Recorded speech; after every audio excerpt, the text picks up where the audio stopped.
PH. We're not getting Indo or Malaysia. And you guys might be wondering, for those of you guys back at home, who's in seed 1? Who's in seed number 2?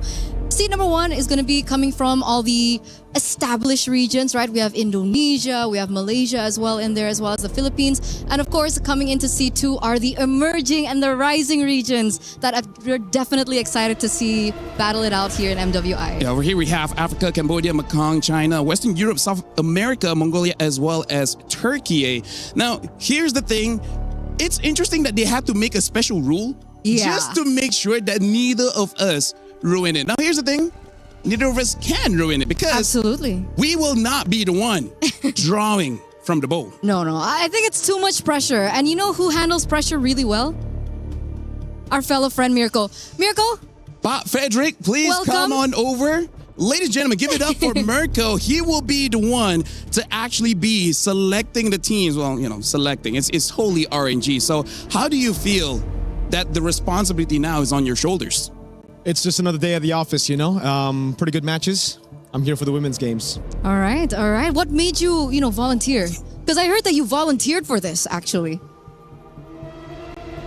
I like it when my IG goes away. And you know what? I've been trying to do that for a while. But now, let's actually continue. This is Pool 2. You will be drawing every single team here first and eventually go to Pool 1. It will be A, B, A, B, A, B. So I hope that you're ready because you got to start selecting team now. Okay, let's start. I think everyone out there is anticipating this first matchup, but we aren't going to see the matchups just yet because we're going to draw out the first team. Don't forget to show it on camera once you get visuals of it. It's okay. That's what she said. We have all the time. And the first team is Seita. All right, our representative from the Chinese region. Yeah, so right now it looks like Seita will be the first team from the second seed moving over to Group A. Now the next team you will choose will be going over to Group B. So this one, we're going to be finishing everything from here. Yep. Let's go. Let's go again. So right now we still have Africa, Cambodia, Mekong, Western Europe, South America, Mongolia, as well as Turkey. And let's look at the second team here. Okay. And the next team is Foot Esports from Turkey. All right, so at least for now, looks like Seita as well as Foot Esports, they will not be in the same group. It will be different groups, Group A and B. Now going for Group A again. We'll see the second team entering Group A. All right, we still have Africa, Cambodia, Mekong, Western Europe, South America, and Mongolia. So the third team here. It's going to be Aurora Gaming from Mongolia. All right, so it looks like in Group A, we have Seita as well as Aurora Gaming. And right now, we have to see who will be joining Foot Esports in Group B. So far, this means nothing just yet because we do not have the matchups. After we finish Pool 1, then we will officially have the matchups here. Okay. Next team is MIBR Loss. All right. From South America. Yeah. All right, so right now, looks like Turkey and South America will be in Group B. Now, go for Group A again. We only have 4 more teams here, Eterna. Let's see the final 4. And the next team will be... This is for Group A. Geeke Esports from Western Europe. Our first representative from WEU here at MWI. All right, so it looks like Geeke will be joining... China there. So now we're just going to go through. I'm pretty sure, especially the ladies watching, they're very nervous for this one because, again, we will only know the matchups after we finish Pool 1. And this is Galaxy Phoenix. Okay. From Cambodia. All right. And now we only have 2 more, Mirko. This shouldn't be that difficult. We still have Africa as well as Mekong. And the next one is Twisted Minds from Mekong. Yep.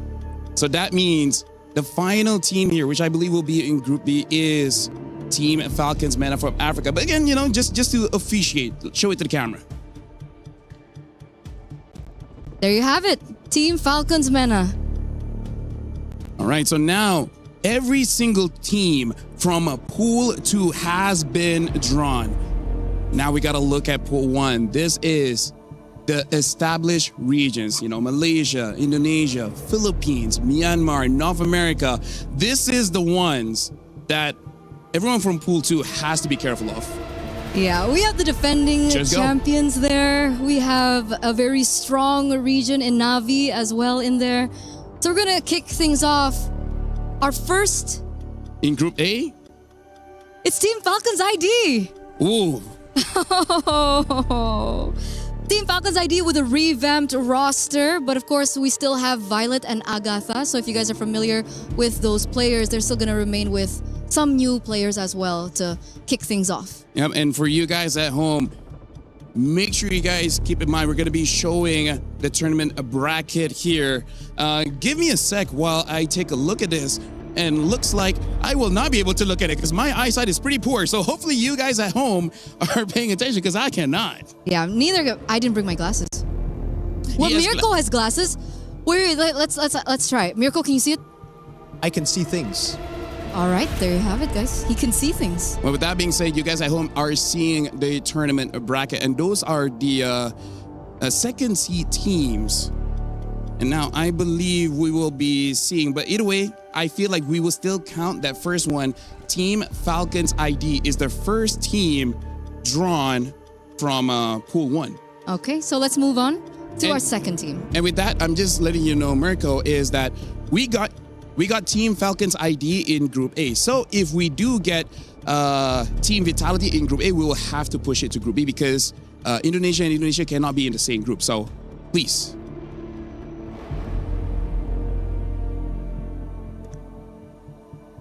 Our second team.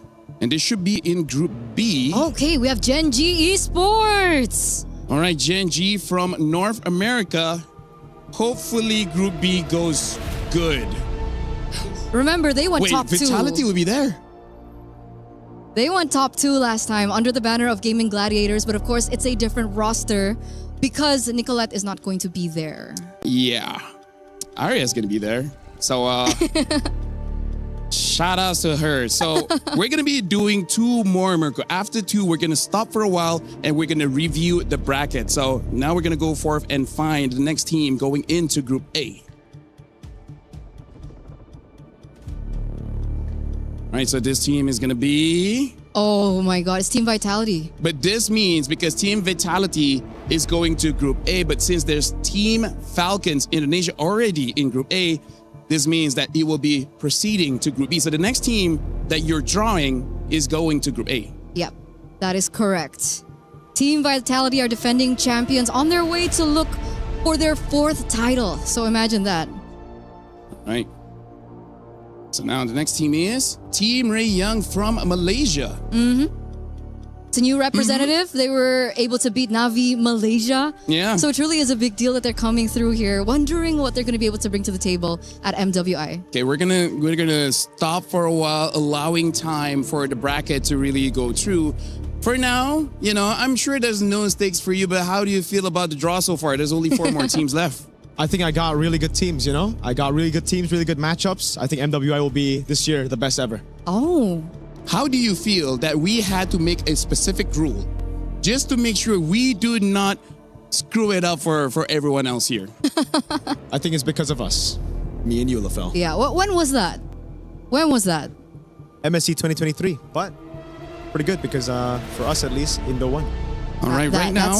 That's true. Apologize. Let me just check. This is the tournament bracket. Looks like it's going to be Team Falcons ID going against Seda, as well as Team Ray Young against Aurora Gaming. For now, we're still waiting for the bonus of GK as well as Twisted Minds. And this shows the next part of the brackets, ladies and gentlemen. And we still have 4 more teams from Seed 1 to figure this out. I'm not running that far.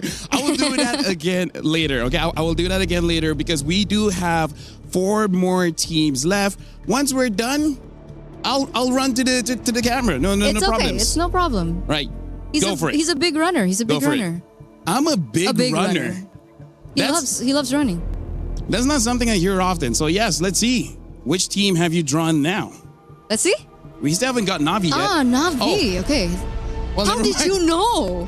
How did you know? Me and Miracle, we're in sync. When he touches something, I know what he's touching. You guys are connected like that. I love the chemistry. But I yes, wish we're not. It's Navi.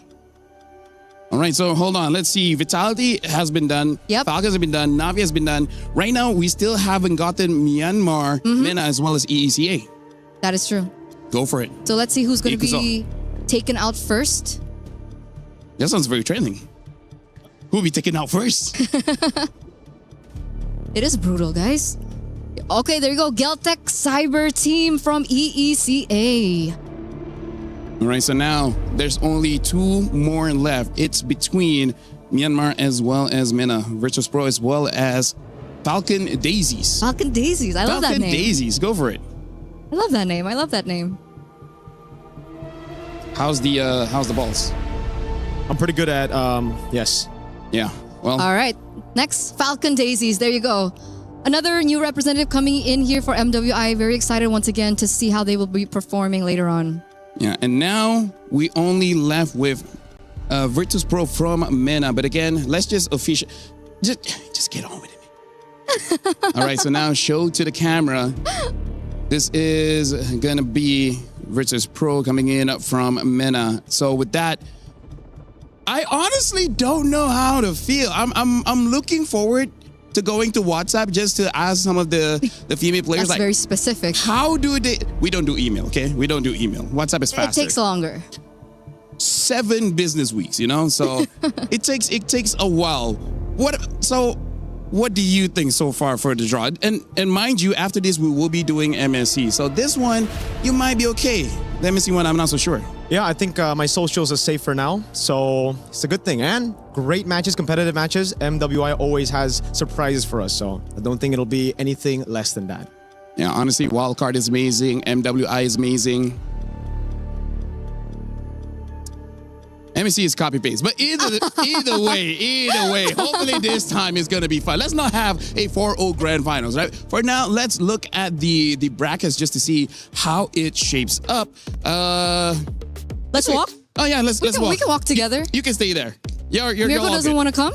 Right, so right now we're looking at the tournament bracket here. It looks like it's going to be Team Falcons ID going up against Seda, Team Ray Young against Aurora Gaming, Caltech Cyber Team against Geek Esport, and Virtus Pro against Twisted Minds. All right, so very interesting matchups that we're going to see. We're looking at some new faces. We also have familiar faces coming back into the fray. So I feel like, I know it's not the wild card, but it's Yeah. definitely going to be wild card results. So just now it was Group A. Now we're looking at Group B. It's going to be Gen G going up against Foot Esports. Later on, it's going to be Team Vitality against MIBR Lost. And then Navi going up against Galaxy Phoenix, as well as Falcon Daisies against Team Falcons MENA. Let me just tell you, Eterna, Arya specifically asked me just to make sure that they're not going to get into this kind of group, not with Team Vitality, not with Navi, yeah. not with Falcon Daisies. So as much as Mirko said is okay, I feel like some people might be slightly upset with how you've drawn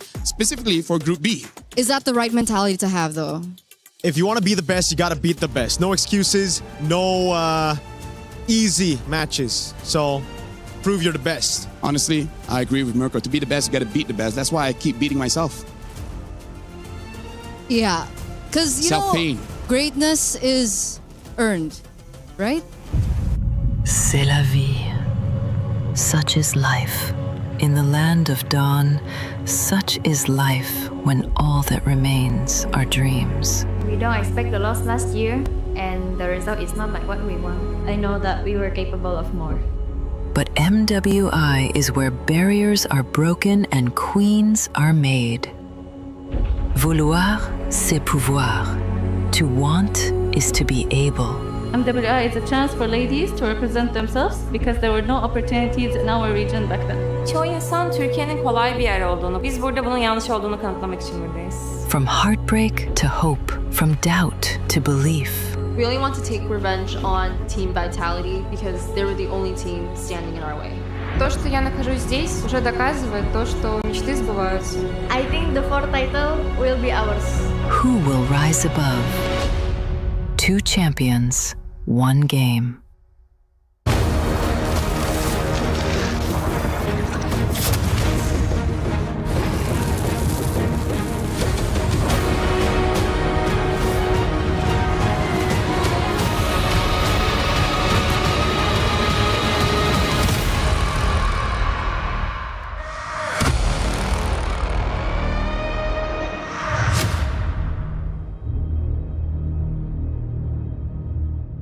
Bienvenue à Paris and welcome to the Esports World Cup 2026. Where the best of the best compete for the ultimate prize in esports.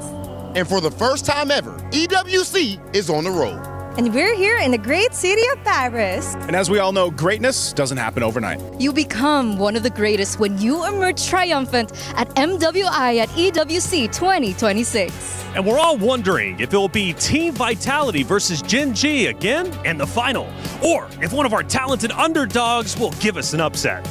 It's the skills and years of practice that led these players to this moment. Here at EWC, nothing is granted. Everything is earned. And it's time for the Mobile Legends Bang Bang Women International at the 2026 Esports World Cup.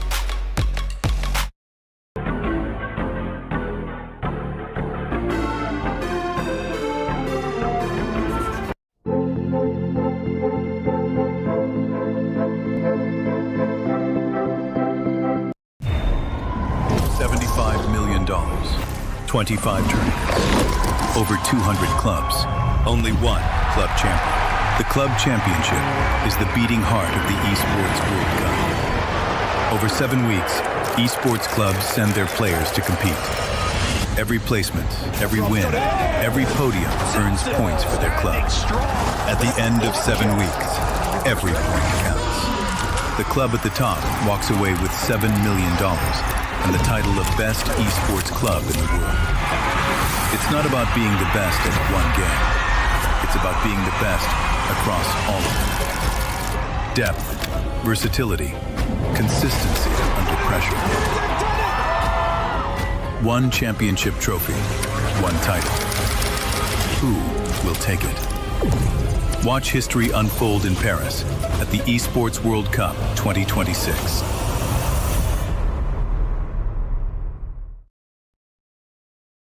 We're here at the Paris Expo for the Esports World Cup 2026, where it has literally taken over the city. Now, we're reporting to you here from Mobile Legends Bang Bang Women's International for EWC 2026. And with that, 16 teams have landed here in Paris. And for one reason and one reason only, to take the crown from Team Vitality, our title defenders. Now, with the target on their backs and pressure on their shoulders heavier than ever before, one question remains unanswered. Does Team Vitality have what it takes to defend the throne and rise above? Let's find out. They turned pain into purpose and left no soul unconvinced of their reign. They're completely undefeated. Team of Vitality. Nothing was granted and everything was earned. I just want to prove that no one can do it better than us. I think that it was meant to be ours all along. Winning MWI 2025 meant a lot to us because this is our first ever EWC champion title. Meanwhile, the base is going to be worked on. She's working on the base and Arya's there. They have to clear out the minion, but she'll take it in her own hands and they take it. We didn't plan for a perfect run last year, but it just happened, so we kept going. The triple forces the flicker out, but she'll get it over the wall anyway. I feel like I have conquered the world in Mobile Legends Women. After that, we went to Paris. I actually feel a little bit pressured because we are playing at the home ground of Team Vitality. Now that we're here, all of our fans in Paris are able to watch us directly on site. Defending it again is the biggest challenge because there are more eyes on us. It has always been our nature to win every tournament there is, but what changed is going into this year's EWC, we have more motivation to get the back-to-back title. I feel confident this time. I know that everyone wants the MWI title, but I will not let it happen. I will always be hungry for the title. If you call us a final queen, we will take it. To all teams, give us an intense game. Don't make us sleepy. Play is in our DNA. Whenever we let it out, it becomes our superpower. Now imagine an entire city being built to supercharge it.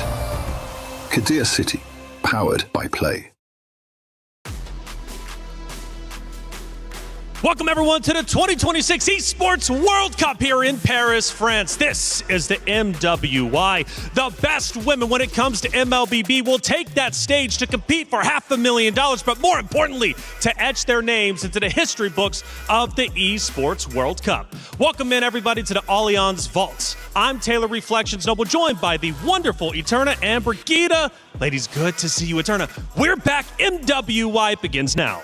And we are back finally, going back to back, and now we're here for the third time for EWC, and we're here in Paris. Yep, and I still think we are in a state of shock after those statements that were thrown at us during the intro video. It's pretty much laid out there what's at stake, what all the teams are fighting for, and who's the big boss in this tournament. I love tournaments like this. I really do. The ladies, they're passionate, they are talented, and when they take that stage, they are vicious. And it's going to be 5 days of nonstop action here for the MWI. And like I said, a lot of money on the line. We're talking $500,000. Eterna, $150,000 for first. That's a lot. And I keep saying this over and over, but I think even from the first EWC MWI collaboration is the fact that this is a lot of money, especially for the women's teams, because some of these teams, I think even from back in the day, they didn't even have a gaming house to work with. So the resources were very limited. Right. And that's why this is definitely life-changing money. Yeah, and that's like $5,000 to $10,000 difference, especially if you make it all the way to the knockouts, which I think is one of the most crucial parts now that we are entering the first 3 days of MWI. Well, format, it's going to be a grueling, at least road that they have to travel in order to reach the finals. We start in a breakout stage, 16 teams broken up into 2 groups of 8. It's double elimination, so you do get that second life. You go on that stage, maybe you're not ready for it, right? You get a second opportunity to make it into the knockout stage, but that's where things get real. Single elimination, the championship up for grabs, and more importantly, that trophy they might hoist at the end of the competition. And let's also not forget protecting your heart, which is your key, and avoiding it from getting crushed. That's what this whole tournament is about, right? Protecting that key. It is a brutal format if you think about it at the Esports World Cup, right? Especially, right? Because if you get your key crushed, it's never a good sight. Yeah, I think I need to remember how it sounds like, because all I know is that it's super loud. It is. It's uncannily loud. Like, you think it doesn't make any noise or anything, but back again, it's made of really tough stuff, and it's also same made as the material that the players are. They're also very tough. That's right. Right? Well, this is Stream A, and we also have a Stream B. There's going to be MLBB action taking place throughout the 5 days of competition, and luckily we got our Stream B covered. Lafell, Renmar, what's happening over there? Welcome to the first day of MWI here at EWC26 on Stream B, the better stream. I'm Renmar. My name is Afel. Stream A, they're kind of cool. They got a bigger stage and whatever. But we got the better games. We are the better stream. We are the heavyweights. Quite literally the heavyweights. I mean, just look at the talent pool on this stream. But it is debatable to say better games, because all of the women in MLBB esports, they are ready to show you why they are the best in the world. And you guys got questions. What about the schedule? What about the format? And why is the Stream A and Stream B running simultaneously? And that's why we got this explainer video for you guys. MLBB Women's International returns to the Esports World Cup 2026 for its historic 3rd edition. And for the first time ever, the grueling battle heads to Paris. As the one and only all-female championship at EWC 2026, 15 teams emerge through qualifiers spanning over 60 regions. Only one team bypasses the chaos, Team Vitality, returning as the title defender with a direct invitation. 16 elite teams will fight for a staggering $500,000 prize pool, one of the largest in women's esports history. MWI features 2 brutal stages, the group stage and the knockout stage. In the group stage, 2 groups of 8 are each locked in a double elimination showdown. To survive, teams must secure 2 series wins to claw their way into the knockout stage. One loss drops you straight into the lower bracket, where every match is crucial for survival. Lose again, and your tournament life is over. 8 teams will be eliminated. Only the top 4 from each group will advance to the knockout stage. In the knockout stage, the stakes escalate with every single step. Teams start in a best-of-3 quarterfinal before advancing to an unforgiving best-of-5 semifinal. Teams who fall short of the grand finals will be granted the opportunity for a podium finish in the 3rd-place match. Finally, the top 2 teams battling for the title in the best-of-7 grand finals. In this single elimination format, every match is do or die. On the world stage where dreams are shattered and history is made, a monumental $500,000 prize pool and crucial club championship points are on the line. But only one team will rise above. In the first of 2 MLBB championships at EWC, who will be crowned the queens of MLBB? 2 champions, 1 game. This is MWI at EWC26.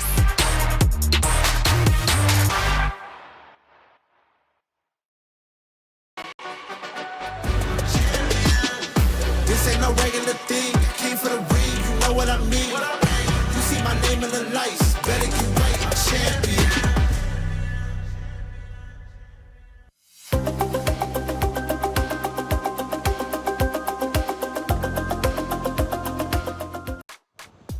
A lot of information being thrown your way, but don't worry if you missed anything. We're going to keep you up to date as the 5 days go along. Ladies, when did it become a competition between Stream B and Stream A? And by the way, I want to tell you, Lefel Renmar, I'm a big boy myself. I might not look it, but 221 pounds. If you want to bring the heat, baby. And speaking of bringing the heat, it's Group A. Plenty of great matches. Eterna, walk me through it.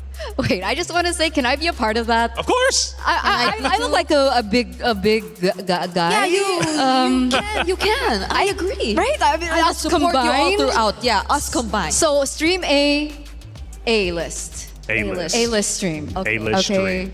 Sorry, we completely missed the brackets, but I'm pretty sure they got to get a look at it. That's right. They got to look at it, but Group B is what they really need to take a close look at, because I'm calling this the group of death. We've got powerhouse teams of Vitality, Na'Vi, Gen G, and there's a very real chance one of those 3 teams gets eliminated. Yep, honestly, I might even consider Falcon Daisies as one of the biggest threats. It's so hard to decide what top 4 teams are coming out of this group, mainly because of what they've been able to achieve in the previous year, and even in a sense that they might not have been here last year, but they've taken out teams who've been or who have achieved a significant podium finish last year. That's Terror Queens, who they actually took out this year. Yeah, so I'm really worried about Group B, obviously, but I'm also actually worried about Group A as well. Sure, yeah. So I think we missed it, but obviously people are saying that, in Group A we have Team Falcons ID. Of course, people are saying that ID is one of the stronger regions when it comes to women's MLBB. Right. But if we think about it, there are some other teams with the same ID backbone. Yeah.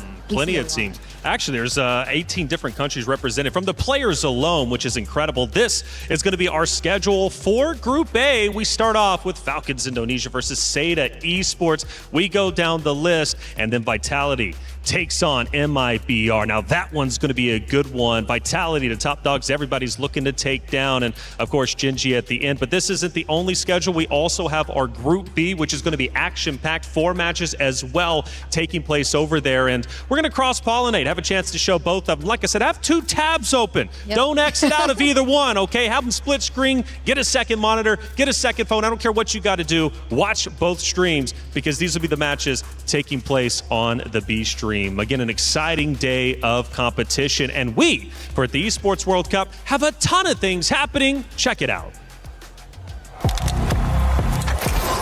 He thinks he can come in here and play my game. Let's go. He knows nothing. Let's go!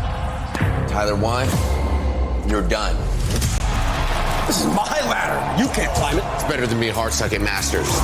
You're going too far now. Your eyes buggy. Your elbows ashy. Is that airline? That's an L airline. Somebody better hold me. Okay, yeah. Do something then. Raw energy. House from blow the house down.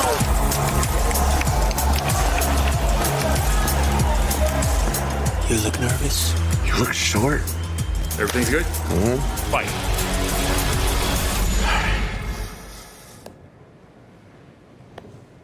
Okay.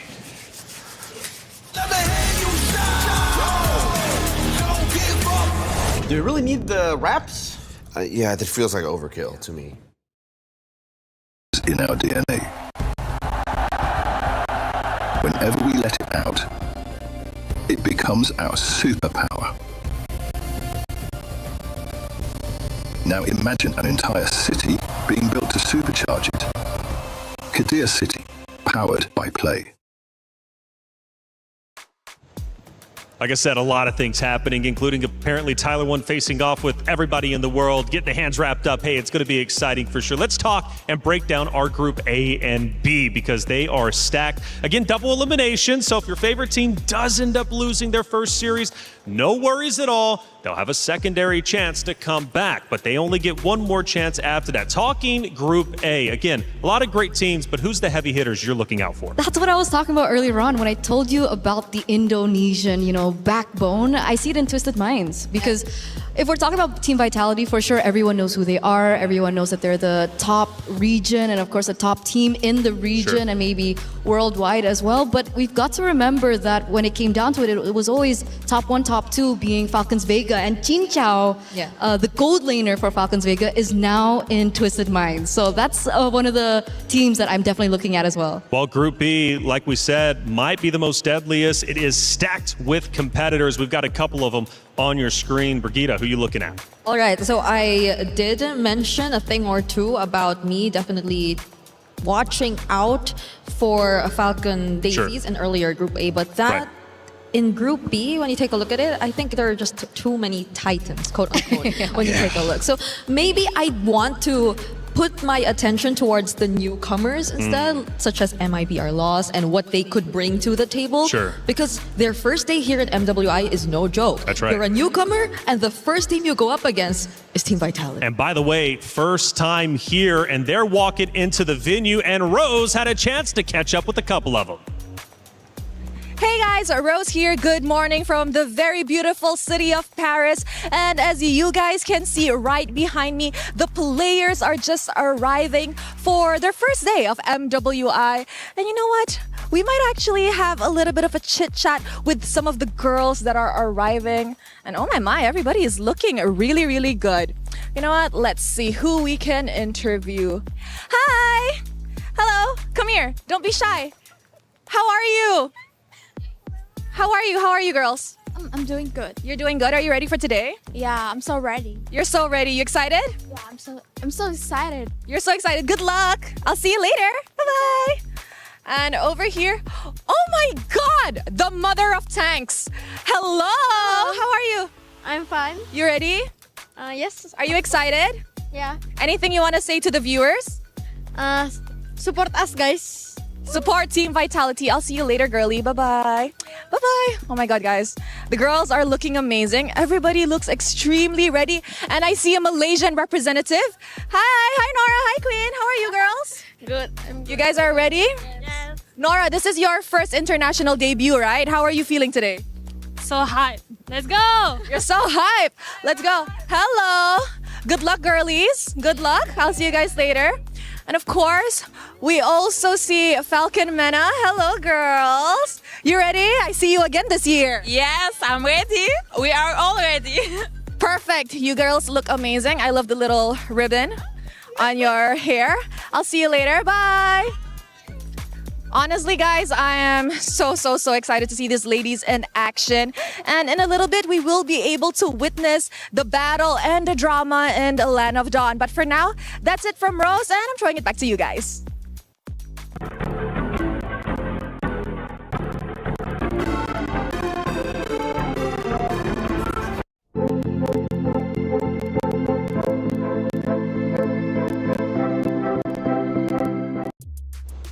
Ooh, the players are ready, and Rose, love the energy out there. Vivian putting on the moves, man. She's like out there ducking and dodging, man. She's the mother of tank. She's looking to go big, of course, representing Vitality.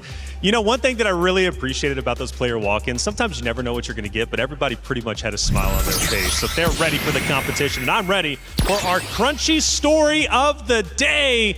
Now, the question is, who dare challenges the queen? Who dare challenges Vitality? And I've got one that I think is looking for revenge, and that's Gen G. Yeah, back last year, they were under Gaming Gladiators, and they were able to take top 2. It was the Cinderella story, the underdog story. I think everyone was corralling behind this team because they just wanted to see someone be able to beat Vitality finally, right? Yeah. And now they're coming back with a vengeance, obviously under a different banner, Gen G, but they also came in with a different roster too. Yep, they had a slight change, and it was, I think, a significant one, especially if you take it into context of the current meta, because this will bring so much new expectations to the table in terms of how Genji as a team will actually play their game, because it's Rui. And this new player they actually took in had a very remarkable record in the previous MWI. She finished third alongside Terror Queens, also made a statement themselves, put up really close fights just to make it to top 3. And now you're seeing these lineups merged into one, chasing for that revenge against Team Vitality. But also Ashley versus Vivian. I know that's a hot talking point. Let's not forget the championship interview last year. Vivian did make some call outs. I'm going to be bringing that up as the show goes along. But it's not just Genji, it's also Na'Vi. Now, fun fact about this roster, 3/5 of this roster actually won at EWC 2024 MWI, right? So they are also looking to reclaim the throne from, of course, Vitality, who's won the past 2 years. What can we talk about with Na'Vi? Well, it hasn't been that much of a good record for them, I'd say. I think a lot of us had more expectations of them, especially in the previous MWI, but they did not have a podium finish. Like, I think they were in one of the top teams you would consider to be in your power rankings before you actually entered MWI, but due to that, they did make some significant changes. This lineup used to have 5 Cebuanas. For the longest time, they've been together, but they switched up their mid and their gold. And these two players too have a lot of experience under their runs. And I think so far, every single time I see them, they look very comfortable. Like their aura seems very light, and they literally feel excited to enter this tournament. Well, they only dropped 1 game throughout postseason, which is a pretty big deal, right? So clearly they have composure. They know how to win. The question is, can they win on one of the biggest stages, though, MLBB has to offer? That's my big question. Obviously, we're going to be getting those answers as the days go on. We talked, obviously, Genji and Na'Vi. Do we want to throw a third team in there that you think is, like, really on your radar? I know Falcon Daisies, you mentioned them over in the other group, but who's truly a contender? I think I'd also want to include Malaysia. Okay, yeah. Malaysia, right? Same. Because if you take a look at even one of the more recent international tournaments, I think that was SEA Games 2025. Yeah, we don't we don't talk about that. Why not? We don't talk about that because it was an unexpected outcome. As the analyst, we've got to talk about it, right? I'm the new guy here, though, so maybe we don't have to talk about it. Long story short, ID lost to PH, PH lost to Malaysia, and Malaysia finally picked up the gold medal. So that's what happened. Yeah, I'm that's why we don't talk about it. I'm kind of learning regional debates is pretty hot, right, when it comes to MLBB, and we're going to be discussing that all tournament long. But I'm curious who's going to end up taking it. And obviously, we gave our crunchy story of the day, who we think will be the contenders to Vitality. But chat, let us know. Keep, of course, the conversation going. Who do you think is truly going to take this entire event? And if you guys just want to go on a micro level, just let us know who do you think is going to win today based off our schedule. And again, just a reminder, we do have our Stream B going down. $500,000 on the line. It's MWI. Let's go to our stage to get it started.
Legacies aren't inherited, they're built.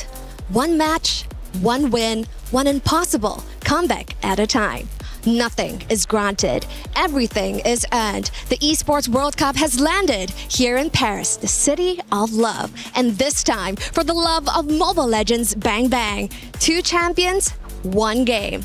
Welcome to Mobile Legends Bang Bang Women's International, where we have gathered 16 of the strongest female MLBB teams, where they converge here in Paris to make history and rise above. And of course, all of these 16 teams are the queens of their regions. And here at the Esports World Cup, you know that means they are about to be fighting for a lot. $500,000, ladies and gentlemen, is up for grabs. And of course, the glory of being considered the best women's MLBB team in the world. Of course, right here on the trophy stand, we do not have the trophy yet, as last year's champions, Team Vitality, will be bringing out the trophy later on. But in the end, there can only be one champion. Damascus, what help us to those who fall short? Rob, 16 teams are going to fight for that title, but of course 15 will be eliminated throughout the next few days, and every single eliminated team must go through the grueling process of destroying their key right here at the kick. For sure, and let me be real, sometimes it gets kind of loud because you can hear these keys popping just like the player's dream. Without further ado, it is time to welcome our 16 teams for this weekend's event, and let's see who will get that big title.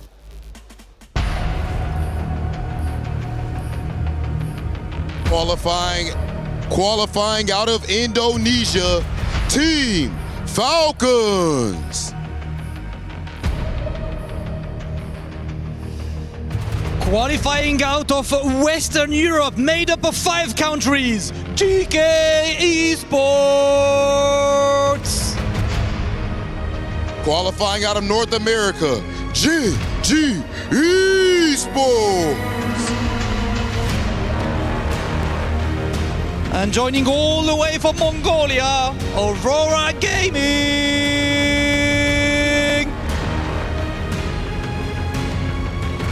Powered by their jungler, Miss Meow, Virtus Pro.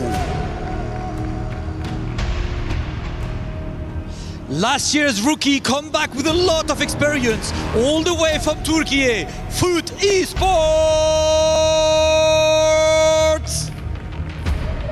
The newly assembled qualifying out of Myanmar, Team Ray Young.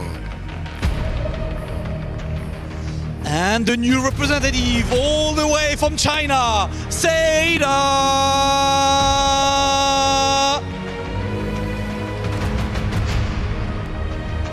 Qualifying out of Cambodia, Galaxy Phoenix.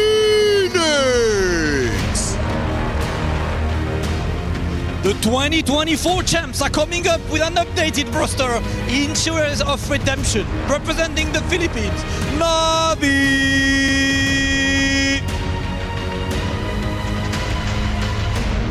With the return of the Ice Queen, Galtech Cyber Team.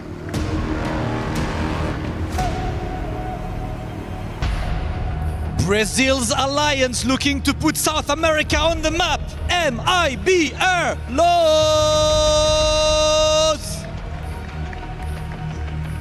Qualifying from Myanmar, Falcon Daisies.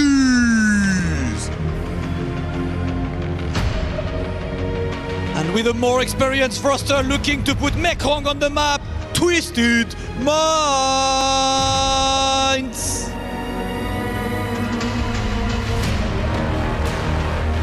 Sweeping the entire Africa qualifier. Put your hands together for Team Falcons MENA!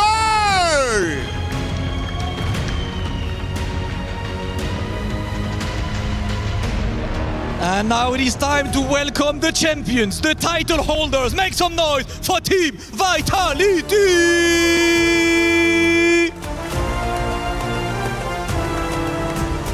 Last year, the defending queens didn't just win it back. They went undefeated. A perfect run. The golden road. This year, the target is on their back, heavier than ever before. Every team came here to Paris for one reason and one reason only, to take the beehive down, and the crown from the queen bees. But here in Paris, this is the home ground of the organization. Pride is on the line. Today, the question isn't whether Team Vitality still belongs at the top, it's whether anyone in the room can actually do something about it. To break it down, let's find out from the studio. An introduction. The ladies have taken the stage. Things start to get serious. And the trophy has been placed in the center by Vitality, looking to protect it. Will they be able to? Well, only time will tell. 5 days of competition.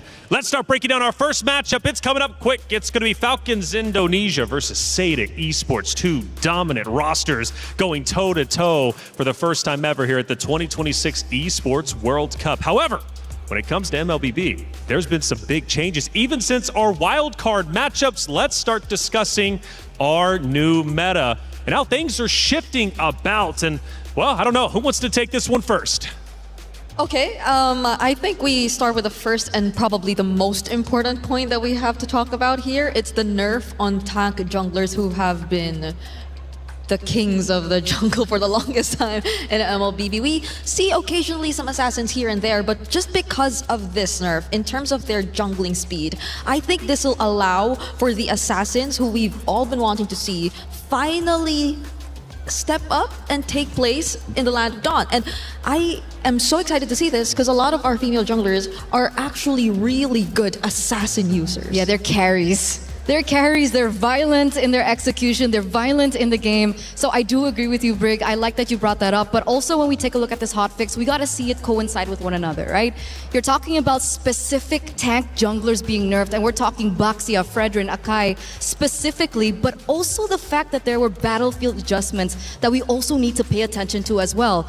The fact that the purple buff, the orange buffs, and the creeps around your own jungle has gotten buffed when it comes down to how much income you get. It's 20% on orange and 20% on purple, and the rest have been upped by 50%.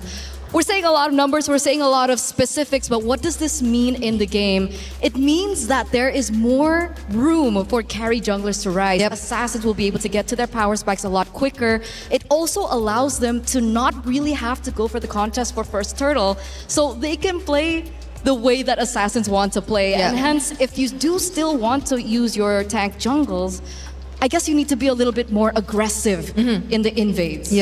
And farming, like heavy on farming, because you will feel the change. You will feel the difference in terms of your farming speed if you still opt to go for your tank jungle setups, and that will also probably change the way we see the roamers come into play. Like, are we going to see a bit more of the aggressive invade type of roamers or the heavy pick-off crowd control specialist roamers? Because I think that will be also one of the biggest responses to the potential rise of the assassin junglers all over again. But more so, if we're talking invades, if we're talking about all those disruptors and annoying heroes, then might as well touch on a bit of the EXP lane. Because there was this one hero that took a significant change as well, which is Esmeralda. Huge. Lower cooldown, increased damage, increased shield on her first skill, more slow on her second skill as well. So we are going to see whether or not Esmeralda rises in popularity. And I think that's what makes MWI so exciting. Absolutely. And so much to ask, even based off of this, especially with two specific players. I'll ask that when the time comes, especially for the matchup a little bit later. But this one here,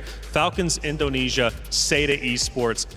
Very talented ladies about to take the stage. Now, the story here is you have one of MLBB's strongest teams going against China's newest team, built specifically for MWI. Now, first we talk Falcons. Now, Falcons Indonesia, a talented roster built around a veteran.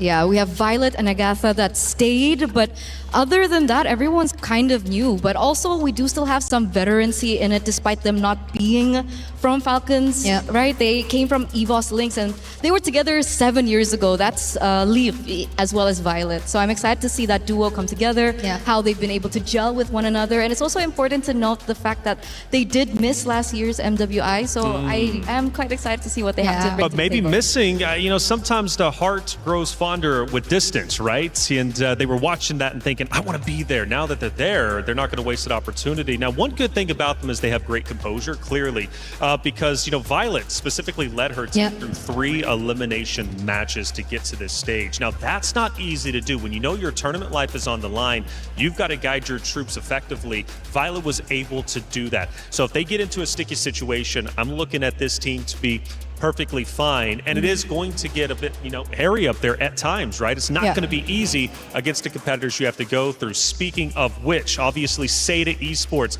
I love the narrative here. Newest team built for MWI. Yeah. What does that mean, Bree? I think it's so much emphasis on the word new, because even if you take a look at their qualifiers, there's really not much information that you could get out of this team in terms of their gameplay, in terms of their hero pools. And that is, I think, in a way, a double-edged sword too, because this is where you could probably argue that you could not really find enough information about them to prepare enough about this team. One thing that we know for sure, though, is that they tend to really prioritize the strong laning picks in order to just establish that early game, because they're most flexible when it comes to the mid game. That's where they can either opt for these split approaches or even just rely on team fight as a whole. But what we know for a fact is that they're a very flexible team, and both of them would probably really just fight for that early game advantage. Now, with a new meta, flexibility obviously is going to be hugely important here. Now, I have heard, though, at least when it comes to our ladies, they do like to go with the comfort picks despite of the meta. But I guess here for this roster, maybe they're going to be comfortable flexing a little bit. And by the way, if you want to go ahead and get your fantasy team written up, scan that QR code. There's a lot of players to choose from. Who do you want to choose? Like I said, EWC is great. You have an opportunity not only to be involved just in chat like the traditional way, but also choosing your fantasy roster. See how good you are at building the best team you possibly can. Scan that QR code. But again, going back to the meta discussion, because it changes, do we think Seda Esports might actually have a little bit of an advantage here? Because clearly they have good, at least from what I've been seeing, macro mechanics. They're solid. They know how to break this game down well. I mean, in order to play, like at least in the previous meta, in order to play the likes of an X-board jungle requires you to definitely have a better or a really good understanding of the macro approach, right? So I think that is something we can expect from them. But again, veterancy. You mentioned the reunion between Livy and Violet, and that's like 7 years ago of them just really playing competitive MLBB. So you know that you're up against players who've been here for so long. So that's definitely the advantage that I think Team Falcons ID has coming into this matchup. And considering they are coming from a more established region, we've had so many, multiple MLBB Women's Cups in general for years. Right. So obviously they have a lot more experience. They've played with a lot of different metas.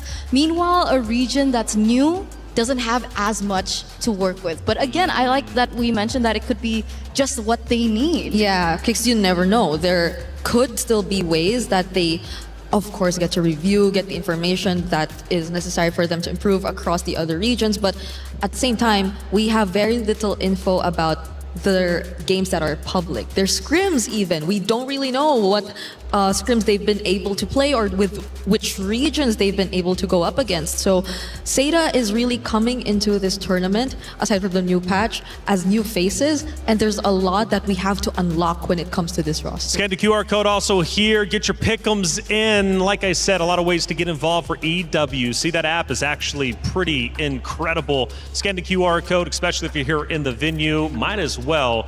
A lot of fun things happening here in Paris. And man, it has been a great time at the Esports World Cup. And one of the things we really haven't broken down just yet is the Club Championship Trophy, which is so very important. A lot of money on the line. You want to talk about, and you mentioned it earlier, obviously for these orgs winning some of the money for the $500,000, obviously placing in the Club Championship, we're talking potentially millions of dollars to rebuild your org, potentially make that team house, get your ladies involved right all in the same room, which helps build team chemistry. It helps your roster tremendously.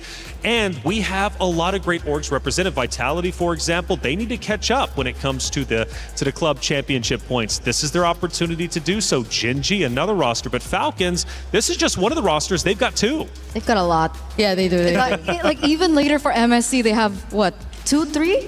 I think 2. Two? Yeah, two. There's Falcons Meta who just recently won the wild cards, and then we have Team Falcons PH. So those are two of the many Falcons rosters we've seen. Even during the qualifiers leading up to MWI, actually, we've had a lot of Team Falcons rosters. The Philippines, our representatives currently, Navi, actually had to go up against the own version of the Philippines Team Falcons as well. So it could have been three, but you know. I also remember last year's club championship run being so tight. So tight until the very. I think it came down to like the last two. Like the final weeks, right? Yeah, it came down to the final week, like the last two events. We were telling the story on the week 7, and it was like, who's going to win? Because Falcons could have very well been defeated. Let's not forget they've won the club championship in back-to-back years. You know, kind of like Vitality, right? For MWI. That's like, what, $14 million is just insanity if you think about it. But the point is, winning this event is tremendous help for the club championship race. And on top of that, obviously, putting your name onto the totem to be immortalized. You know, we have the totem room. It has all three, well, I guess 2 totems from the previous 2 EWCs, plus the new third one. And it's really, really cool just to go back into history, see who's won these events, and really just take a step back in time. Hey, check it out. Our matchup is about to be underway. We'll be going into our pick and bans very shortly. The ladies have taken the stage to face off against each other for our first time. It's going to be Team Falcons Indonesia versus Seda Esports. It's one of MLBB's strongest teams versus China's newest team built for MWI. Will that pay off? Well, we're going to find out very shortly as the pick and bans will be underway before long. Again, taking a look at Team Falcons Indonesia. You know, Bree, we got a veteran. Obviously, Violet, we talked about the roster built around Violet. Now, that's a huge positive to me, but there can be some shortcomings. If Violet isn't performing, if she's not vocally leading her team, does this team still continue to function?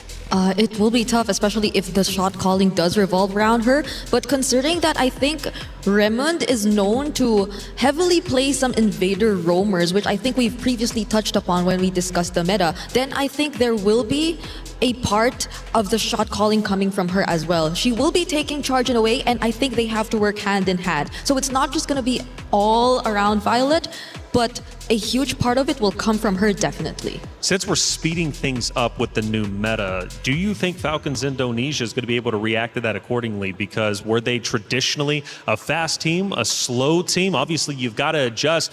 Or do they, you know, Eterna go with their bread and butter, their comfort picks? That's a big question, because when we talk about Team Falcons, I'm so used to the old lineup. I'm so used to, you know, Jin Chao, Agatha, and the rest of the old members. And when we looked at them, it felt like everything revolved around Jin Chao. Like she was the star player. But now that she's not there, we're waiting to see perhaps the new backbone and the new formula or the new system that Team Falcons ID will bring up today, especially with the changes to the patch and so on and so forth. But I'm pretty sure the coach is also there to really help assist them through this. And that's why this first banning phase here in Stream A, that's what makes it so fun and interesting. Yeah, I know they told you to check out Stream B too, but just keep both of us open. That's right. This isn't a competition between the better stream. The matches are debatable, but both are a must-watch. Both are must-watch indeed. Yeah, I don't know why it turned into a competition during that content. It's LaFell. It's LaFell. He's just a competitive Yes, guy. yes. Fair enough. I'm going to have to arm wrestle. I think that was a big thing you guys like doing. And I haven't lost yet, at least when it comes to the talent arm wrestling. Wow, impressive. That's right. Well, you know, it's just what I do. It's just what I don't know, but you're also saying you're a big dog yourself. So I am. We don't do that though, Eterna. I think we don't try the arm wrestling, you know. Wait, why? Do you want to try? Yes. Okay, let's see if you can. Let's do it off stream. Off stream. Well, yeah, we'll see how much time we got to fill anyways. But right now, as the players again do get set up. You mentioned coaches. So I'm new to MLBB. You two are the veterans. And it's a pleasure to be here, by the way. I'm going to be learning each of these 5 days. Fun fact, First Mobile also being involved in as a talent. Coaches across multiple esports play a varying different number of roles. How are the coaches when it comes to MLBB, and how integral are they in the success of a roster? Yeah, a lot of the planning in terms of drafts and really just studying the opponents comes down to the coaches and the kind of system that they set up. It really builds what kind of culture and habits the players eventually have. And I think you just know for a fact that they do like work together when it comes to the drafts, but majority of like the preparations and the studying are going to stem from them, especially when it's a news patch. And we've seen such variety when it comes down to coaches, right? We've seen a variety of coaching staffs. Sometimes there's the head coach, assistant coach, Life coach. life coach, emotional coach. What else is there? A lot. Tactical coach. It really depends on how established the org is. But for simplicity, let's just keep it to, let's say, head coach and assistant coach. We also usually have an analyst to really study everyone else in the competition. And you've mentioned everything very technical, Brie, but also what's really important about the coaches is how they bring these players to light. I mean, some of these players are so young. Yeah. Right? We've seen players, 16, 17 years old. Wow. Barely growing up. I don't even remember what I was doing at 16, 17, but they are playing competitively. And obviously, the frontal lobe isn't fully developed. So, of course, emotions are on the table. So that's what another thing that the coaches really have to think about as well. Yeah. Talking frontal lobes and everything on the desk. I was a biology student. No way. Ooh. Oh, it's about to get deep up here. Okay, I like it. But coaches seriously do make a big impact, especially when you start talking about younger players. Yep. 16. Who is, I guess, what would be like the age range for MLBB? I think if we're talking veterans, we could say they're around the 20s above. But Hey, we have 33. 33. We do, but we are in MWI. Okay, so we true. don't have 33. 33 is already like 30. That's right. plus. That's He was in the wild He was cards. in wild cards. Well, the cool thing though about that, I mean, it just obviously breaking that down, 16 to 33, you can have a very long career, right? Oh, yeah. And truly build a legacy, build a life in this title, which I love. I really do, and it gives an opportunity for the gamers to, carve a path in life, which I think is so very important. You never know what gaming can bring to you. Gaming is such a beautiful scene that just opens the doors, not only for myself, but just many others out there. And there's many ways to get involved. So from 16 to 33 is a great spread, a good, obviously, age range to have. Now, obviously, Falcons Indonesia, Seda Esports, we're talking Indonesia, we're talking China. Now, the regional battle has been, from what I've been hearing, really, really tense. Who would be the best regions? Because Indonesia, from what I'm hearing, is at the top of the food chain. Okay, if it's Vitality, then yes. I mean, you won. But we won Smart Omega Empress 2024. once. 2024, but the recent, one out of, sorry, how many MWIs have there been? this is the third. So like Okay, so like 2024, how many 2025. percent is that again? Sorry, remind me. 66.67. I didn't know the point. I just knew 66. 66.67% For Vitality. and for the Philippines. So then Indonesia. Wait, no, why? Why is it 66.67? That's why, for Vitality, no? Yeah, because they won 2 out of Oh yeah. 2 out of the 3 is 66.67, as you said. Oh yeah. Don't do the 6-7 in the chat. I don't want to hear any of that. 6, No, 7. God. No. I thought you didn't want me to do that. Why did you do it just I'm now? sorry. Intrusive thoughts. But yeah. so Indonesia, I mean, at least as of right now, at this stage, seems to be the best region. But who's hot on their heels? But that's why it's so arguable, right? I mean, because in the past, when Team Vitality won their title last year, they were on an undefeated run. So, locally, regionally, international tournaments, like third parties here and there, they've been able to win it all. But this year feels a little janky for me. The fact that they lost the SEA Games. Yeah. What do you think about that? I mean, at the time, it felt as if the mastery that Malaysia was able to show was just really exceptional overall, because they've been spamming.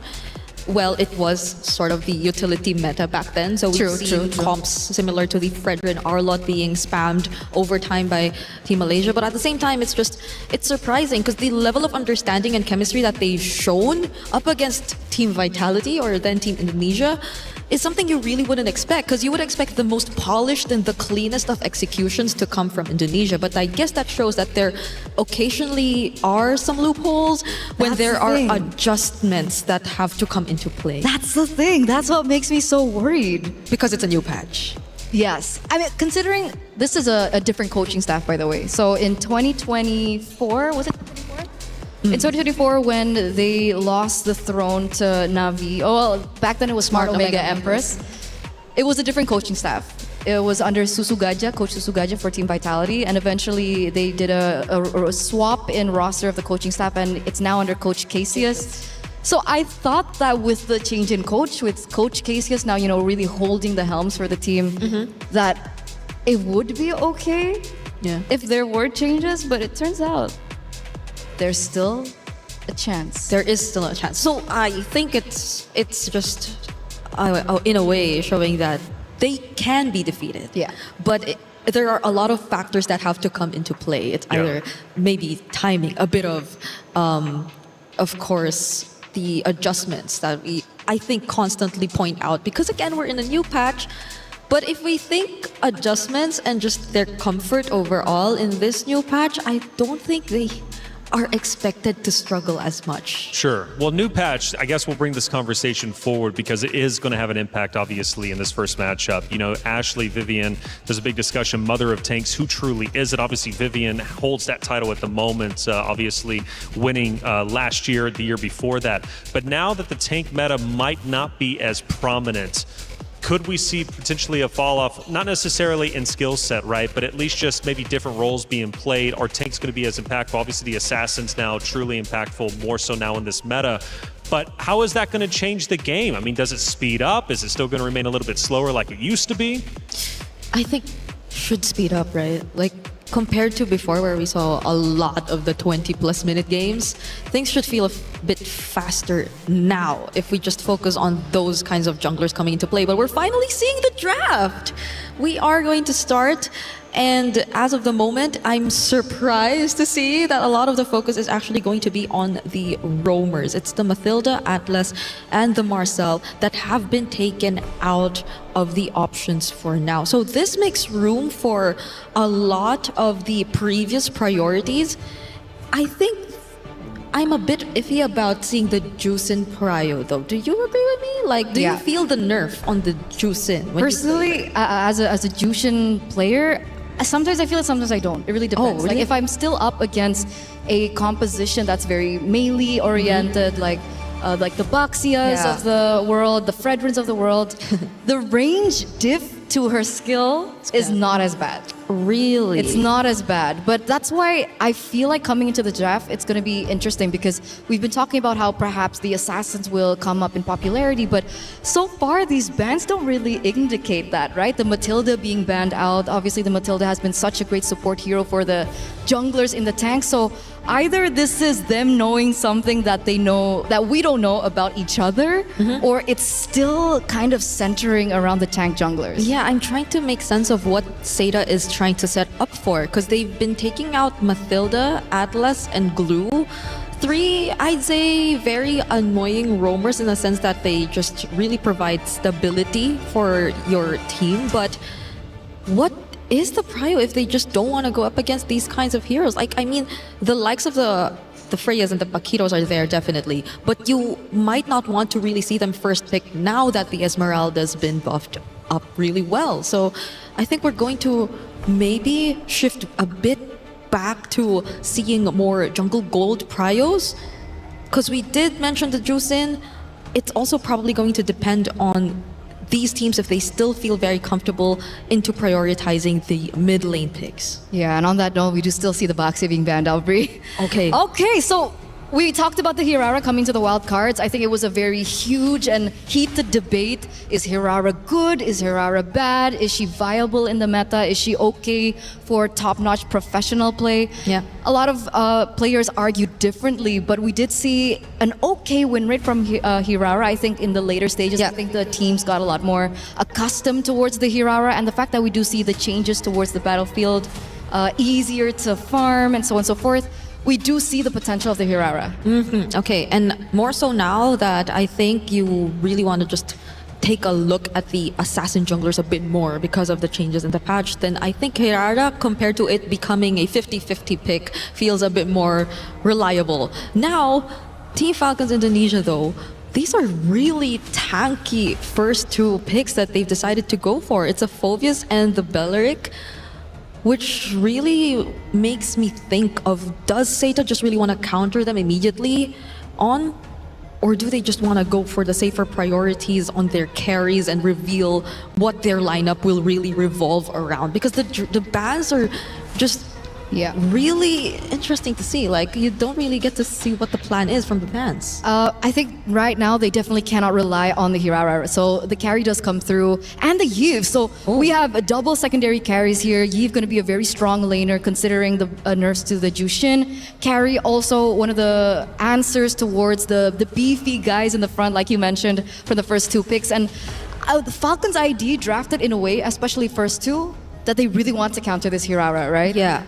Very difficult for her to dash in of these team fights and get out alive. And that's exactly what the Belleric has to offer. And so does the Phobias on the side lanes. But the question is now, how do they want to close things off? What is that third pick? Do they want to go for a counter pick in the jungle? Yeah, and what is their damage source? Like, what is one of their damage sources gonna be? So now we get an answer. It is gonna be the Gourd. Although it is gonna go up against a Hirara, we do see like the synergy that can come into play. It's a Belleric and a Gourd, so you can just be constantly annoying in the mid, just spamming the taunts, and there will be very reliable follow-up and poke damage that can come into play if you take a look at their mid duo. Because I think that's something we're yet to see from Seda. Like, what is going to be paired up with the Eve? What is going to really change the course of their mid rotation so far? Because the fact that you don't know what kind of jungler Falcon's ID is gonna go for yet, it kind of feels 50-50 to just go for a heavy invade type. But there is a high chance that they go for an assassin or a damage jungler if they already have these two beefy guys in their lineup so far. That's why, but I think they need someone to kind of speed up the process about the mid-rotation, right? I'm really worried with Hirara being on the other side, the fact that she's going to be able to roam quicker, be able to invade into the enemy jungle a lot quicker, which is why I was actually still thinking about the Fredrin. So the Fredrin does get taken out here. I think it's a good call by Seta. And by the way, the buffs to Esmeralda gets banned straight. Yeah, I was really thinking that it could have been a great option for Seta against Phobias, but they did not decide to go for it just yet. They prioritized the Eve and the carry instead. So we're seeing a setup on the box for Seta, at least for now. Most probably is going to be a team fight approach that they really want to take heading into this game. And speaking of team fight, they even take out the Minotaur. This is something I wouldn't really expect to come in, but there probably has been some information for Team Falcons that it could have been a specialty for Remon, or for, Miss on the roam. And if you think about it, I think it pairs up really well with the AoE that Zeta have actually established so far in the Eve. Makes sense. We're waiting on the final ban now coming from Zeta.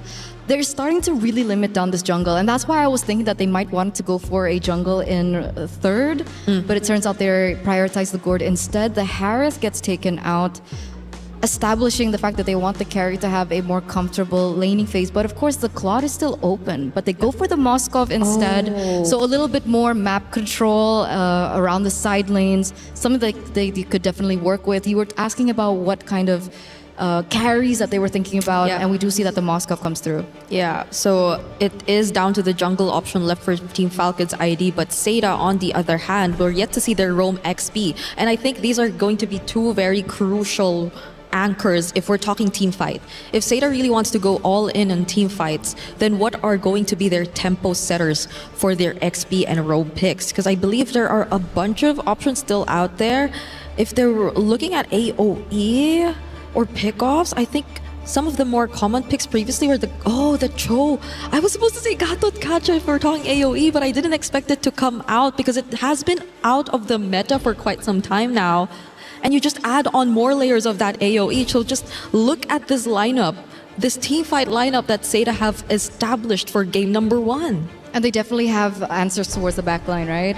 Moskov, backline, Gourd, heavily backline, and they have the Gatot Kacha with the AOG to kind of disrupt that front line, especially we're seeing and considering, the Phobias and the Belleric that will be a huge factor when it comes down to the team fights. They also have the Alice to get to the backline. So it feels like it has been answered. I just don't know what Team Falcon should prioritize in the jungle here. Yeah, there's so many options if you want to fight them head to head with an assassin, but Nolan was buffed. Do they want to go head to head? Oh, they go Suyo. Okay, yeah. Suyo did show up quite sometimes. Even in Wildcard, I think it's never been really out in terms of the meta. But so far, looking at the compositions, I think so much is really going to boil down onto team fight. Like even looking at Team Falcon's ID, I think a lot of this is going to revolve around their team fighting prowess and capability. Apart from the fact that they do have a Moskov on their side, but that's really going to likely be the name of the game. Well, now that they're obviously chosen, from what I'm getting, Seda Esports maybe taking a little bit of a different approach versus Falcons Indonesia. You know, mentioning it obviously for the macro mechanics for Seda Esports, they're solid, and they did come in created specifically for MWI. And I'm thinking the Hirara pick is going to make a big impact, obviously, for the side of Seda Esports. Getting that buff recently, we think that's going to be a prio pick. It was instantly. You got to play around it and adjust accordingly. Falcons Indonesia are going to have to fight hard going into match number 1. Here we go. Thank you so much to the panel. We're here. It's me, Mirko, and Athena to bring you game number 1 into the land of Dawn. We go for the opening match of MWI EWC 2026. We get a quick look at the emblems here, straight up. It's kind of crazy that they went for the Hirara, the Yeeve, and the carry straight up. Seita, they just put everything on the board, no hidden cards coming into the second phase. And that's the thing, Seda is actually known to adjust their composition quite well, depends on who they're up against with. And with Falcons back here for MWI 2026, we're kind of seeing a different assembled version of them by missing out some of the few seasons a while back, but now they're back for vengeance. And looking at the graph, Eterna and Brigida had discussed that they want to go head-to-head, especially on the jungle. You mentioned the Hirara. Now we got the Suyu back on top here for the Manda or Sev.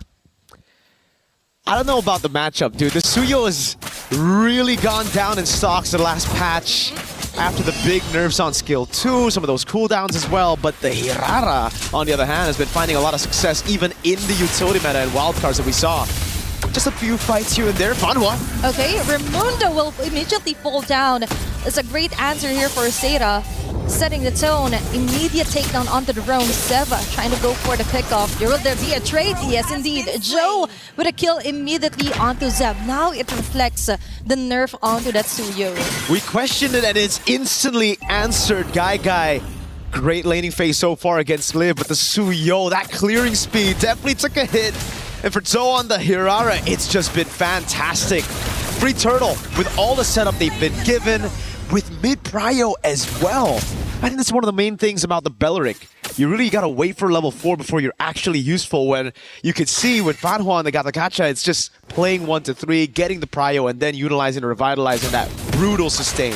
And that's exactly Seda went for. They didn't even wait for Raimundo to get that ultimate, just taking advantage of the early game here. Meanwhile, transitioning onto the top lane, we could definitely see the rise of the Eve yet again. With a box type of composition here for Seda, they wouldn't have any problem at all in just disengaging or actually initiating types within their framework. And now, Fanwa onto the top lane. There's gonna be some kind of vision here for Falcons. That's why they will not resort onto any pickups yet. And it gets really tough now as we get into the mid game for Falcon ID. They still have a very good team fighting composition, but it all relies on whether or not they can be free around. Violet Sev, an attempt at the bottom lane. That's a 3-women setup here, but Jessica6-6 just chilling around here.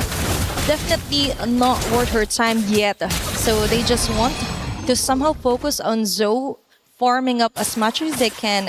And so far, there was some kind of question for a set of division if they can withstand fast-paced tempo disruptors. But looking at the early facing, looks like they got this one on the back. Does look like that's the case. Seita's composition scales really well as well. We're talking about just pure damage output around these team fights. Falcon ID, on the other hand, they're really going to have to rely on the Suyo and the Moskov to try to play these side lanes, build on that macro advantage, and then try to split Seda up, because it really looks like as long as Seda stick together, they get tempo around the map with Zoe and Jessica, they should just be able to build a solid box to play around, and that's exactly what both teams want to play around this time.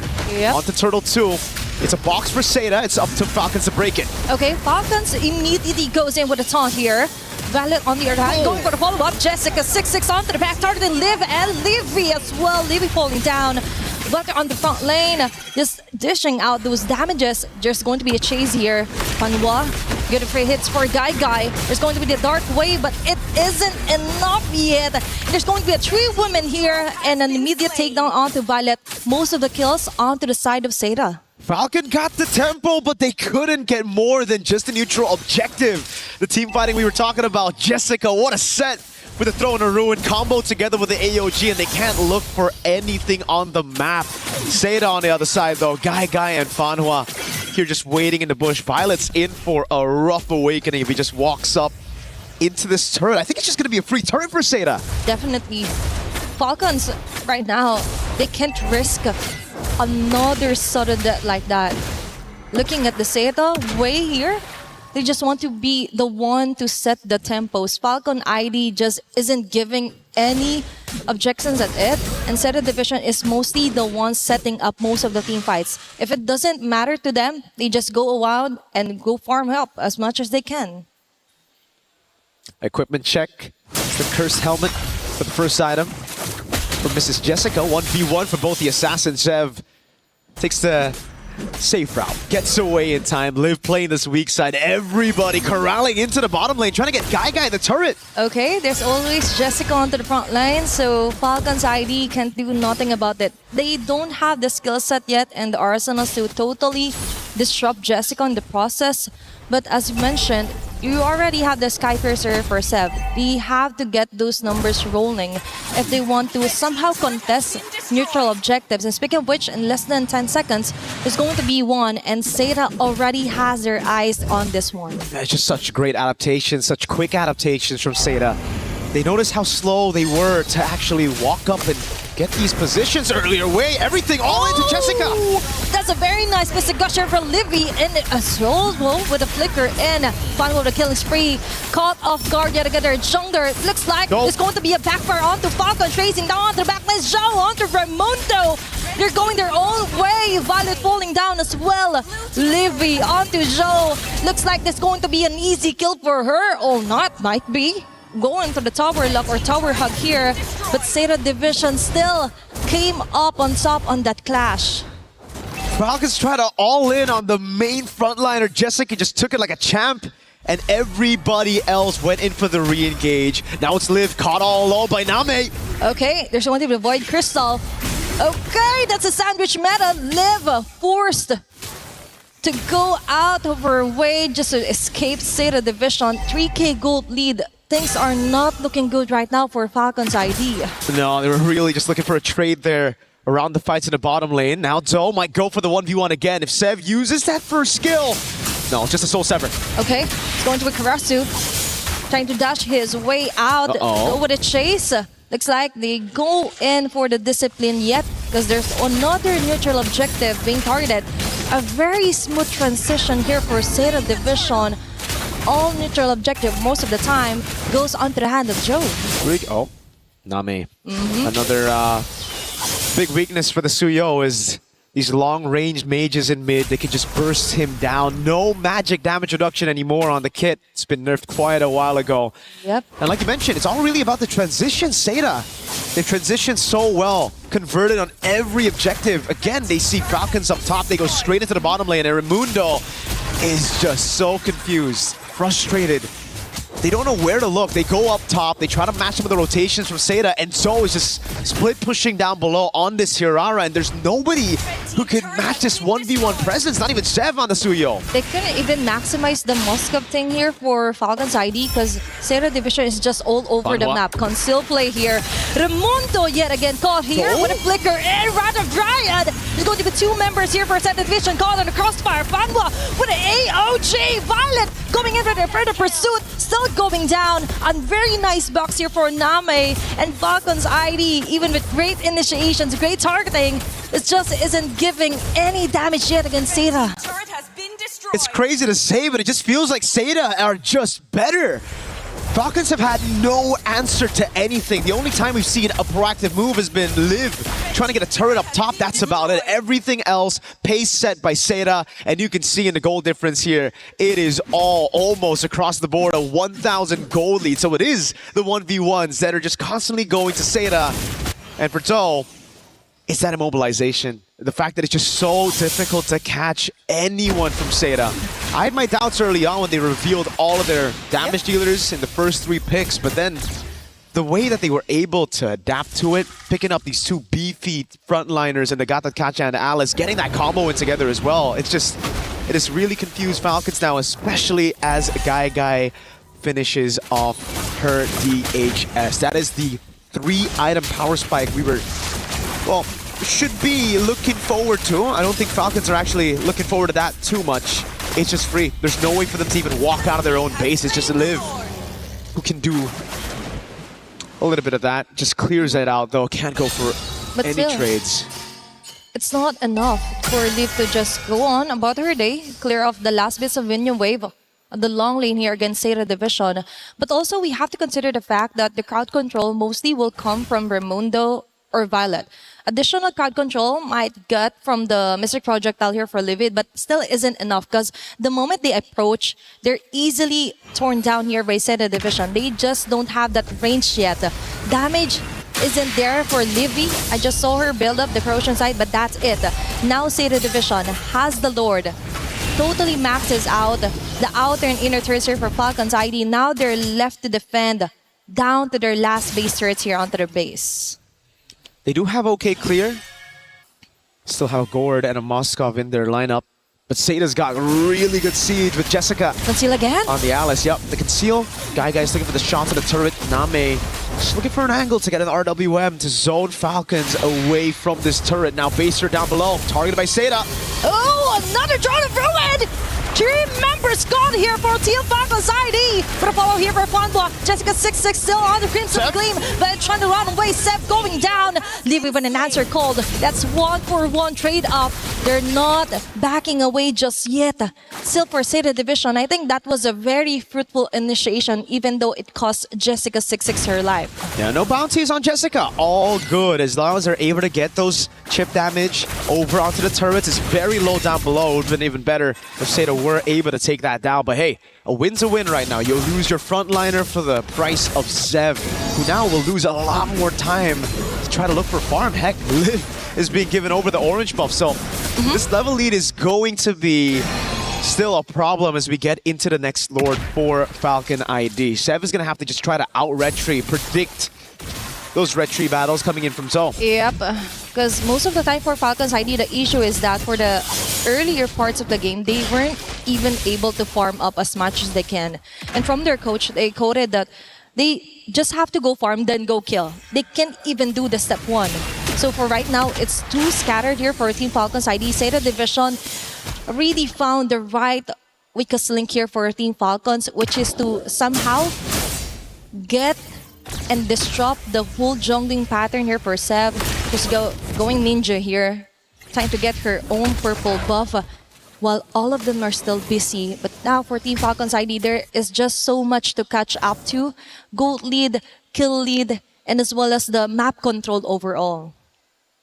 Chev's doing a good job, yeah, just staying out of vision, finding these holes in the map game that Seda have conquered to try to get some farm. And what a story this will be for our opening match. One of the titans of MWI from Indonesia. Usually when we look at the women, it's the Indonesian teams who've had the craziest records. But now it's Seda, proven to the world right now that they can go toe-to-toe. Heck, they can actually even just be better. Name, poking Violet down. Mid-prio for Liv. Okay, they have to watch out here for Guy. Mystic Gush is ready. Jessica26 with a stopper of the Throne of Ruin. Liv falling down. Joe getting busy here. Liv will slowly back away. Kill spree for Guy. Joe onto Liv with those damages. With Jessica26 onto the front line. A Crimson Gleam out. Livy as well here will go livid. Sev can do nothing but stare back. Seda Division still got the lead. Joe was the survival instinct mode there. But still, they want to go up against their base turrets here, trying to finish off the round as fast as they can. Guy with a mega kill. Now they're locking their eyes onto the tower, and it looks like this is it. Seda Division takes game number 1. A shocker of a win. Could be an upset on our first match at MWI EWC 2026. What a way to start things here. Seda 1-0 up against Falcons ID. Oh my goodness. Imagine doing that on your debut against Indonesia's finest. That is how you set the bar high here on MWI. Again, we've known the powerhouses here at MWI for the last 2 years. It's been the Southeast Asian teams, but now Seda, they might be the ones to shock everybody, just like a lot of teams did at MWI 2025. A whole game away from declaring themselves here in an international stage at MWI. What a performance. It was just fantastic all across the board. We take a look at the replay again. This was the final moment. What a call from Seda. They know they depleted almost all the resources from Falcons, so instead of going for the Lord, they go for the bombastic move to go for the siege. They know it's just Liv that they need to deal with, and what a fantastic zone coming in from Fanhua on the Gata Kacha.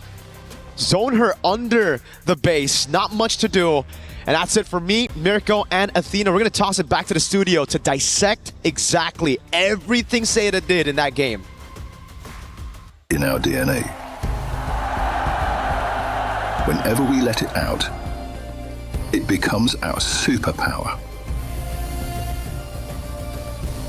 Now imagine an entire city being built to supercharge it. Kadir City, powered by play. Mirko and Athena, thank you so much for game number 1. More games to come, but what a dominant performance from our newcomers on the international stage. Seda Esports came in with a game plan, executed well, and honestly, the competition really didn't even show up. Things are looking quite scary.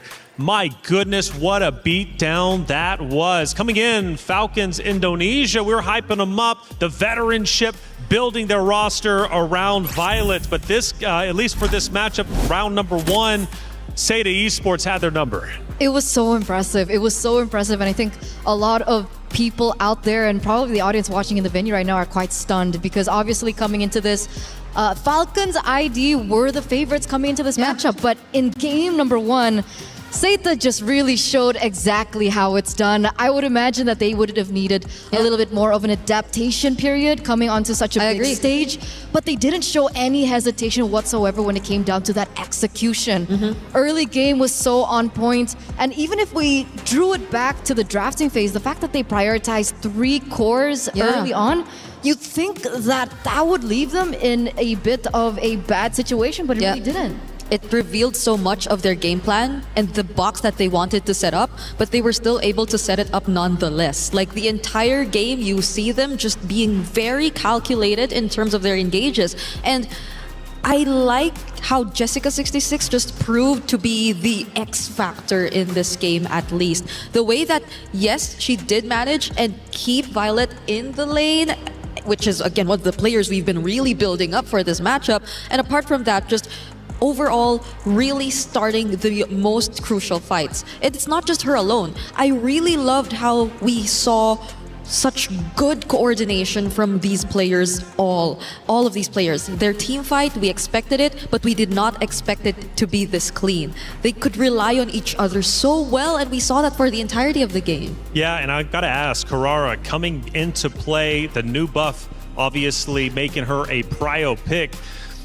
Seda Esports decides to go that direction. They build their roster around Harara. How much of an impact do you think that hero and that buff and the new meta had an impact, at least in game number 1? Because Falcons Indonesia seemed to start it off relatively slowly, building around tanks.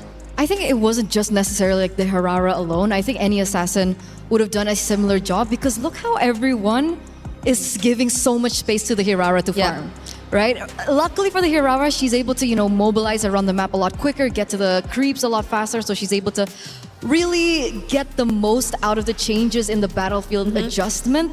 but it's how the rest of the members really set it up for them. I mean, you mentioned Jessica26 already, so that is something that we do need to highlight.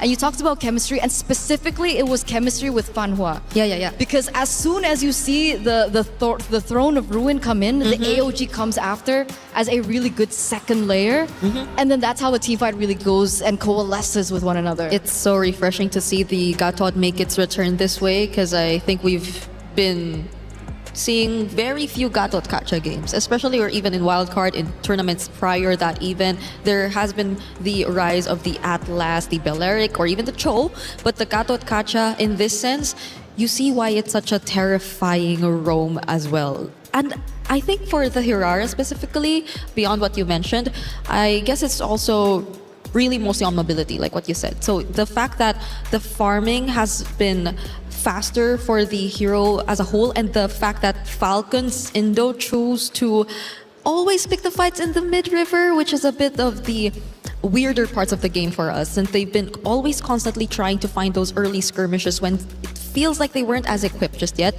The Hirara was just able to really take advantage of that with those easy in and outs of the team. And at some point, she was 2 levels ahead. So I'm wondering, like, Suyo into Yves itself was already kind of like, okay. I mean, if you're comfortable with that, if you're confident enough with that, because technically the Suyo is very susceptible to long-range magic damage, especially in the early game. For Falcons Indonesia, they were taking the fights, priority rights, but they weren't winning those fights. They were getting shut down hard by Seda Esports, and one name that was consistently mentioned was Jessica. Jessica was holding her ground, refusing to budge. How much of an impact did she have? Obviously, we take a look at the Falcons roster, but Seda Esports with Jessica, because she's technically going against Violet in the EXP lane. Yeah, and in that game with an Alice, I wonder what else Jessica really has like under her belt. Like, does she also have the option to go for, let's say, the more aggressive or damage type EXP laners? And how does that change the dynamic of Seda and their gameplay overall? Because based on that game, it felt very clean. Like a Hirara and them just being the space creators for the Hirara, it already felt very clean. I think Team Falcons honestly really wanted to go for the same approach, because they really started it off with those 2 beefy heroes in the draft. But we didn't see that really happen. We didn't really see that take place. Well, because of the fast versus slow setup, I'm curious if Seda Esports is going to once again go back into that fast, and more importantly, how Falcons Indonesia is going to respond, because that was a beatdown. Now, again, you go back to the veteranship, they build a roster around Violet. This is where Violet needs to truly be vocal and say, we're okay. Short-term memory, we lost that one. We're going to come back even stronger in map number 2. They're going to have to. It's only best of 3s. Of course, you do have double eliminations in our groups, but you can run out of time very quickly. When you're underneath those bright lights, some of these games can go by very fast, and before you know it, it's over with. You take the L, and that's just how it went. Either way, these ladies are going to battle once again on map number 2, but for Falcons Indonesia, they're going to have to make a very quick adjustment, because that was not the way they wanted to start their MWI tournament for sure. Seda Esports, their first time on the international stage, are looking dominant, and Jessica could very well be a front runner. Who knows for MVP if she can keep at this pace. Of course, I'm kind of the person who loves to get ahead of myself. Shut me down if you need to shut me down, but Jessica truly looked powerful. And one of the highlights, right, is obviously this team, Seda Esports, was built around MWI. They focused on their competitors. They came in with the game plan and they executed incredibly well. So now adjustments. What are we looking at going in to map number 2? This is really where experience comes to play. You talked about how things are going to go from game 1 to game 2. And technically, Team Falcons are comprised of a team with a lot of experience, right? Yes. They've been on the international stage before. They've been on multiple stages before. And they should be able to reset, especially it is a best of 3. There is pressure for sure, because we are at match point. Yeah. And yeah, technically we do have, like the double elimination system coming through, but it would be great to win twice in a row. Yeah. Right? You can go straight to the knockout stages. So what do Falcons really need to do? I think, would we talk drafts? I think their draft honestly wasn't as bad. Like it could have really went toe to toe. Maybe a bit more on the early game execution, because it was, I think it's really what their focus is mostly on. The fact that they're a very tempo-based team. So I understand if they really wanted to go for the aggressive plays, but then it should be a win for them if they just really want to keep it going. So the fact that they went for it once, failed, and still decided to go for it again, and I think failed constantly multiple times after that, really didn't allow them to get any room or to find any room to bounce back. So specifically, we're talking targeting, right? We're talking targeting on multiple occasions in these particular team fights. They wasted so many resources onto the front lines, because I think you mentioned it earlier on as well at Reflections. You were talking about Jessica26 over and over and over. And as we saw the game really unravel, we did see that she was the one that everyone was targeting. Maybe with enough firepower, maybe if they had their power spike, it could have been possible to take down Jessica and then look for something else, because technically she seems to be the one to really initiate these team fights and really figure out how these team fights will unfold in the Land of Dawn. But the fact that the Moskov only had 2 items, that too. She was so far away from her power spike. She was so behind as compared to the carry. So they really didn't have the firepower if they even wanted to go for the target on Jessica. Which they wanted to really catch up on, I feel, because we saw how there were a lot of times Liv was just trying to get farm elsewhere or try to farm, or even in a way through map control, since they were trying to attempt to go for split pushes, since that's what we know the Moskov actually specializes on. But the way that Seda have been also very quick to respond didn't allow them to do that either. So it's as if things fell apart one by one, when the moment that they failed their first 2 or 3 attempts in the mid. I think mid-river, really, you need to pay attention to that. How do their mid duo actually decide to play the matchup against the mid duo from Seda, against Name and against earlier Fanhua? Because I think also that was another surprise that we got to see. Fanhua coming in and having a really good KDA, honestly. That was a Gatot who I think had almost 100% kill participation with 0 deaths throughout the entire game. So, as far as speed goes, Falcons Indonesia aren't scared to initiate the fights, get aggressive, get in the face of Seda Esports. But how do you slow things down if you're Falcons Indonesia? Is it worth slowing it down and not initiating all the fights and maybe trying to figure out what Seda is all about, as opposed to just constantly bashing your head into the wall and hoping you break through? I think it goes back to the fundamentals, right? They really need to think about it. It's great to be aggressive, but why are you aggressive? What are you aggressive for, rather, right? That's the question. Like, are you going for an objective? Are you trying to shut someone down? Because it seemed like in the way that they initiated the team fights, sometimes it was just for the sake of. Yeah. And if you're going to commit to that aggression, who can you afford to be that aggressive against? Because earlier, I think staying and being aggressive is absolutely not a problem, absolutely not at all. But if they're just really going to commit to the bit, then might as well make sure that they can really afford to go after these targets, to really take out these targets they really just want to go all out against. And now, I think we're seeing some adjustments from Team Falcons. They did take out the Phoveus and the carry from the options, which then leads us to, I guess, opening up the roam options earlier that were mostly banned out. The Matildas, the Atlas. Is this early trauma? Oh yeah. Like, carry instantly banned out? That's not a hero that we usually see being banned out, first phase, right? Yeah. So, I mean, is Seita only limited to carry? Because I don't see another reason why that first phase you would go for a carry. Yeah, and more importantly, the Carmilla has been a staple ban too. Like, I wonder where this really came from. The fact that they just really wanted to take it out a lot of times. So, okay, we're seeing a Paquito priority come into play immediately in the first pick, but Seda does Jessica play the Esmeralda? Do they really want to go that route immediately? Even for Red 3 later on, let's say, if they just really want to keep their options open. Because I think there are a lot of other priorities you can also go for at this point. there's no carry left. So, but the Eve seems like a safer pick. How about the Claude? Just to make sure that there won't be any counters. Okay, they go for the Esmeralda immediately too. At least you have a guaranteed winning matchup in the lane. And we finally get to see what the Esmeralda has to offer, right? With how many buffs she was given in the Scarlet Embers patch. We're wondering how OP is this Esmeralda, because everyone really is talking about her. You were talking about the Claude earlier on. That's definitely something they can bring out. It's not going to be as simple because technically you are in a winning position because you're up against the Eve. So it's definitely something that I think Falcons need to consider. But the fact that we have a Paquito on one side, does this also signify that they're not going to go for an assassin in the jungle? Oh, that's gonna be, especially if they go for that damage bit of the Paquito, then that'll compromise the sustain of their lineup a bit. Exactly. I am concerned though, Jessica, being as good as she was in game number 1, going into game 2, a guaranteed win on the EXP lane, especially with Esmeralda, who currently is OP. That is a big boon for the side of Seda Esports, and Falcons Indonesia, in my opinion, are already behind. Oh, okay, this is interesting too.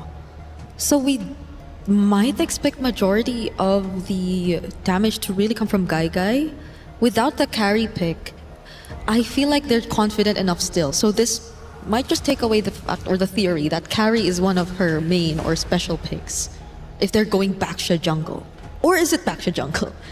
It should be. Do you think there is a chance that it could be flex in the roam? It can be flexed into the roam because it was picked after the high loss Jusin. So like those are really high mobility heroes. Look at that. Seda also taking out the Expo, a hero they played in their very own qualifiers as well. Which is why I think Baxi is going in the jungle. Yeah. If they're taking out Expo, okay. Do you think that we're living in a world where Paquito can go jungle? I mean, it was meta before. Or are they forcing it to? It could be possible, but technically Fredrin's still up for grabs. The Akai basically hasn't seen the light of day as well. Because I remember there was a time too where high loss could have been in the EXP lane. We remember that. Yeah. We remember that meta. There's just so much possibilities if we're talking patches way back. But if we were to follow what we're commonly seeing nowadays, then we are indeed expecting the Baksha to go into jungle. But what does Guy pick up then eventually later on? Because I feel like Falcons ID also sense that they might just put it in the jungle, so they're taking out some of the other options that could just really put out the damage that's needed from Seda. But if that's the case, shouldn't they be taking out the Claude as well? Because Seda's picking up first after the second banning phase. What's the idea here? Yeah. Technically, they're put in a tough position as well. Like, how big is that hero pool that you opt to go for the Moskov ban? Unless, or do they feel like Guy doesn't play Claude? It could be that, or are they going to put something unique in the gold lane? Maybe an unconventional gold laner? What else is there? If we're talking Shred, there's an Obsidia, but there's again a Paquito. I mean, Freya is still up for grabs. But then that leaves you with an almost all-fighter Freya lineup. Against Esme, I don't think you want to do that as well. Okay, does Seita consider the Claude here? Or do they have other options up their sleeve? Because we're thinking that the Baksha is going into the jungle. They already have an Esmeralda and Eve. So much space created. There you go. They indeed decide to pick up the Claude. The other remaining matchups are honestly... it's a bit tough to Harith into the Eve and the Baksha. Yeah, I was about to say. Not. I think the most 50-50 would be the Harith, but... It's a Baksha Eve. It's a Baksha Eve. What else is left? I feel like Liv will have to bring out something. Do you want to play like risky early game? Like the Grangers of the world? Or do they want to like switch it up? Put Paquito in gold if you don't want to go up against the Esmeralda and put something else in EXP? Well, we're thinking about it really hard, and it looks like they are thinking about it really hard as well. They're taking their dear time. That is a hero that we have not seen in a while. That is Hanzo and the Iritel. Hey. Unconventional drafts. And could this be Falcons Indonesia reaching deep into their bags to try and defeat Seda Esports, who surprised them so much in map 1? I have a feeling there might be a chance because it doesn't feel like a typical Game 2 draft in a best of 3. It feels more best of 1. It feels more... Well, technically, if you think about it, they're already down 1-0. They lose one more, they're That's going true. to loser bracket. They got to commit everything. It's a do or die for Team Falcons ID, at least if they don't want to go to the lower bracket and have only a single life left. And say to close it out with a Tigreal. Okay, how could you just go in? Yeah, this is going to be tough. I mean, the one thing that Falcons ID have in their cards is the fact that there's really nobody to kind of look around for the Hanzo. I guess Esmeralda will have to be able to look for that. Yeah. Okay, I still feel like Team Falcons ID can definitely play around with how unorthodox their draft is currently. The Irithel in the lane can, I think, manage the Claude if we were to follow like the more previous times we've seen Irithel into a Claude matchup. If it's just laning that we're talking about. But the Irithel moving around these heroes, a Baksha, an Eve, an Esmeralda. I mean, that's she the has tough movement part. speed, right? Yeah. That's the thing, right? If you're playing with movement speed and boxes, Irithel should be able to do it. Well, it's definitely a fun hero selection, and now it's time to move into map number 2. Athena, Mirko, take it away. Thank you so much to the studio. A great analysis so far, man. Hey, yeah, this is definitely an unorthodox draft. Welcome to the Land of Dawn. We're seeing a lot more picks, and this is exactly why we've been talking about the Hanzos, the steals early on, and Zoe, not aware of it on the Baksha. It's already such a slow clearing jungle. Tries to go for the top lane straight up. A level 2 dive or a level 2 gank attempt here.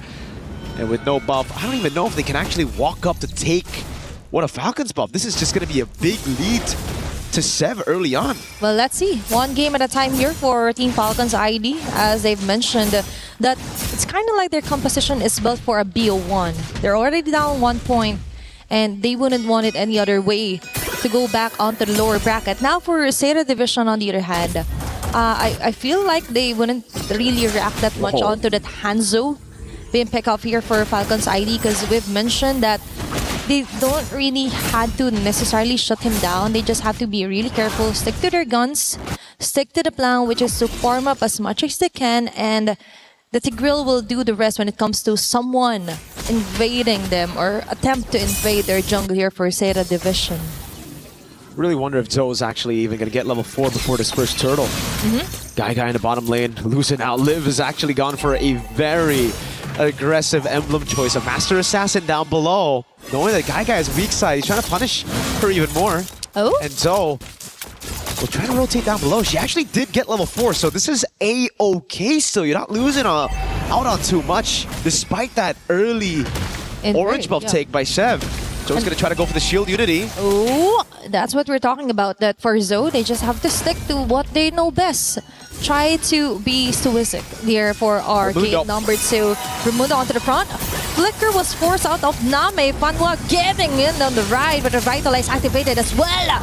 Trying to survive here is Raimundo. But Zoe with a shield unity in terms of size already activated. Meta trying to run away, being blocked over the corner here, offered neutral objective. Name yet again will get the first blood. Same goes from what happened from the previous game. Oh no, the targeting is all over the place. It looks so good for Falcons ID. Yeah. They went in, but they just had different targets in mind. Zeta, their composition that really thrives in that position where they can actually delay and sustain through the initial damage from Falcons ID, and they just had no idea who to target together. It really just feels like a big disconnect between the team. Turtle 1 going to Zeta with the Baksha.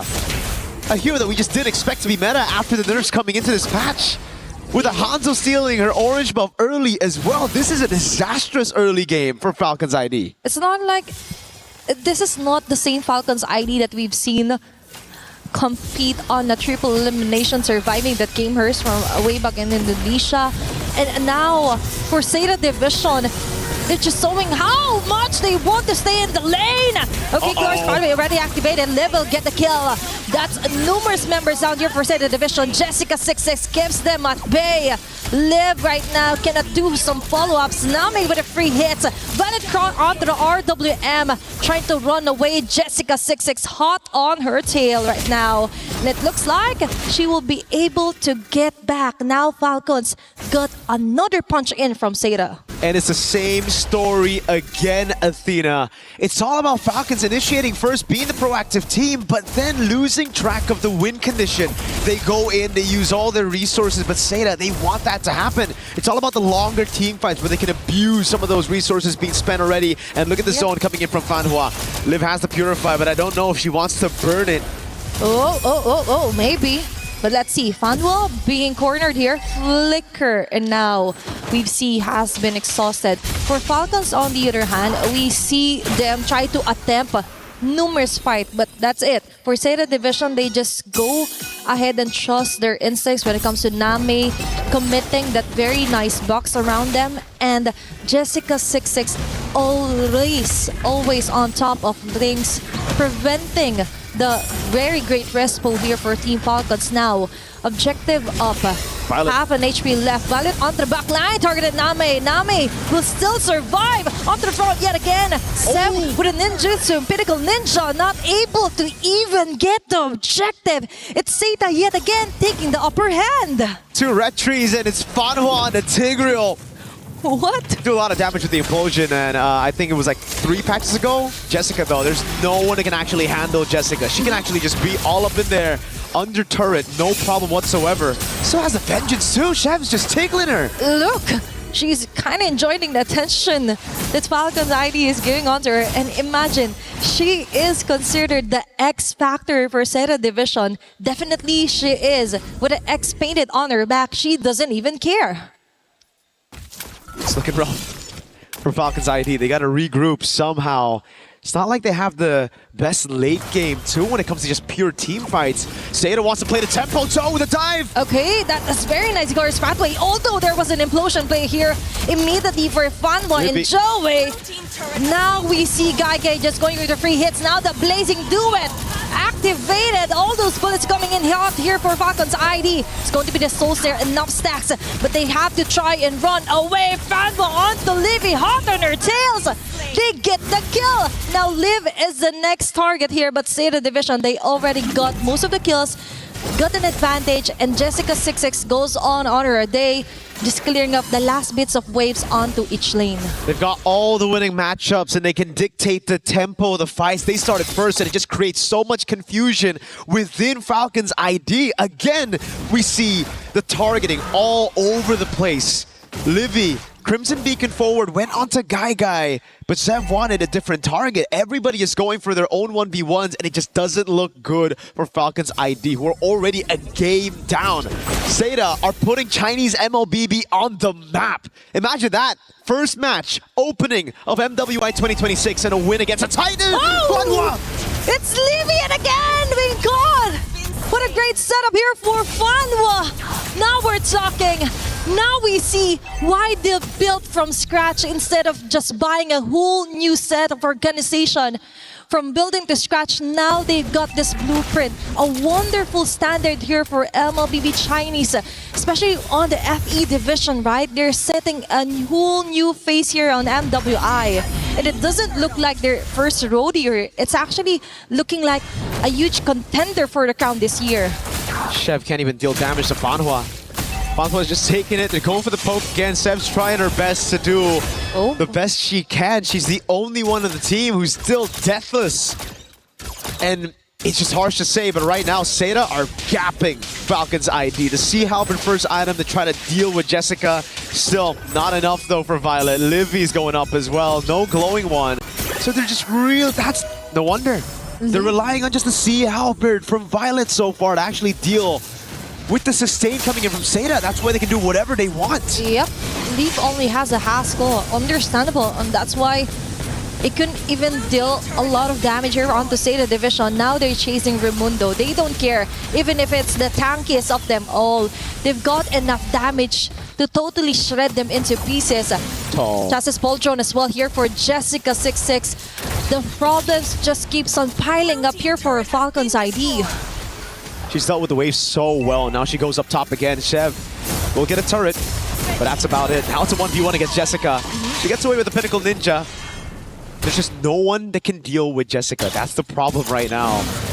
All the battle spells are up. We're waiting. This is the calm before the storm. A big one that could actually be Seda's first win in the tournament. A loss to the Titan in Falcon's ID. A purple buff take by Zoe, by Seda.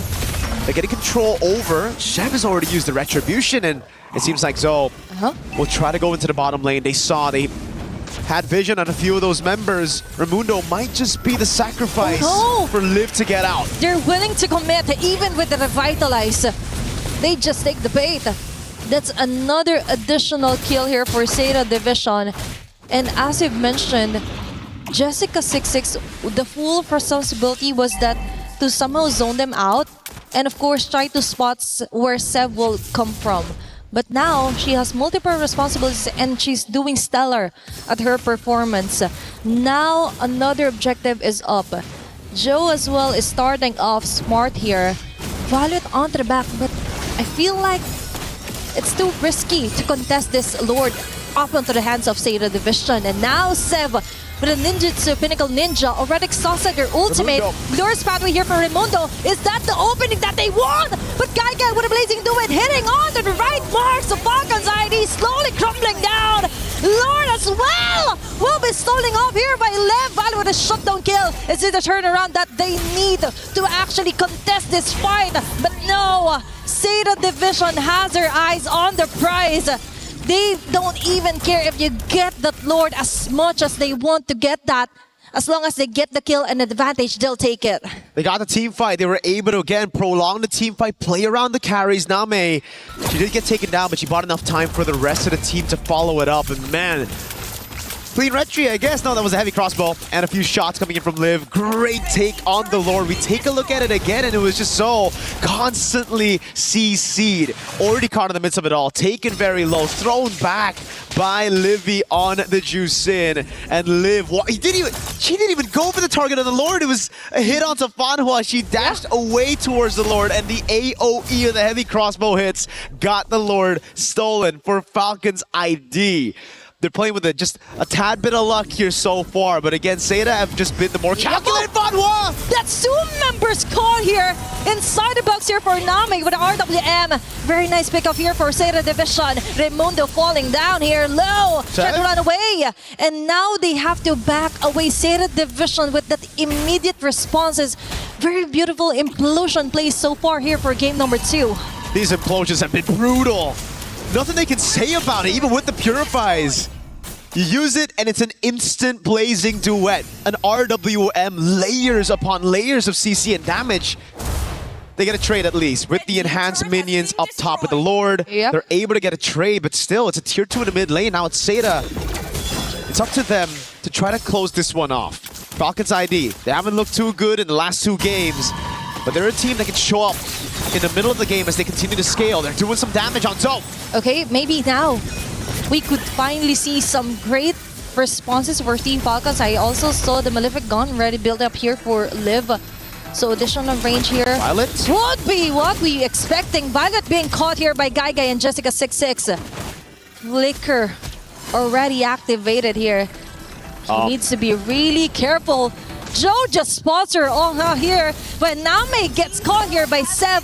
That's a really great trade-off here for Team Falcons. Violet just buying enough time for them to actually pick up some of the members here for Seda Division. The shining star of Falcon's ID, Violet, soaring past the skies on the Paquito, juking everybody, invading those crucial resources. Flicker out for Gaigai.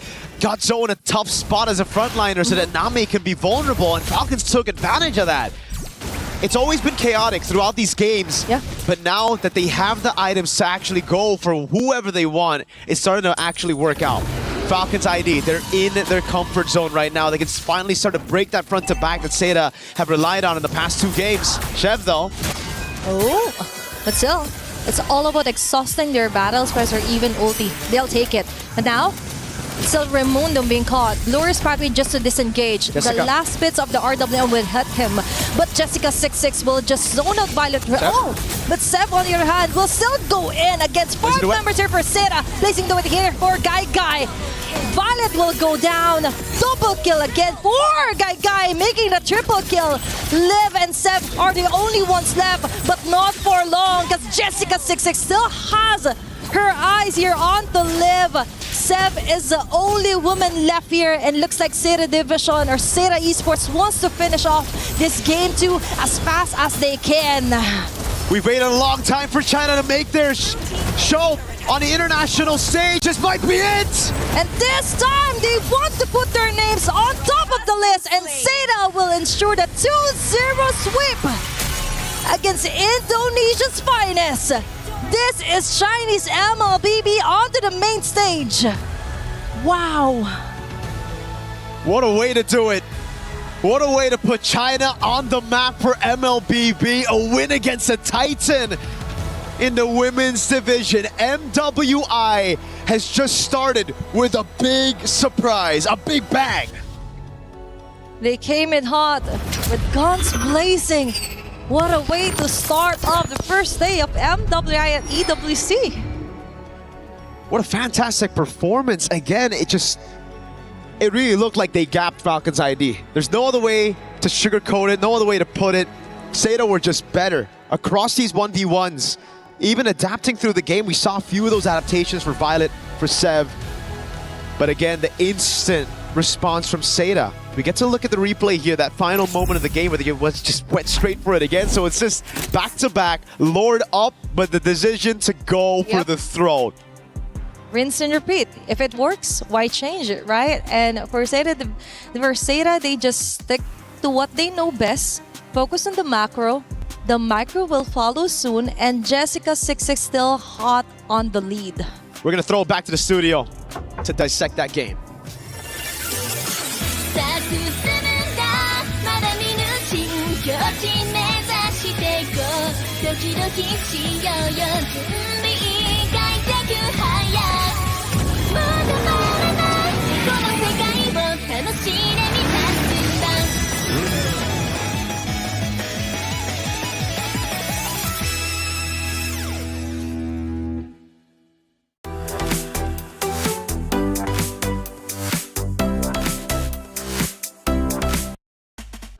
Welcome back in. Thank you, Athena and Mirko, for casting that wonderful game. And Seda Esports coming out very, very strong, taking down one of the titans of Falcons, Indonesia, doing it in a 2-0 fashion, making it look easy. Falcons Indonesia, they will have a second chance in the loser's bracket, but a very real chance they don't make it to the knockout stage. Hey, welcome back into the desk. I'm Taylor Reflections Noble, Eterna, Regina. Good to see you, ladies. Let's break it down, because my goodness, did it go by quickly. Seda Esports on fire. Yeah, it was 14 minutes in the first game. It wasn't too far off in that second game. A huge gold gap as well. We did see some moments of life, I would say, for Team Falcons in game number 2, but ultimately the execution just really wasn't there. Yeah, and I feel like a game plan that they had to resort to just because they ran out of options. It was a lineup that they had to wait to scale, and it relied on the mid to late game before they could actually find ways around it. And even then, it was still 50-50 because it relied on the execution and the angles that they could utilize to go up against Seda, who were very dominant across the entire map. Going back to hero selection, there was a big talking point and a huge surprise, and especially in game number 2, Falcons Indonesia throwing a wild card out there. And I love that you said, Brie, about like, look, it looks like they're trying to go and win a best of 1. Well, essentially it was that, right? Trying to stay alive, force a game number 3, but it took you by surprise. They took a risk, they took a gamble, it didn't pay off. Yeah, and a lot of it, I feel like they tried to address in this game. Like they felt more careful. I don't know if you would agree with me, but in terms of the more calculated team, it's always Seda on top. Like the way they utilize even the Tigreal, one of the probably the kinds of roamers who have very high downtime in terms of the ultimates, very ult-reliant. You see how much they understand how to use it and how good they are in terms of space creation. I think that's one thing that really showed up in terms of Seita's gameplay. It's space creation and knowing when to take on the fights. Absolutely, absolutely. Chemistry is also another word that I would definitely put in when it comes down to Seita. And meanwhile, going back to Team Falcons again, we were talking about game number 1 and how their targeting was so off in these particular team fights, and we see the exact same thing happen in game number 2. Again, there were moments where, they got better trades, like a 3-4-2, a 2-4-2, so at least they were able to trade back against Seita. But all in all, again, the targeting, is it a call issue? I'm not really sure what's going on, but they're definitely all over the place. If we're going back to the topic about the Hanzo, we did see that the Hanzo was at some point actually a level ahead of the enemy jungle. So a level ahead of the Baxia, so that is something that we can consider. There were moments as well where Sev was able to get some good kills in. So it looked like she really did try, and I don't think it was the Hanzo pick. The Hanzo pick really did work well for Team Falcons, but as an overall team, the way that they played, it was still off. Yeah, and I think there's a big discussion obviously about Seita and just how well they were playing. You know, the hero selection obviously is incredibly important, but Seita Esports was just fired on all cylinders. They look like a dominant roster, and it's going to be scary for anyone that has to go against them later on in our group bracket. But we had some big moments. Let's talk about our first big moment. Lord Stolen ends up happening towards the midway point. Obviously, maybe potentially a turning point for Falcons Indonesia. Walk me through what ended up happening. Okay, I think in this moment, everyone was individually just trying to accomplish their job, but it felt like there was a bit of the overcommittal from Raimundo, which didn't really allow or didn't really get the necessary follow-up. It was just fortunate for Falcons that Liv got the last hit on the Lord, but I think that's what I could just really term for that fight. It was just fortunate because everything else wasn't really on their terms. Like, their fight looked very Seita despite them actually taking that Lord. Well, let me ask this. If you take fortune, though, sometimes you get a little bit lucky. Could that have been a big turning point for Falcons Indonesia? Because they did almost turn things around. At least things started looking up. I shouldn't say turn around, but things started looking up. But they just still couldn't break through Seita Esports. Potentially, because at that point in time, we were getting to the power spikes that Team Falcons really needed for their team, right? I mean, Irithel was starting to do a lot of damage, hence perhaps why the Lord Steal eventually happened as well. But if after that they cleaned up the execution again, it's bothering me. Yeah, it is, because it felt like it's close. It could have been close. Their decision seemed like, we got it, so the better and the safer option is to just disengage. But even then, they didn't have the right tools to do it. And even so, if they fought back, I feel like it would have been an even trickier situation, because typically, once you lose on that Lord fight, you would want to find the trades. And Seita felt like they still had the advantage nonetheless. So they went for the chase. It was a very tough spot for Falcons Indonesia. At the end, though, it was Seita Esports dominating, pulling through, and a massive triple kill led to the undoing of game number 2 for Falcons Indonesia. We take a look back at that big triple kill that ultimately ended up ending the game. Yeah, this was another, I think, overcommittal from... It's Sev, so yes, she can afford to. Yeah. Because she can just go back to her body, whatever. But it's the fact that they decided to also go all in. Like, everyone else followed. I don't know if you have a term for this in Indonesia, but for the Philippines, it's more of like an audition where you just go in one by one. And it's a very uncoordinated play, which eventually cost them the game more than the triple kill, which felt like it was just handed over to the Claude. It feels like, okay, you know, to play devil's advocate, I mean, we've been talking so much about Team Falcons and ID and how they could improve coming into their next matchup, but obviously it's also something that we need to highlight coming in from Seita. The fact that they were able to make the team fights as messy and as unstructured as that, I would say, right? Because, you know, like the Jushin was jumping in and then the Paquito was still in the back line. So it was just really messy and perhaps it was forced. It was a forced error that happened. Yeah. Well, I mean, that was a lot of conversations about, you know, Falcons, Indonesia just trying to force openings for themselves anyways, especially in game number 1. The aggression was there, the mindset was there, but the execution simply was not. And one of the key highlights was for Seda Esports coming into this, their macros were clearly at the top of the food chain. They know how to break down each and every moment, and they punished Falcons Indonesia. Again, they have a very real chance, but a 2-0 loss is definitely going to be heavy.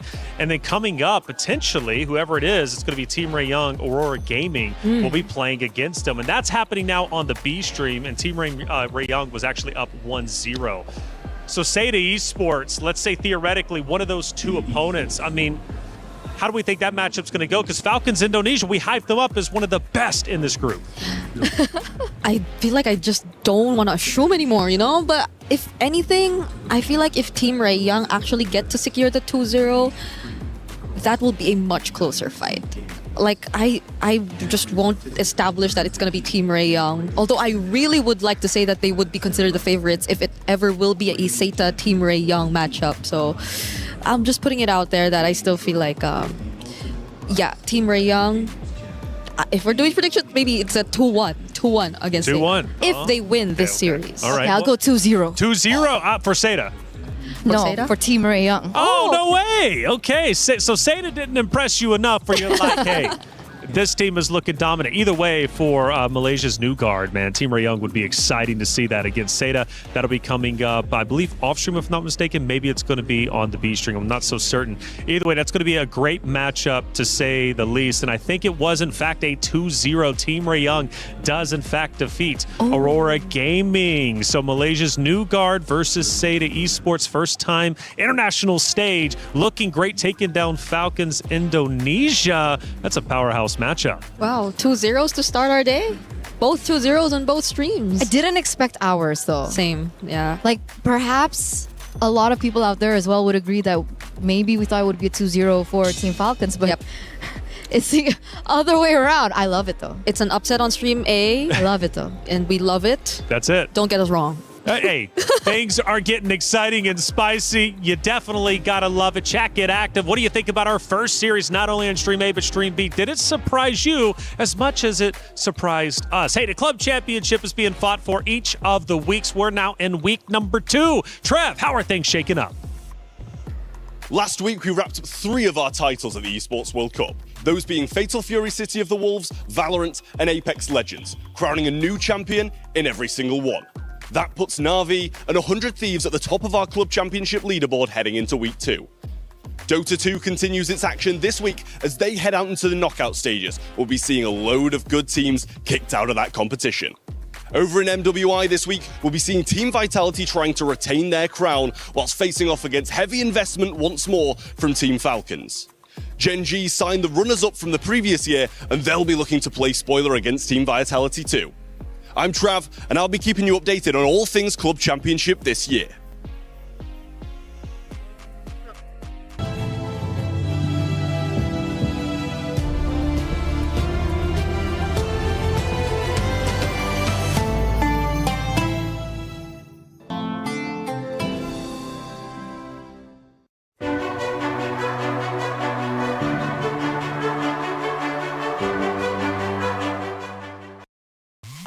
Well, the club championship, like I said, being fought for. Trav, thank you for the update. He's going to be providing updates throughout the entirety of our Esports World Cup. Okay, matchup number 2. The ladies already taken the stage, and therefore we got to shift our conversations from Falcon Indonesia, Seda, over now to Geek Cyber Team Geek Esports versus Geltech Cyber Team. 2, again, great teams. And what's fun about this one, Geek Neferia, our only French player in the tournament on home soil. No time zone change needed coming in, and hopefully the crowd are going to be supporting her each and every step. So is this added pressure or added confidence, right? Because it could go both ways, but I'm definitely really excited for Geek Esports in particular because this is our first WEU representative. So I love that about MWI. Each passing year, we get more regions, more faces to look at, and of course, more strategies as well. And it's no joke, because these are like 6 players from 5 different countries, which brings you the question,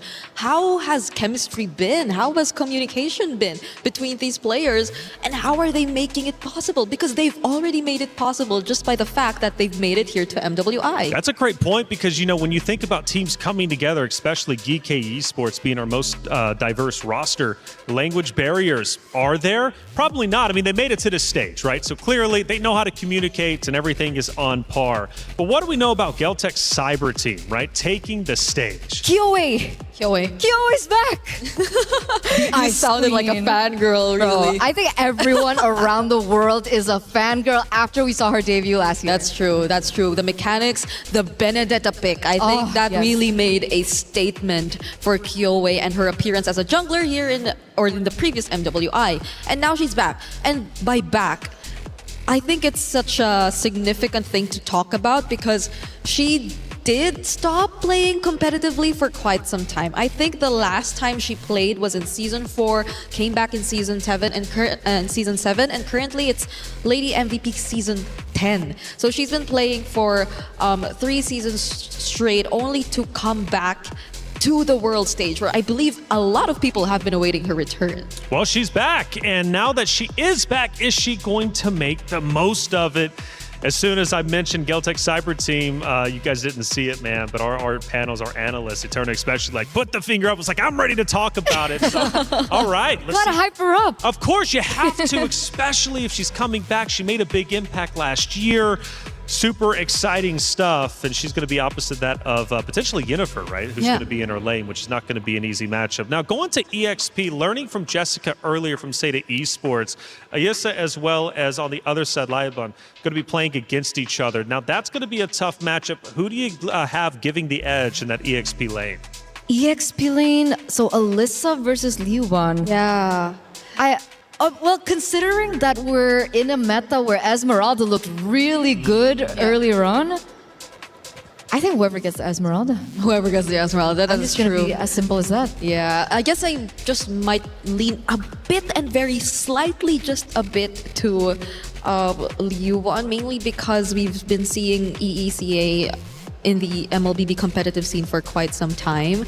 Western Europe, again, we did mention that it is one of their first appearances in the international stage, and they probably, or at least for a Geltec Cyber Team, right, they have a bit more exposure and they get a bit more information from the people around them, even from maybe their counterpart, the men's teams in EECA, and in terms of their gameplay. But remember, GK Esports, they're comprised of these Egyptian players. That's right. We have Electa, we have Yui, and they are no stranger to the international scene. We've seen them time and time again. Yeah. It's always been them and, you know, the Egyptian girls. The connection. Right. Yeah, they have that connection, and they've been also dominating so far whenever they do have an international appearance. So that's true. I think there are multiple international influences that we can expect from both of these teams, apart from the fact that they're very diverse in terms of their lineup.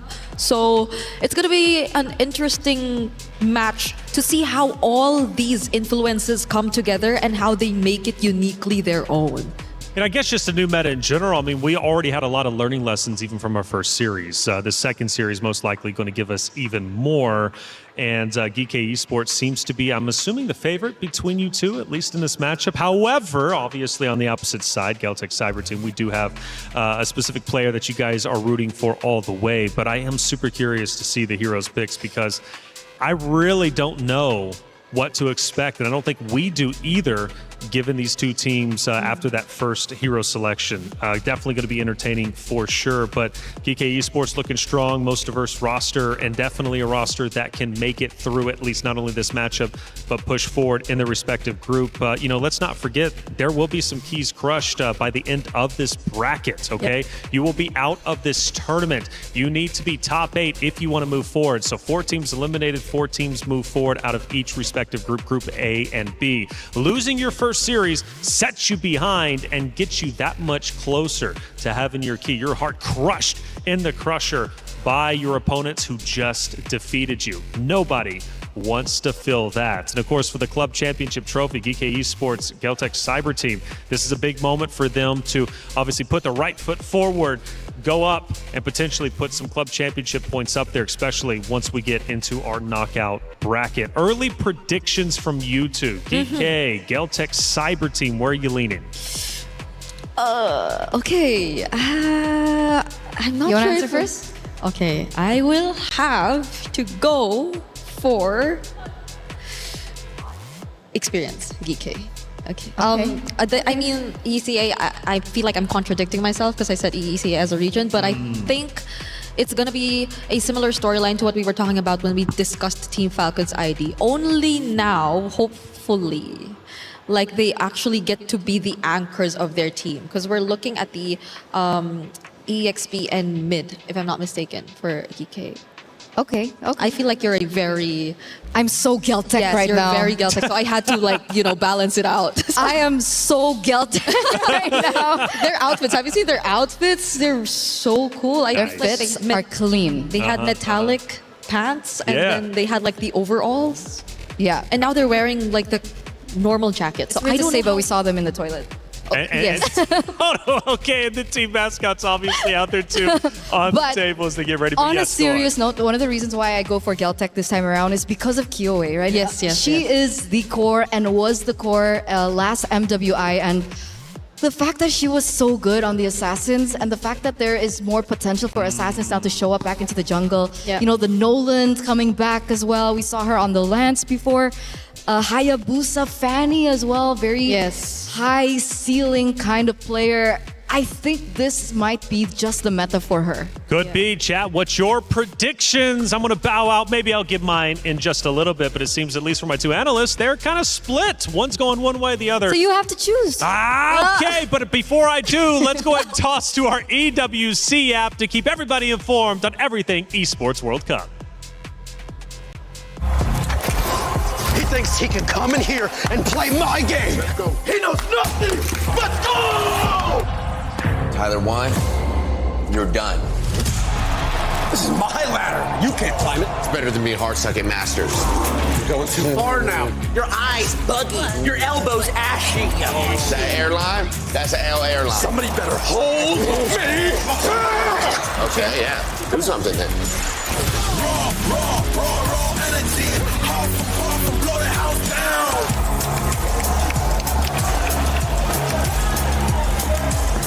You look nervous. You look short.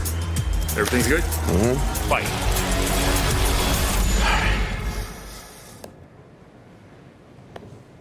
Okay.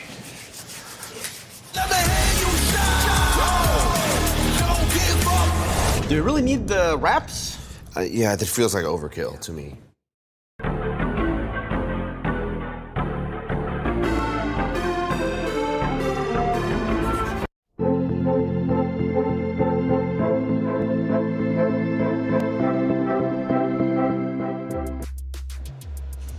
Hey, welcome back in, everybody. We are getting set up for our second series of the day. It's Geltec Cyber Team versus GK Esports, and we've kind of broke it down a lot, especially on the side of GK, most diverse roster, and then, of course, Nafira is going to be there, the only French player here representing on the MWI stage.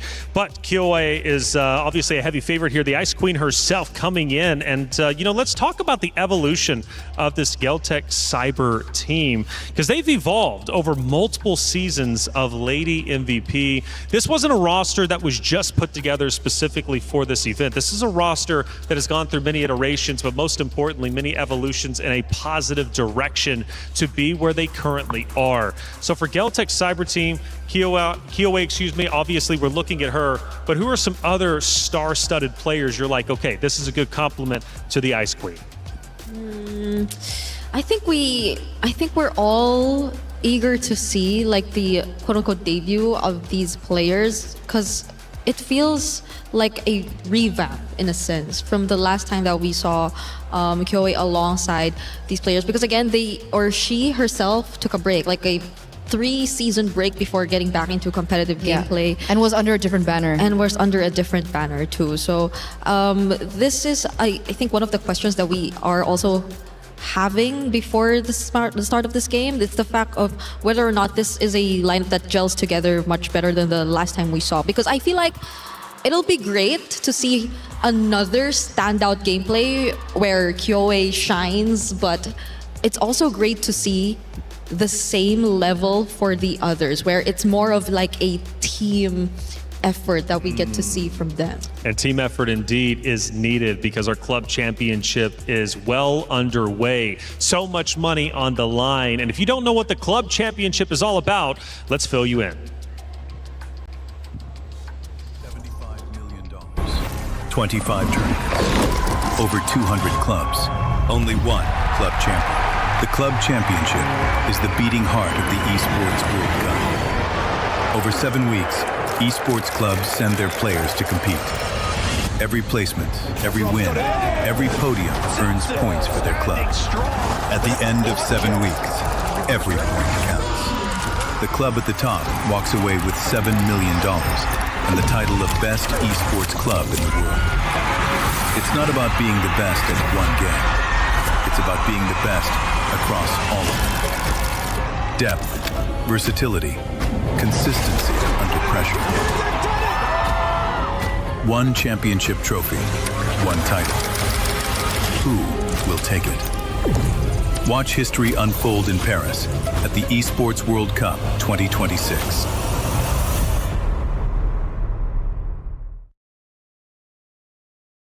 There. For every click, every clutch, every respawn. We were there for the years of grind, and we're here. Now, the proud founding partner of EWC, powering the biggest event in gaming, shoulder to shoulder with the world's best, making history. Greatness deserves a stage. Lenovo Legion, reach your impossible.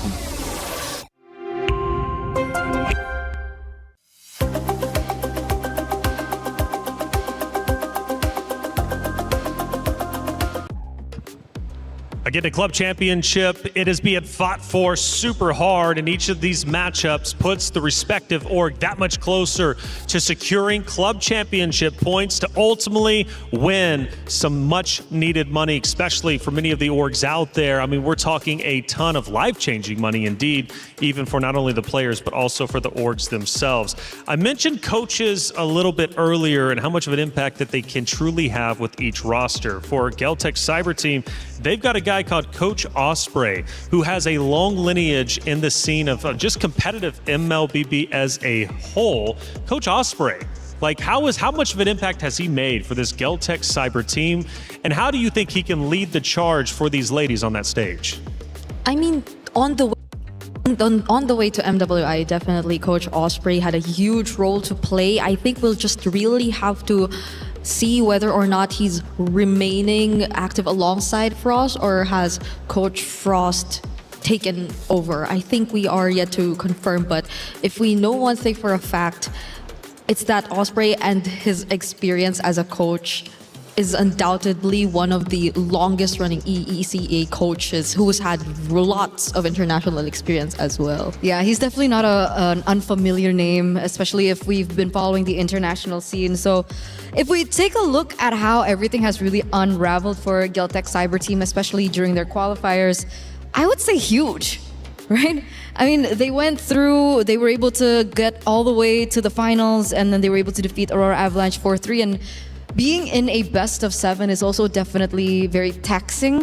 Like, you would need extra mental fortitude, and I think that plays a lot, and it requires a lot from the coaches as well to kind of guide that through. Yeah, that's why we listed down the names and kinds of coaches that you tend to have when it comes to an MLBB team, because really there's so much. There's definitely a lot, especially for I think our players who are currently part of MWI, because how often do you see them given an opportunity to just come together and compete internationally? I think the most significant is definitely this, but other than that, it's like we rarely get to see them meet each other on the international stage. So these are like one of the few times they can really just show up and really prepare for and make a name for themselves internationally. So they definitely just really wouldn't want to miss this opportunity. For sure. And for GK Esports on the opposite side, they are obviously debuting here for the MWI. Now, that is a big deal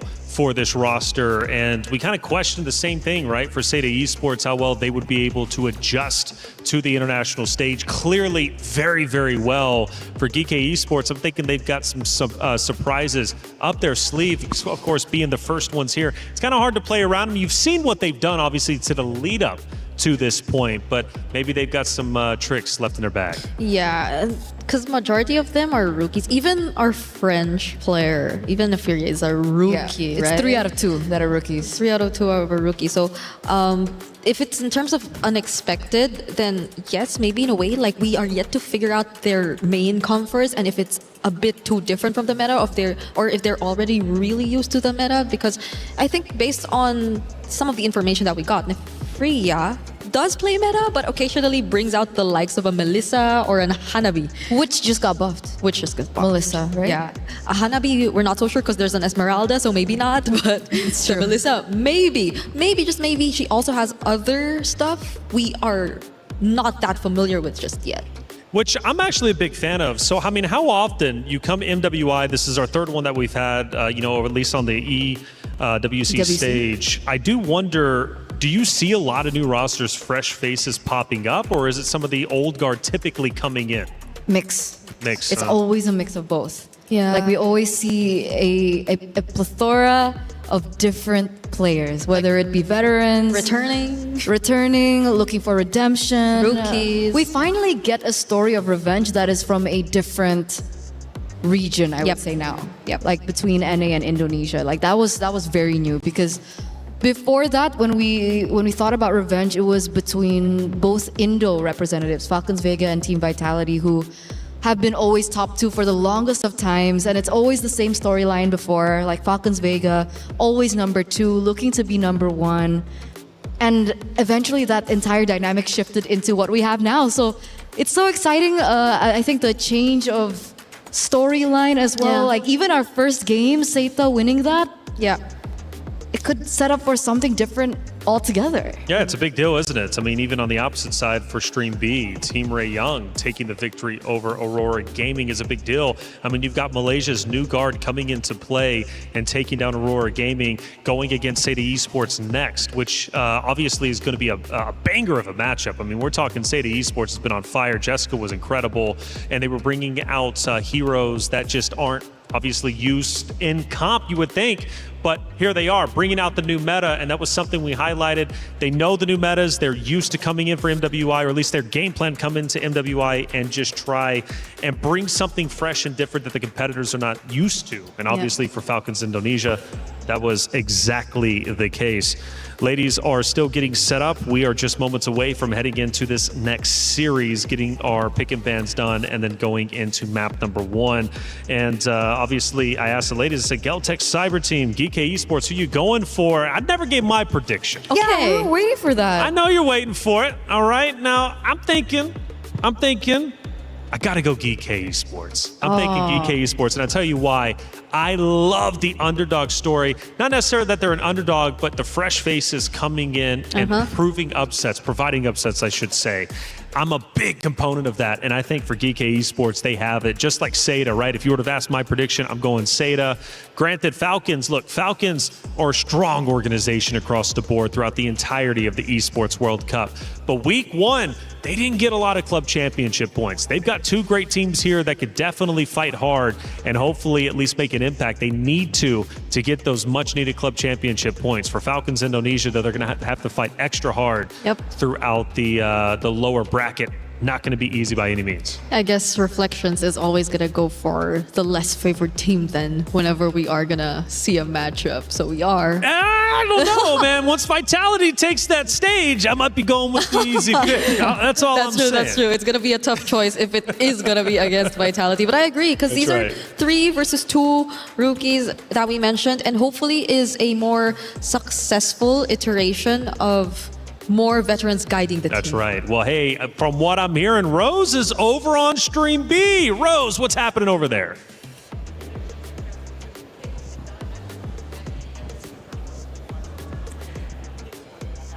Hey guys, Rose here live from the secondary stages. We have just recently wrapped up the first match of the day in Stream B with Team Ray Young winning 2-0 in a dominating fashion up against Aurora. And we are currently on standby as we are to enter match 2 where we will be witnessing Virtus Pro going up against Twisted Minds. Will this game be another upset or will we all be surprised with the results? That is it from us over at the secondary stages. With that, throwing it back to you guys. Thank you for the update, Rose, over there on Stream B, laying down the law. Team Ray Young, as we mentioned, a 2-0 win over Aurora Gaming. Coming up next on Stream B, Virtus Pro versus Twisted Minds. Anytime that I hear about these two organizations going against each other in any esport, I can't help but get excited. Me too. And this was one of the teams that I mentioned earlier on when we got into the broadcast, right? Twisted Minds, a very unique team, being able to go through from the Mekong qualifiers. And they've incorporated such a unique lineup, very Indo-coded. Jin Chao's there in the gold lane. And we got to actually see them, I actually saw them at the airport. And I was like, you guys confident? Yeah, it's been okay, but I've been hearing that there are communication issues. So no matter how professional these teams are, no matter how professional these players are, when you unite a particular team under different banner from different regions, communication is going to take its toll because their coach is also Indonesian. It's Nasi Uduk, Coach Nasduk. On paper though, they seem like a very terrifying lineup. Like their mix of players consists of players with very remarkable experience. So you know for a fact that Sa, she's also made waves even in previous MWI. Jin Chao, again, we're so used to seeing her rivalry within Indonesia, but now she's exploring outside. Jin Chao and Shell. Yeah, that's another layer to the story that we're currently talking about. And the other players as well, Mei Lane, Daisy, Kao, every single one of them, and the kind of flavor that they bring to this lineup and the difference that they make. So I agree. For sure, for one, communication might be likely an issue, but it's nothing that cannot be resolved completely. I feel like even for adjusting imports, there are just really like common and basic go-to terminologies because the fundamentals are pretty much already established. Like you know the structure of a game and how it normally goes. It's just the team and their unique approach that they usually have to deal with eventually. But we get to figure that out later on. That's a Stream B thing. So again, you guys are watching, please. That's a Stream B problem. That's a Stream B problem. Stream A don't got that problem. We have a different... we have Vitality later on. That's right, Vitality, and then also Geltech Cyber Team, GK Esports, and Kyo obviously getting a lot of attention over here, especially from the side of Eterna, right? Being a big fan. And you know what? I can see why she's a fan. I mean, she was awarded as the finals MVP. She was making great clutches in a previous tournament. And, a 7-game grand final playing Harley, Leo Mord, right? She obviously has versatility. She can go in and make objectives hers, which clearly, as a big impactful player, I can see why she's clearly going to be a big impact for this Geltech Cyber team. But is it enough to take down GK Esports? Because we mentioned the veteranship earlier of, I believe it was Violet, right, coming out from the side of Falcons Indonesia, but that wasn't enough to take down Sata Esports. The veteranship sometimes can't get your team over the edge to take down the newcomers. Yeah, which is why I'm really hopeful. I'm really hopeful this is a more successful version. And that's what makes this matchup really interesting, right? We've been highlighting Kyoe for the longest of time, but on the other side, it's Electa. Do you remember Electa? Electa Final Blow? She also plays the Benedetta. I remember that nickname. Electa Final Blow. Electa Final Blow, Sata Esports, the final blow to Team Falcons Indonesia, who drops down. And we've got our first decider matchup to protect the key and your heart at the Esports World Cup. Team Falcons Indonesia versus Aurora Gaming, who also suffered a loss 2-0. Both teams have yet to win a map. Oh, that's tough. I know it's just been the first series, but you're already seeing an elimination match coming your way. And I believe these are being broadcasted tomorrow onwards. because today we're focusing on all quarterfinals for the first round. Yeah. So it's tough, at least for that group. But again, in Stream A, you get 2 matches from Group A, 2 matches from Group B. So we still have a lot to catch up on. And even in Stream B, we have to check what is happening over their side. But for now, we know for a fact that we are a few moments away from Geltec versus GK, and we are very, very split on the desk as to what our expectations are for this match. Yeah, we need another person up here. Well, then again, that would make it even more split because it'd be 4 instead Wait, of 3. don't say that. Don't say that. No. Stream A, best stream. Stream A, best stream. Stream A, best stream. If you say we need something, then Stream B are going to say, see, we're the better stream. Oh, yeah. We don't need All it. right? We don't need, you stay over there on Stream B. We're okay. That's right. Exactly. Although they do have a banger matchup, VP versus Twisted Minds is definitely going to be pretty incredible to watch. But we'll get one of those teams a little bit later on. And even our third series of the day, Vitality takes the stage. We'll get to see what form they're going to be in with the new meta. And things definitely will be heating up from that point forward. Geltec Cyber Team versus GK Esports. We are just moments away from our pick and bans, which has been quite exciting to see, again, with the new meta, to see how these teams are going to ebb and flow, obviously, to play against each other. And, you know, got to say for Seda, they definitely opened up the hero selection wide of what we could be expecting. I mean, it was truly exciting. I guess it's the Esmeralda thing. Yeah. Like, are we just going to really pay attention to whoever gets the Esmeralda? I'm still undecided.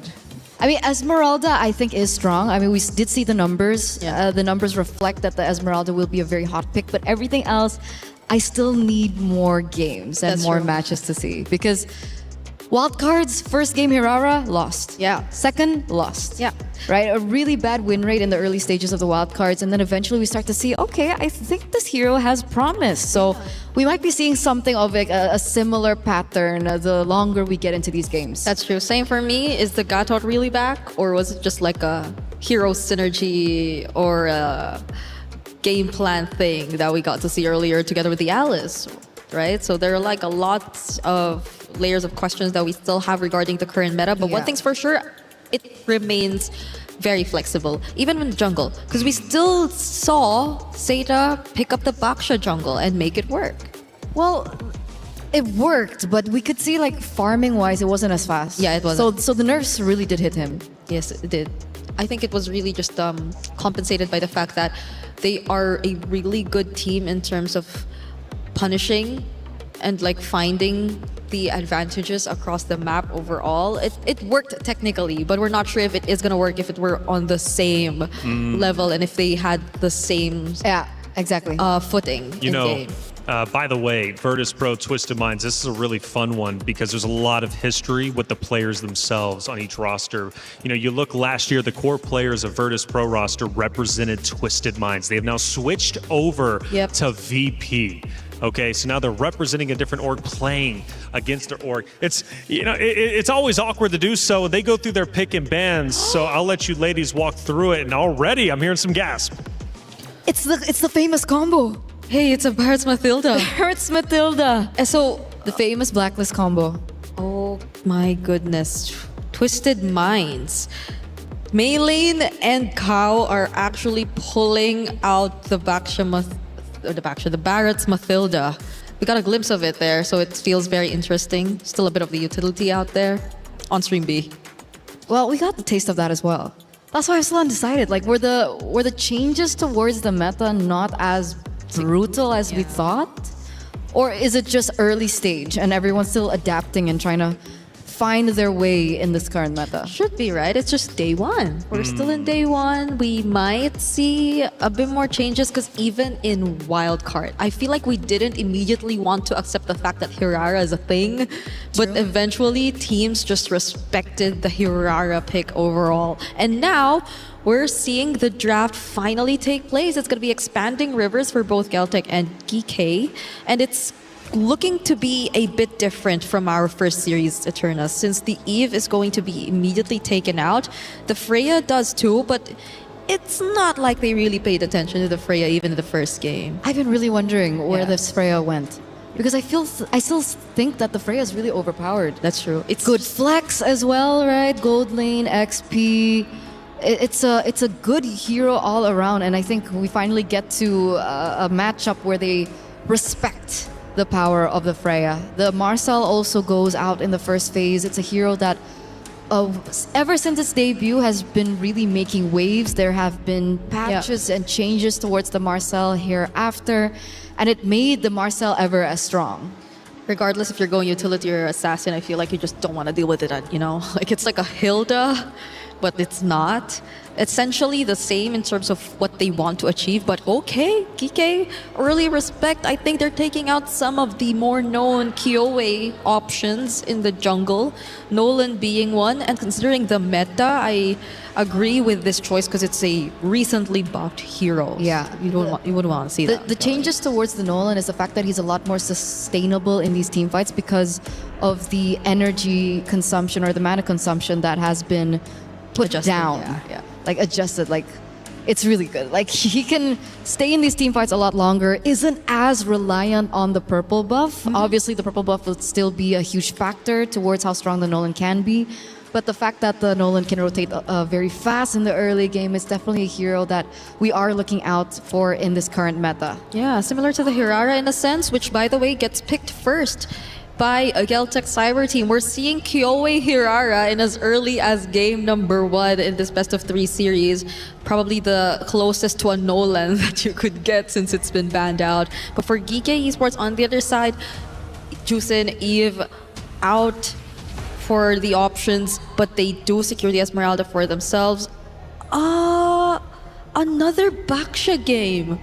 Immediately prioritized for Geekei too. So we're seeing a pattern. Yeah. Right? Hirara heavily prioritized. Claude is still definitely in the meta. Gold lane as well. Atlas Roam is also something that we've been considerably accustomed to even pre-MSC wildcards.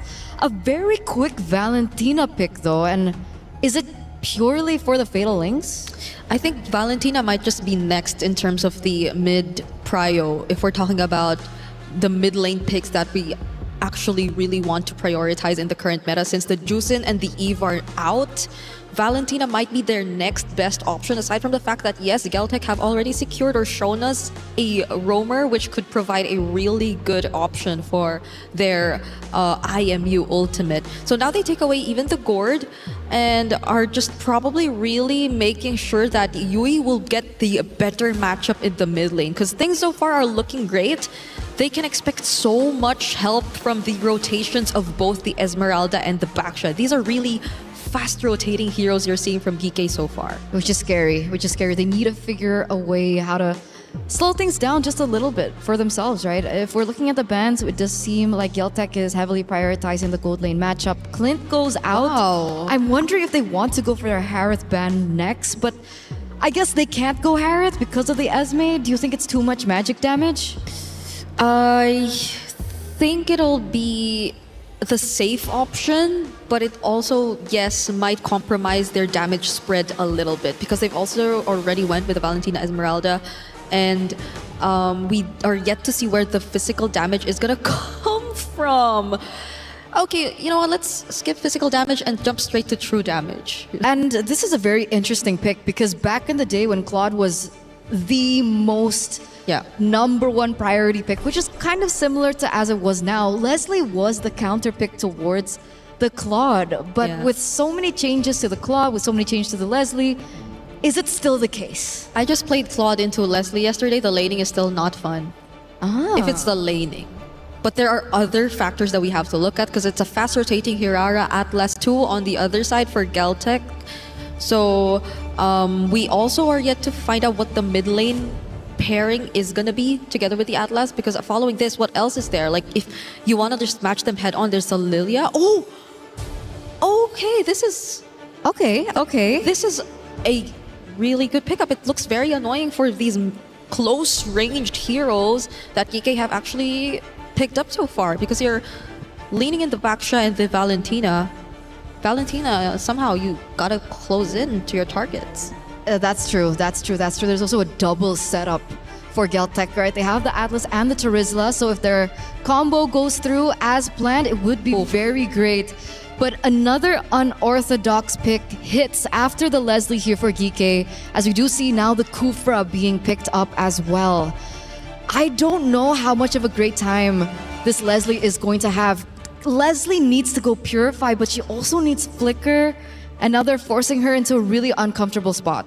Yeah, at least in terms of the Claude, you have a way to just cancel out the Blazing Duet and just push him away.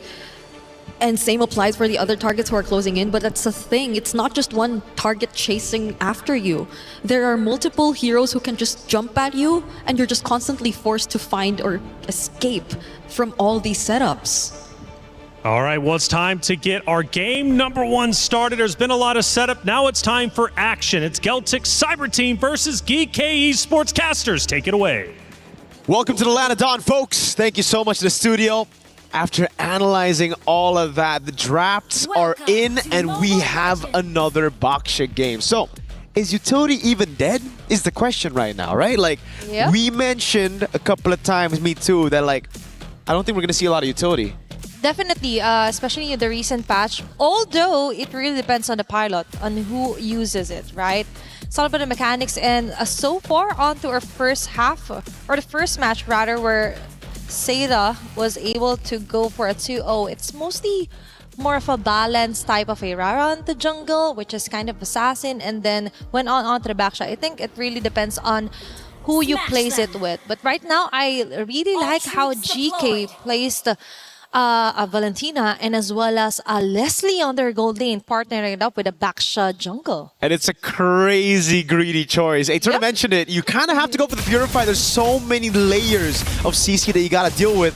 Nefiria will go the different route though. It's a Flicker on Nefiria. It's also lethal ignition and the weapon mastery. So all in on that greed. If she wins out of this lane, it'll be great. If she doesn't, yeah, that's it's going to be problematic for sure. Kyoe, very interesting pathing. Goes from the lizard straight into the gold crab, and now she goes onto the purple buff. I actually really like that. And honestly, if you're just looking at the draft, Geltec got a really good draft. Coach Osprey, I've rated him for quite a while now, and I'm very happy to see just a bit of Verso, even though we get to see him this tournament.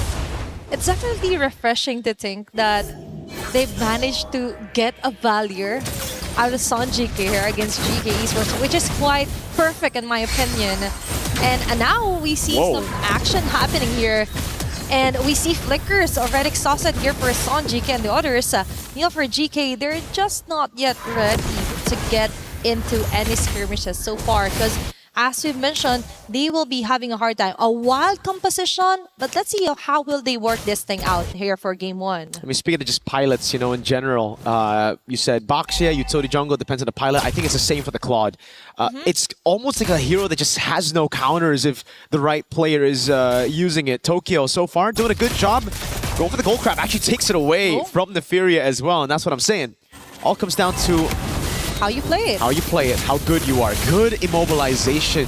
Great start here as they get tempo and they go straight onto the neutral objective. Kuejo straight down below as well. Liuban already level 4. Oh, very nice zone out here for Kuejo. And as well as placing out the frigid bread as early as possible. Eliza with the jump. Sonjika will be able to back away. There's going to be 3 turns here. Getting first blood here is Yui. Meanwhile, Sonjika with a trade-off of double for 1. Geltic getting most of the advantages here, and Eliza, even though that was a great entry point, just didn't have enough respo to make the most out of it. There you go.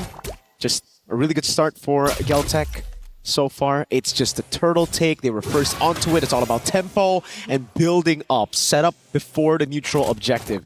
Meanwhile, for GK, I really feel like they should try to rotate onto Nefiria instead of going for those neutral objectives. They have pretty good rotation speeds. Tokyo this time won't be too fortunate to actually steal that away. Nefiria will be the one getting it. It really feels like, especially after that initial setup for Geltec, it should have just been GK looking for a trade up top, especially considering they got a winning lane for Nefiria against Tokyo. Yep, Brigida has already mentioned they actually tried the Claude onto a Leslie, but now they're onto A5U. Kyoe is just going wild, and I think the meta fits her best. because it's one of her specialty when it comes to assassin type of things, and the mechanics just fits perfectly when it comes to a Hirara under her hands. And now they go easy on the initiations. That's a quite an Neferia is the next target. Now they see the frigid bread. The flicker already baited out of her, and I think that is very crucial here for GK Esports. This is the gold crab secure, actually taken away by Sanjika over in mid. Good rotations across the board. The flicker burnt out means that if they do get prio over this lane, they can just rotate over again, and it's going to be a free kill. Especially with the Hirara rotating over. Kiowe already utilizing expanding rivers. The shield unity used up by GK. Electa using it maybe a bit too early as they go for the rotation up top, but Tokyo is very aware of what's happening. Again, it really just seems like Geltec will be the ones holding it. They're making things easier here for Tokyo, so they don't really think it's much of a threat here for Neferia. As long as they get the flicker out of her, things are looking good. Now for GK, they're trying to force out some kind of vision, and it's still Neferia! They come back to Leobon with the last hit. They go in with a Fatal Links.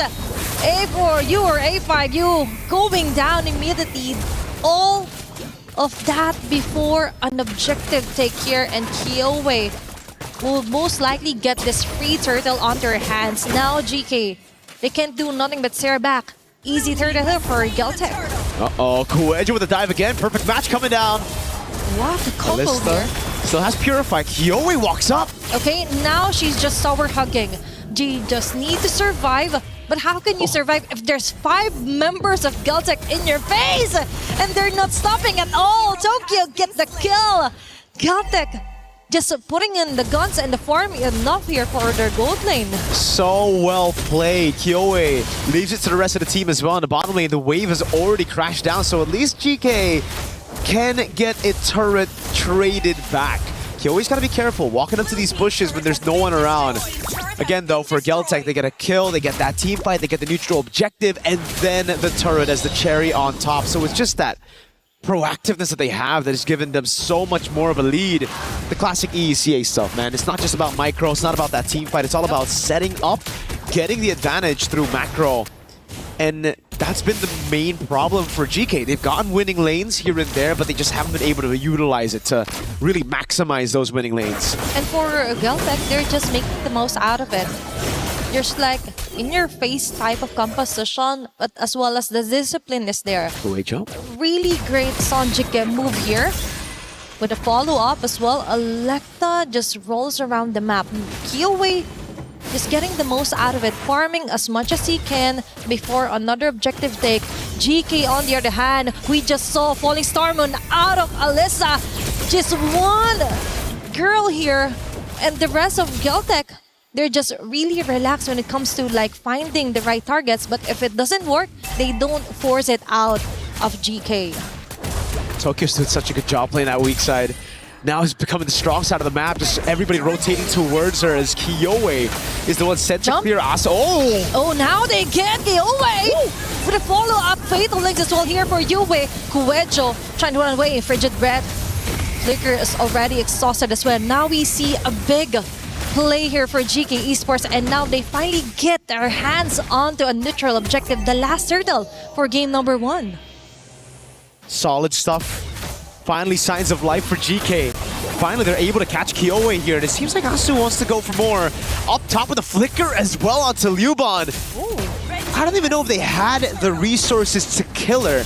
Even if that Tower's Revenge landed, Kuejo knows the flicker is down, but doesn't have the Fatal Links. It'll just be now a slower game. Tokyo, everything given over to her. It's all about her being the main carry now as we move into the mid game. Tokyo with the Golden Staff, Neferia a bit behind. Kiowe goes for the War Axe here, right after the Hunter Strike. A bit more of a safe approach. No Sky Piercers for the Hirara so far in MWI. And it's the rush for Electa onto Radiant Armor, which is quite interesting. I understand, you know, Sanjika's been a big threat, but Tokyo and Kiowe, I thought, were going to be the main ones that you have to deal with as a frontliner. I think that is somewhat a tunnel vision here for Electa to just solely focus to the defensive build, but now for GK Esports, maybe that's the plan. They go for the mental mind games. Alyssa forced out of her Purify, and now Geltec just focus Paris onto taking down a turret here. Falling Star Moon just in there of the last bits of minion wave, but that backfires on your face. I think this should have just gone out and back away, given that it's already obvious that the turret will be taken down by Geltec. Now they go for the mirror move here onto the top lane. But for Geltec, they still have this in the bag. Advantages, most of it is on their side. Yeah, Kyoe wants to get a bit more into the bottom lane. Asu's getting chunked. Okay, Rigid Red. No can do. Electa just slowly rolls away.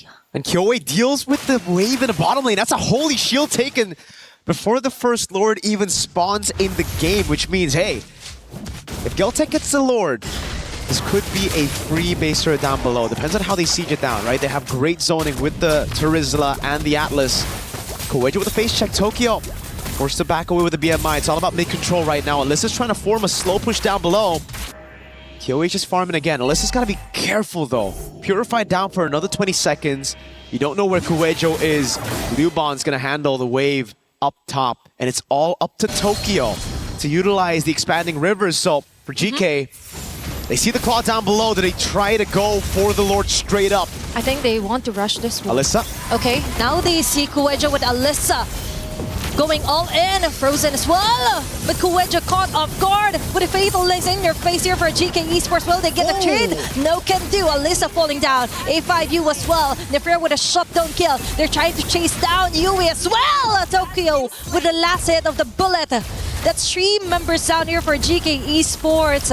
And right on time, Tokyo even manages to get 1 kill out of them. GK are playing it well. They've gotten some great initiations. It's just they don't have enough damage. It really just seems like they're banking on the Furia to slay these guys up front, and it's not working out. Everybody's going back and forth so well for the side of Geltec, and there's not much they could do about it. They're just going in back and forth. There's that untargetable skill from Kyoe as well. Tokyo's going back and forth with the BMI, and so many more initiations you gotta deal with those penalty zones, the fatal links coming around your way. I understand what the composition is meant to do right now, but it just seems like these back and forths and these angles that Geltec are using to initiate on GK, it's a bit too much for them to handle. Exactly, because for GK, they weren't able to actually use their own crowd immunes here. But instead, it's them using it just to escape from the wrath here of Geltec. You have plenty crowd controls here. You have the Falling Star Moon. You also have a very nice transition with the Titan's Rage, Titan's Revenge for A5U, but that isn't happening because the moment they're seen on the map, Geltec just goes assassin mode immediately. And now, Conceal play yet again. Lord onto their hands, slowly making their way here onto the bottom base turret. A5U with a jump. Now on the different angle, it would look like a great initiation, but no! Kowejo with a fatal lace gunning. 2 members here, Tokyo with a blazing red follow up, and the rest of the gang just gives it their all. Very nice return and bursting fireballs here for Son GK. Geltec immediately, as you mentioned, takes down the base turret 12 minutes into the game. The objective conversion of Geltec, fantastic this time around. 12-3, but it's how they actually managed to get leads across the board. We get to see the replay again with the Holy Shield down earlier, set up by Kyoe. They can just brute force their way into this turret take, and what a play by Kowejo. Baits out the Purify. There's another Fatal Links coming around by the IMU of Yui, but it's just not enough to deal with him. And again, we see the same problem for Neferia. She's doing damage. She has some of the items ready, but it's single target. These guys, these women from GCT, they're able to go back and forth so well that that single target just does nothing in these team fights. And for Geltec, they just have to like juggle around on who will get the first bullets from Neferia, and that's it. And then another one comes in like Liubon, and the rest for GK Esports can do nothing about it. This is the thing about being too tunnel vision. Linear damage as well is a problem here for GK Esports. The item build earlier as well was a bit of a question here for Electa. But now we finally see an Antiquaris onto her arsenals. And for GK Esports, they just need to hold on. For Geltec, we see Kowejo as well. Fatal Link. Landing another Fatal Links onto A5U. Electa on their front line with a Shield Unity. Their Sun's activated as well.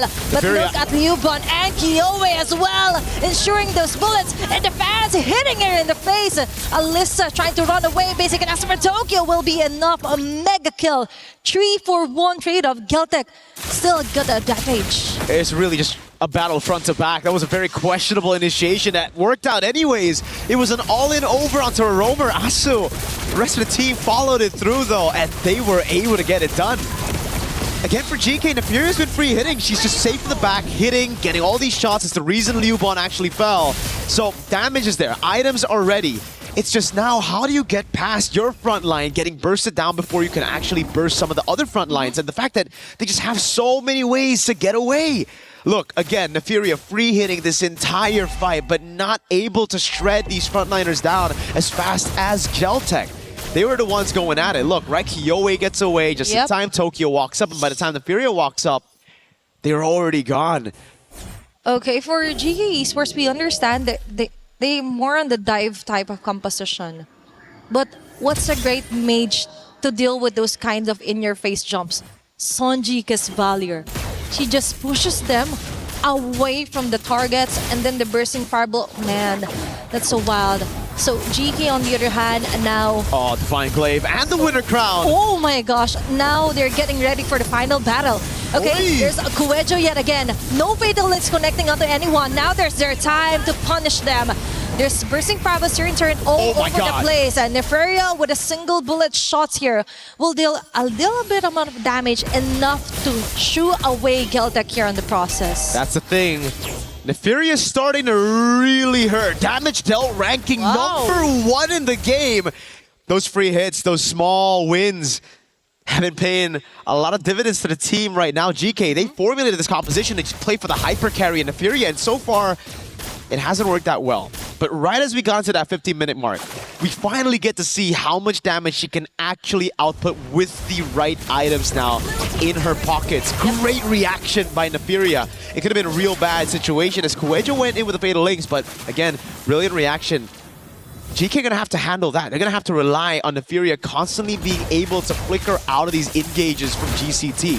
Because if Geltek get just one big penalty zone, followed up by a Fatal Links on Neferia, all of it goes down in shambles.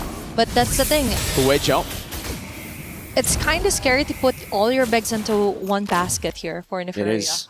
Because the flicker, that's too much of a CD.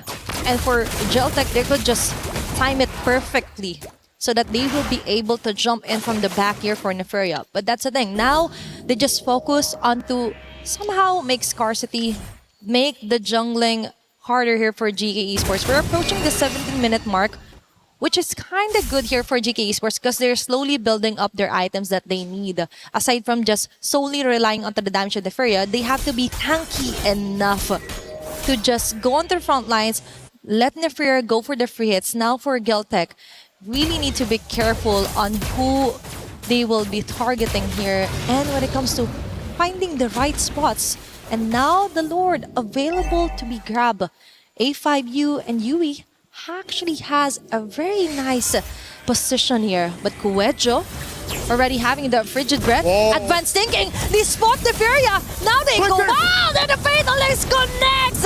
Now they know there's no more flicker here. GK slowly crumbles down. Kiowe with a chase. A5U on a hot spot as well. Kuejo with a double kill. Tokyo with an unstoppable kill. All those bullets targeting onto the faces of GK Esports. That's 4 women down. Now they have a single catapult minion wave here. They've tried to finish game number 1, and that is it. Geltek with a very dominant game win. That's the gamble you play with when you go for the Leslie and the flicker. Eterna mentioned it in the studio.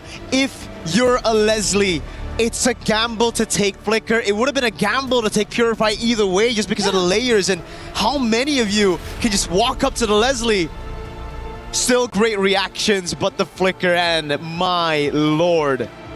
Just the vision to walk past everybody.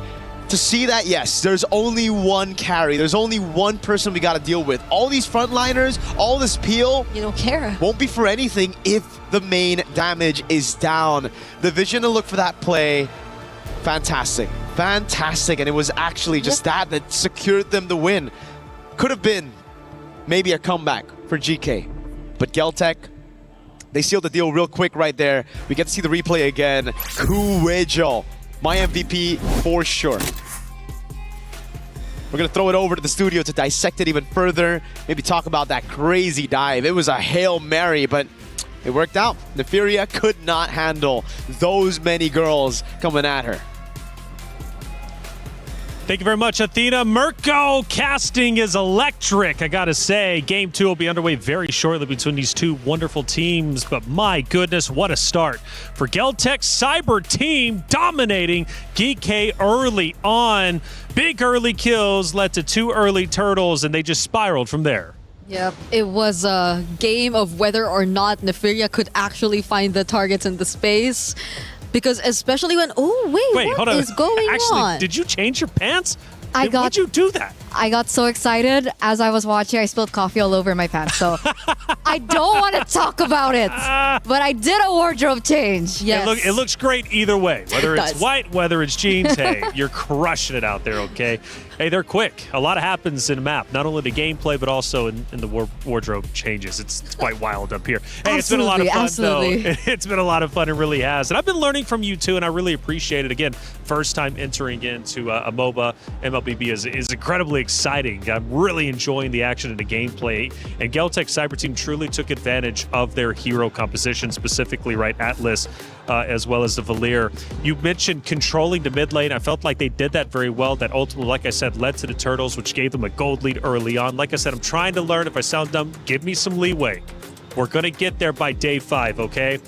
But that early lead was quite significant. And on top of that, the early kills, because I think at one point, it was like 9-3 very quickly. And now one thing you mentioned, though, Bree, coming up was Leslie, potentially an uncomfortable spot, and Kufra as well. Value reduced, but due to the single targeting, these team fights just did them no justice. Yeah, I agree. I also, had to look for ways that they could really make use of this Tyrant's Rage and Revenge combo, because hypothetically they do find a setup. The damage is expected to come from a very single target hero in the form of a Leslie. You do have a Valentina, but the Valentina at that point had very little scaling accomplished due to the fact that they had to manage the matchup so much. Like the laning or the mid control, as mentioned here by Reflections, hasn't been as easy for their mid duo compared to what we saw from Geltec Cyber Team. Well, we set up not only this match, but also Stream B. It was Virtus Pro going against Twisted Minds. Rose, how's that series shaking up?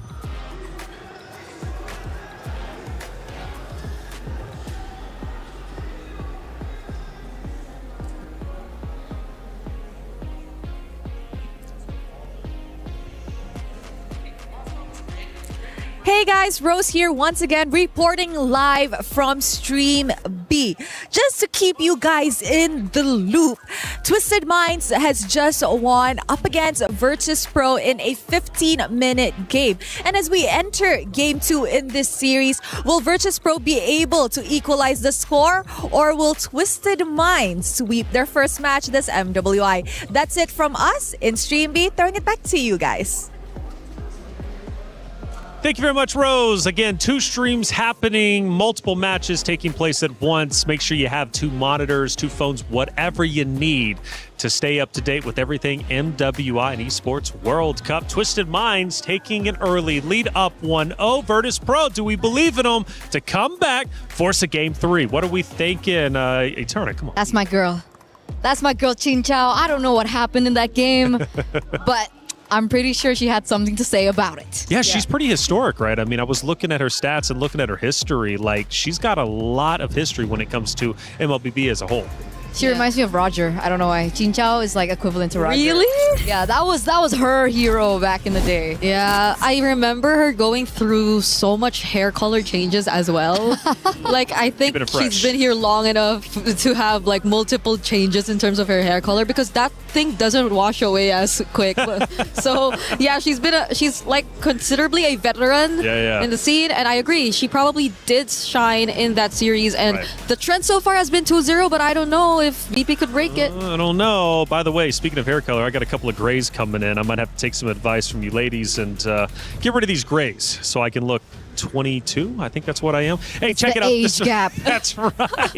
It was a great series, though, for sure. But it really was. GK Esports consistently trying to come back. We get down to our final moments, and it was Galtech Cyber Team just closing the door shut. And it was just a brutal team fight. That was beautiful. That was beautiful. I think Miracle mentioned it as well as he was casting Cuejo on the Atlas. Now, this really reminds you of how much of an amazing hero. This was the play. That was the play that really sealed the deal there for Galtech. The fact that she was able to find that flank, understanding that Nefiria did not bring the Purify. She still had to force the Flicker, considering, the Leslie doesn't have an escape tool, which is why I was so worried about the Leslie pick earlier on. She was able to utilize that to her advantage, take her out, because at that point of the game, Nefiria was dealing so much damage, but luckily enough, they tunnel visioned on that. Yeah. And I think it's been another example of the EXP lane and the roamer just really being the anchors of the team and doing such a good job at finding these perfectly timed initiations. In that particular example, again, it was Nefiria who barely had the means to get out, because even if she did still have a flicker left, she had to use it to get away from the Atlas who was chasing her. And afterwards, you still have a penalty zone. So there's just so much chase that you had to get away from, and it was not an easy task. And to add to that, I think that was the first time we ever saw the Esmeralda finally shut down, because we didn't really get to see the Esmeralda perform as much. It's not a matchup thing, I'd say, like against the Tarizla, who people really consider to be just an NPC or a filler type of EXP laner to just get the job done.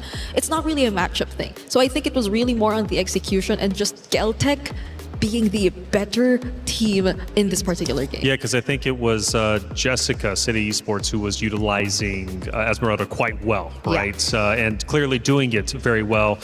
Esmeralda is probably going to be a pick we're going to be seeing quite often. I am sure of it. Harara as well. We've now witnessed that twice as the first pick during the hero selection. I'm sure it'll be much the same going into the next one. And speaking of the next one, obviously Leslie, a lot of criticism towards Leslie, a lot of criticism potentially towards Kufra as well, just not getting as much value. So now for GK Esports, what's the adjustment? I would say drafts. I wouldn't even just put highlights on the Leslie as well as the Kufra.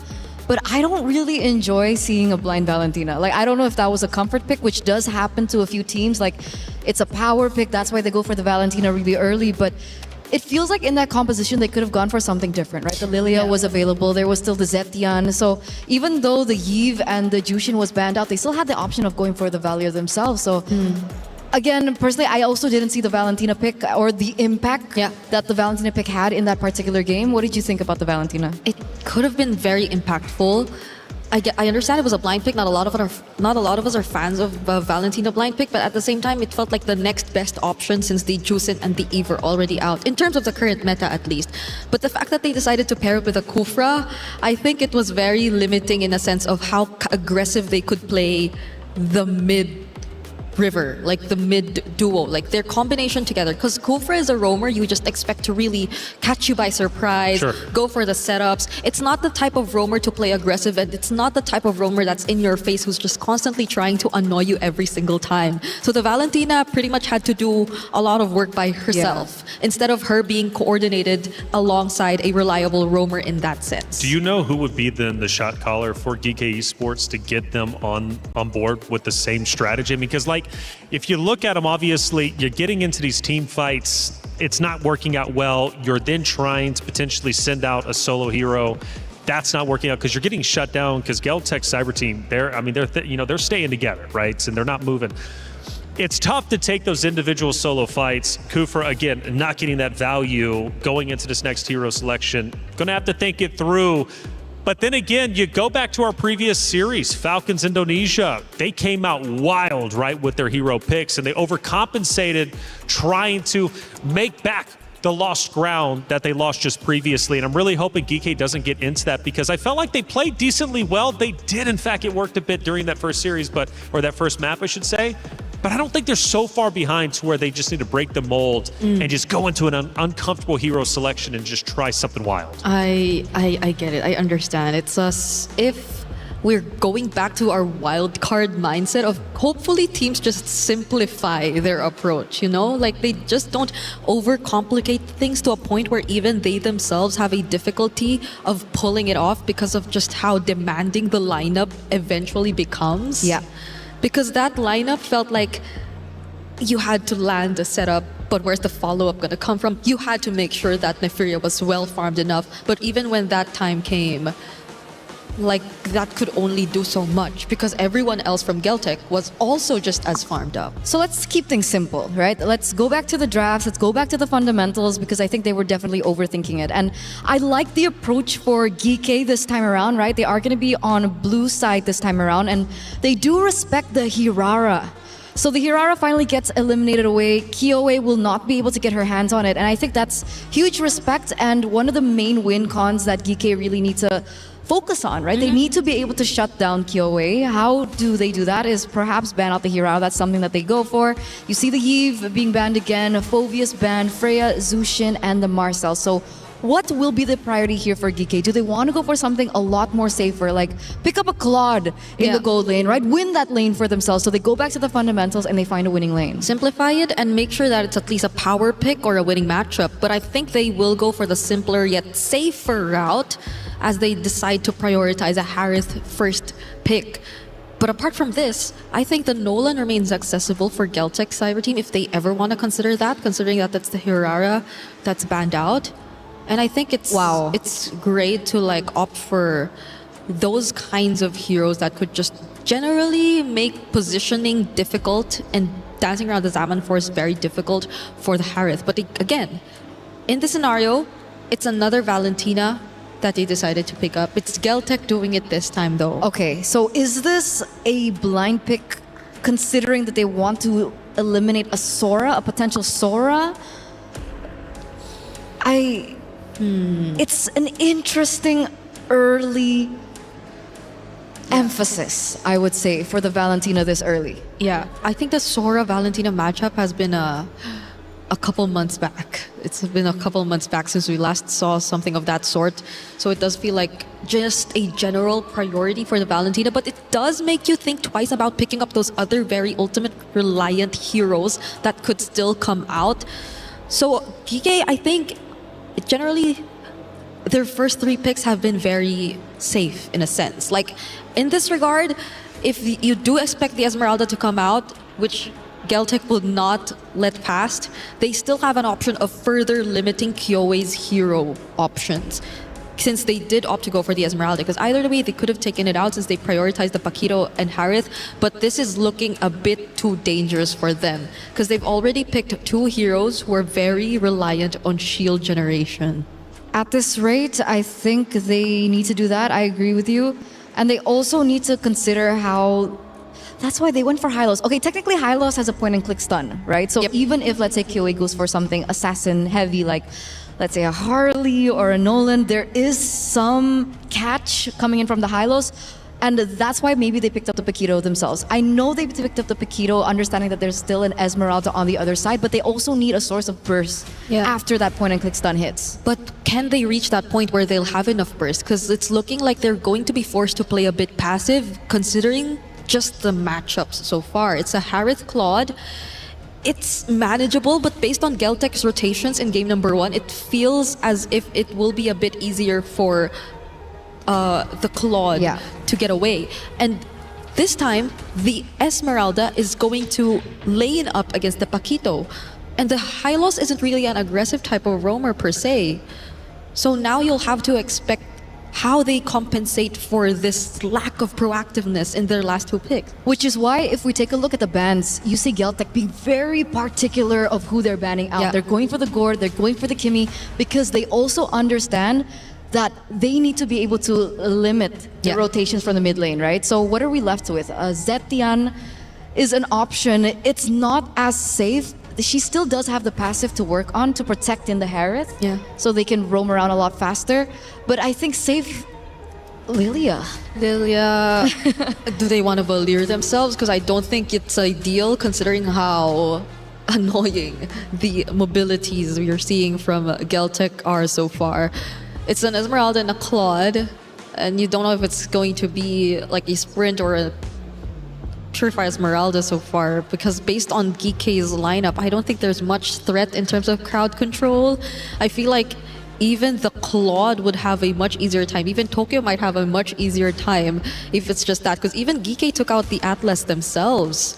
So right now we're looking for their Rome and I think it's their jungler. So Kyoe, Nolan's gone. Some of the heroes she recently used in the qualifiers include the Harley and the Leomord, but are they actually options in the I don't think Leomord, but maybe... Kyoe special!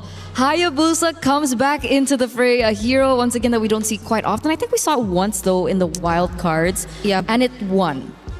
I think it was 50-50. Falcons Mena once. Or no, I think it did win because the other team that they went up against was just another Hayabusa specialist, but we didn't really get to see it come out. Now it's looking very tough for a Harith. Yet again, just because of the additional layer of threat in terms of the ganks, like the Hayabusa being there, you want to use that momentary stun on who now? Like, is it the Hayabusa? Is it the Esmeralda? Which is why I think we need catch. I don't think they can go for an assassin in the jungle. There you go. Baxia comes through. It's a lot safer. It needs... I mean, because of the nerfs towards the Baxia, rather, sorry, the rotations aren't going to be as easy and as simple as it would be for like a typical assassin. But I guess we do find out the value of the Valentina. Faramis. Faramis, Hylos, and Baxia. What do you think about the wave clear? Wave clear, if it comes down to hopefully not where they have to deal with a lot of waves, could potentially somehow get away with it, but it's not ideal. Things aren't looking ideal for Geek Esports. How long has it been since we last saw a Faramis into a Valentina and them just really voluntarily doing this to themselves, right? It feels like they've just added so much more layers to how we are expecting a much more passive gameplay from Geek rather than what they should be playing if they really want to take control of the game, because they're being limited in terms of their matchups already. Yeah. On top of the fact that Geltec last pick a Beleric. It's beautiful. It's beautiful. It's a cherry on top, right? There's the composition entirely for Geek is they need to dive in. They need to go in to these team fights. The Beleric is just the cherry on top, going to be able to really deny all those initiates, I would say, in these particular team fights. I think, once again, this could be a 2-0. It could very well be a 2-0. However, can we see Geek Esports fight back? Let's find out. Atheno, Marco, take it away. That's a good question. Reflections. We're going to jump into the land of dawn here to answer that question exactly. What do you think, Athena? Is it a 2-0 or do you think GK can do it? 1-1. To be honest, in this composition, I think it's a 2-0, especially onto the hands of Kyoe's Hayabusa. Dang. Remember, it's one of her specialty. But let's see, maybe the willpower of GK will be enough to kindly stretch this match onto game number 3. Yeah, the only question I have is just like, is the box just still good is the question right now, right? We've been seeing it a lot so far. Yep. I think we've seen it like 2 times, right? One time it won, the other time it didn't. And Kyoe's just been having a blast on these assassins. Another signature pick here today. Lethal Ignition is the choice for Yui though, so not really just a full utility type of Faramis. It's all in for damage on top of it. Speaking of damage as well with the Faramis, it just gives more value onto Sonjika's Valentina. Eterna has mentioned this, and give Geltec a really nice advantage too. But let's see. But now, we appreciate the effort of Liubon just spawning out here with the started dances as well. But A5U would have immediate first blood. Surprisingly, is GK Esports getting head-to-head this early onto Geltec. It's a really good start for the game to Hylos, I guess, because it is Asu who actually gets the first kill of the game. It would have been great if it was someone else. This is the thing about the Harith though. Nefira is really going to struggle this game. Last time she was put onto a winning matchup. This time, it's not so much a winning matchup level 1 to 3. Tokyo's gonna have a blast in that lane, and on top of it, definitely with the winning matchup and a Hayabusa with a Valentina all around, it's gonna get even tougher. On top of that, later in the team fights, Liubon's on Esmeralda just soaking in those shields. She is going to have the time of her life with a Paquito and a Heart. Imagine all the team fights there on And we see the true value as well of what Geltic has done here onto their composition. And right on cue, Turtle has respawned. There's Alecta, but I don't think their damage will be enough. Might be more on the clutch of play here for Alyssa. She needs to keep Killway at bay, and that is exactly her plan. Learbond goes in. Let's see. Kuejo, on the other hand, forced out of her revitalized Tokyo with a free hit onto Alyssa. Now they get rolling in with Tokyo Blazing Duet. Yui falling down immediately. Celtic goes in with a kill, plus a turtle as well. That's 2 birds with 1 stone immediately for Celtic. And Azu as well might fall down. Then Sojiki onto the front with the basic attacks, plus the sticker as well is enough to taunt them down. Non-stop MLBB action from minute 2. And Celtic had the most out of it. What? And part 2 yet again. Alyssa onto the tower, but still enough for now. That's Celtic yet again going in. Just when you thought it's over, it's not yet finished. My goodness. Started off really good for GK, but what happened after that? They were looking for a brawl. Unfortunately, as you mentioned, Athena, it's the backfire of picking a Faramis into a Valentina. Sanjike was already level 4. Yui, not quite at that level, did not have the Netherrealm to play with. So at the end of the day, it was Geltec who got all the advantages that GK should have had coming into neutral objective 1. It's a sustain, it's just battling it out, and also a whiff on the flicker for Alyssa that gave way for the rest of the team to collapse on her. Now it's Asukan, the Wrath of the Dryad. And Asu can do nothing, even with a glorious pathway. That's what, almost 1/4 HP left for her. And for Geltic as well, we've mentioned that this is going to be a total massacre. Starting it off with the Esmeralda being prioed, and Son GK with a prio pick of the Valentina as well. We see GK kind of struggling. They do have somewhat of a game plan here. Just let Neferia and Alyssa snowball, but that isn't happening because most likely for Geltic, that's the next course of action. Target and shut down Neferia as early as possible, and all they have to do is just wait for them to actually take the bait. And Tokyo, right now, might have a hard time, but all she needs to do is just clear off the wave, not really putting herself onto the line, and Sonjika onto the back. Now we see some kind of a sandwich method. Asu forced out of her glorious pathway. There's Alecta? And Alecta will be saved with the nether here by Yui. But now they're left defenseless. GCT right now has the chance to totally tone her down. Even the Diamond Force, the Fairy is forced to back away. Sonjika with a dash out. The Flicker has already been exhausted as well, just to try and run away. Alyssa will catch Kiyowe onto the side, and Nefira did a great job as well, putting down core damage dealers here from Geltec. Overextension, a mistake by Geltec, instant punish by GK. As they're looking to play it around again. This time Yui has a Netherrealm, right? That was the big difference from the first turtle, and you could see how much of a difference it actually played in that skirmish. GK was able to just prolong those team fights, play around Neferia and peel for her while all the frontliners took the damage. Alyssa, great flank, caught Kyoe off guard as well, rotated quicker as she cleared in bot. Now for Geltec, I think you can actually add a bit of a question mark there. Coach Osprey, very detailed when it comes to just win conditions and playing around those objectives. Geltec could have just taken the free turtle for a dive on the weak side, but they instead tried to go for a fight. They wanted to save Tokyo up top, and it costed them a lot. And that is why you have to stick to the plan. Be disciplined as well here for Geltec. That is too much time wasted actually onto chasing down members of GK. That's why they were able to maximize their sustain lineup. The free hits here for Neferia, and now Kyoe still will secure the turtle. Plus now they slowly disengage. Neferia with a Salmon Force, not able to really put a dent onto Leobon's shield as well. It's all about surviving first for GK. Plus I like what Alyssa is doing. Just pushing off the waves here against GCT, forcing up to their top.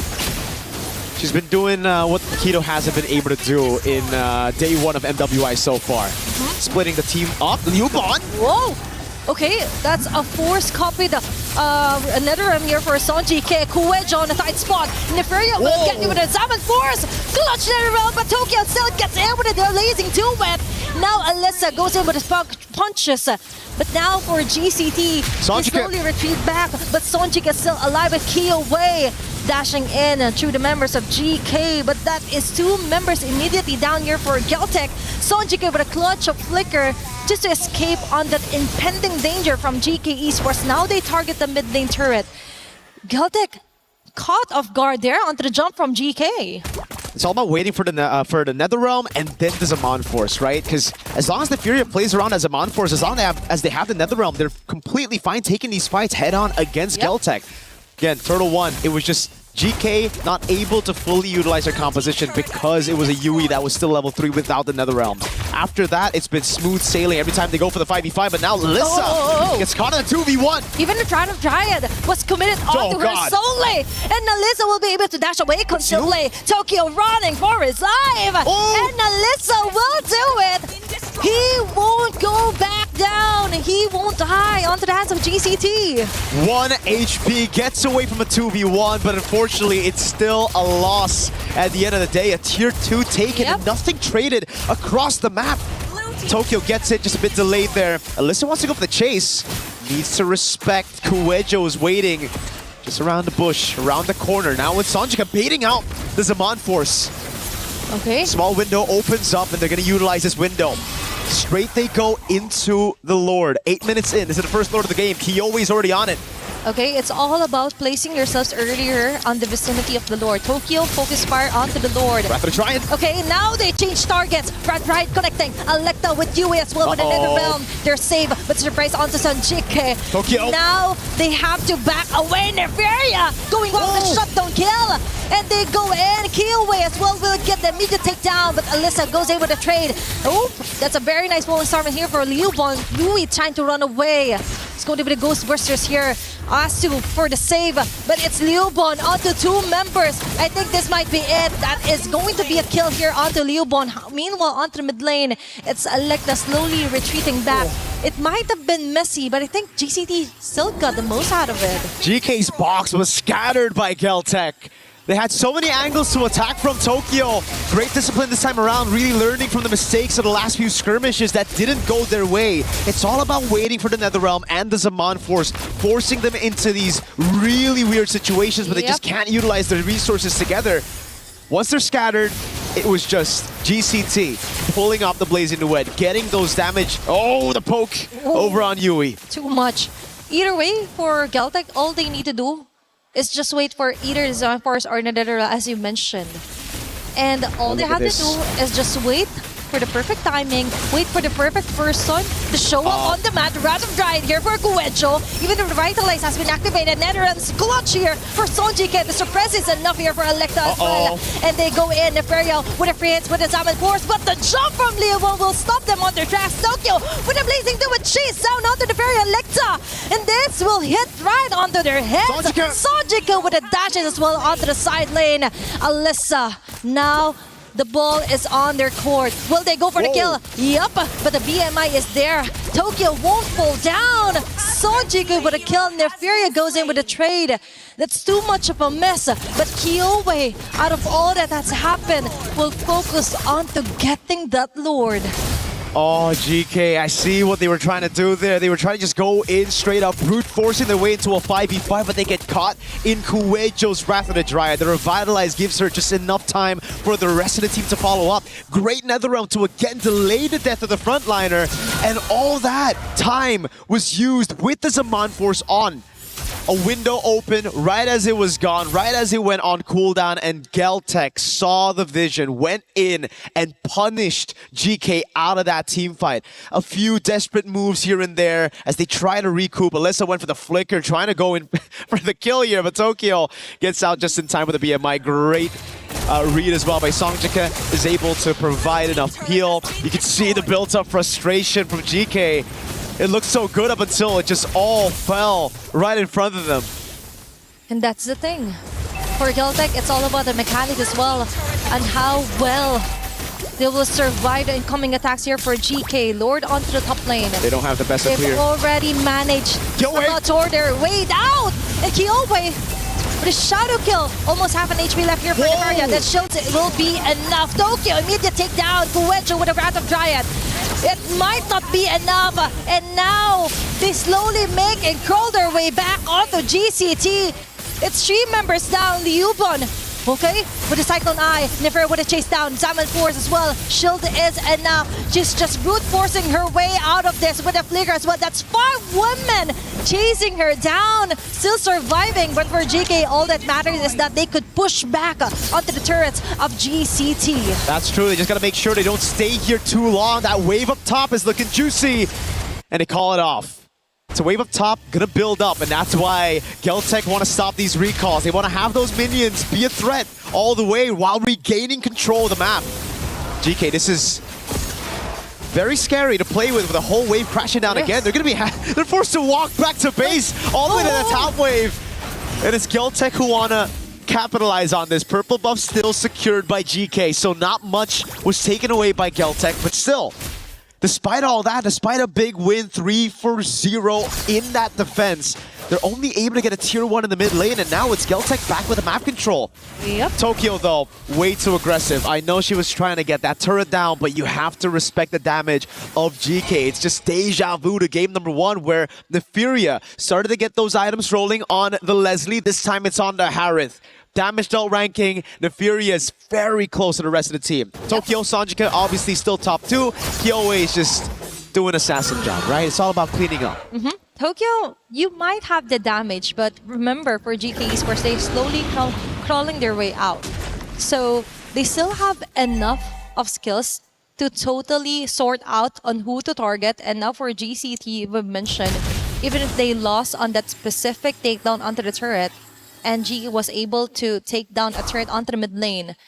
The good thing is that they still had the lead, and now they're forcing their way again with Coedjo's Wrath of Dryad. Electo right now, half an HP left. Crucial save here for UWIS Netherrealm, but that's it. GCT will stake still at the risk here. They know there's no more plan B for GK Esports, but Neferia goes in with a plan A, which is to totally annihilate members here for Geltec. Now they slowly back away. That's a 1-for-1. Electa isn't having any of it. Coedjo might fall down. Alyssa targeting Tokyo with a blazing duet.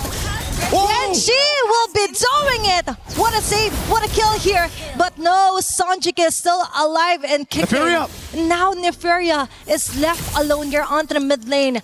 Will she risk it? I think that's enough of a gameplay yet here for GK Esports. They need to relax. They really do. I mean, at this point, they need to start brawling more and more. Live from Paris, by the way. Got a few stars in the building here watching. Shout outs to them. Very entertained already. Geltec, back to the point. It really comes down to how they utilize the spar lane up top. They have the slow push constantly going in. They do not need to go for the fights. It's on GK to force a fight away from them. So for Geltec, it's all about playing the slow game. Yes, Alyssa's on the Paquito. She can go up top to handle the wave, but having that man advantage, hold on, Geltec. They're looking for the sneak. The Harrods up top, the expanding rivers. Okay. Gives him a bit of a boost, but Kyoe just... Oh, Electa! Okay, that's crazy. Electa just again with a drive chew. Retry still. Coedjo with another dive. Now Geltec is forced to tore them down. Making the most out of it. Tokyo with a blazing duet, hitting on the right marks here for GK Esports. Neferia and Nasu has to find a way to actually defend for their base. Liuban goes in with a falling Starman. They're just buying enough time for their minion wave to slowly crawl their way on the base of GK Esports. And this might be it. Neferia, this is the final clash of the day, or might be, because now Liuban slowly takes down the members of GK. That's a total wipeout. And Geltec yet again comes up on top. They're just waiting for the next wave of minion to actually help them finish off this round. But there is a few seconds left for GK Esports to totally reset and defend and not let GCT finish off this round onto a 2-0. A hero play by Electa that saves the game. Geltec wanted to end. If they got a Lord, I think they would have still been able to go for that team fight with the Lord, getting all of the base turrets. So at the end of the day, I think GK, that steal ended up still saving the game for them. Okay. Oh, they still want to just go for it. They think they're strong enough. The Furious back up though. Okay, it's all about asserting your dominance here for Geltec. Yuban already committed the falling stars for the next few seconds. GK Esports taunted. Actually has the chance to somehow just come down onto the map. clear off the last bit of minion wave that Geltec has managed to sort their way through. And with that, 16 minutes into the game, still, it's not yet the end here for GK Esports. Nope. It isn't the end. They still have a shot. It's 3 base turrets down, which makes it incredibly difficult to come back, but I think these girls have shown how tenacious they can be. What a steal by Electa! No one checked the bush! No one Kumar! You sometimes need to Kumar, you know? He's got to check the bush! And with the Baksha. Yeah, oh, that's true. But okay, that's true. The Baksha's the one waiting in the bush though this time. Yep. It's not the one checking the bush. Okay. But for GE Esports, that is somewhat of a breakthrough, actually. It was quite refreshing to see Electa go in with a big highlight play, the most crucial highlight play against Geltec Esports. If they didn't get that Lord, that might have been the end of it. But now for Geltec Esports, now they check each and every bush. That's a very expensive lesson to learn, and Liubon as well has to be really careful onto committing the Falling Star. Even though it's kind of a low cooldown, but still, a few seconds may be what GK Esports needs to actually come back from this deficit. Yeah, they had a shot earlier. They tried to send the Harith up top instead of the Paquito. I feel like this is a mistake that we're seeing again. GK's got to send Alyssa up top to deal with the wave. This is an evolved Lord. If Geltec learn from their mistakes, if they go and send some of those members into bushes, which they have done, Kuwait just holding the angle, Liuban as well. There's no way for Electa to get a free steal again, and she's caught all alone. Isolated down below. Oh, even committing Wrath of Giant onto Electa alone. Okay, there's going to be the Glorious Pathway here, copied as well. And the original one, there's going to be an intersection created here, Tokyo, with a Blazing Duet, Nefaria going low, even with the Salmon Force. What can they do? There's going to be the Shadow Kill as well, layered properly here for Geltec Esports. Sonjike with a free, unstoppable kill. Killway onto the front. Electa will fall down. Liubon is massacring everyone on their path here for GK Esports. Yui trying to run for her life, but it's Geltec yet again with a minion wave helping them. They want to actually end this game, and they just did. That's a 2-0 yet again for our second match. GG, well played. Geltec Cyber Team and their in-game adaptation, just learning from every single mistake and coming back from it. Fool me once, shame on you. Fool me twice, shame on me. It didn't happen twice. It happened once. Electa held a bush. No one was holding it. Second time around, they had both frontliners holding these crucial bushes, not giving Electa a single opening to make it to the Lord Pit, to get a possible 50-50 trade. And it was just well played. Man, that was wild. Imagine Osprey's happy. Trying to attempt the same move, and they were like, no can do, sir. No can do, ma'am. No can do. They dealt with it so well. All inning of Baksha getting the Wrath of the Dryad, but in the late game with the Claude fully built up, you shred that Baksha. And we get to see the replay again of that moment right there. They were late to it. Nobody was accompanying Electa. They thought Electa could just get another good angle to walk up to the Lord Pit to go for the retreat. And it was a bait in the end of the day. Geltec knew they never wanted to go for the 50-50. It's all about fighting, it's all about brawling, it's all about creating a chaotic skirmish where their heroes would do better. We're gonna throw it to the studio to dissect that game yet again.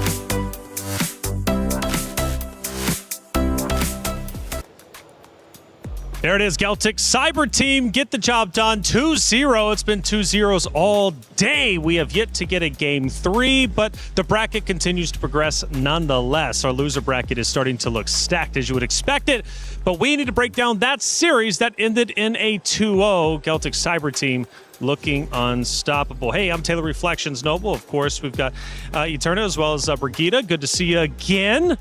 No wardrobe changes this time. Nope. We're not this time. Staying consistent. Maybe I'll throw one out there. Hey, it's been a good time, though. Another 2-0. Yes. Man, Geltic, I mean, just out of this world, playing very well.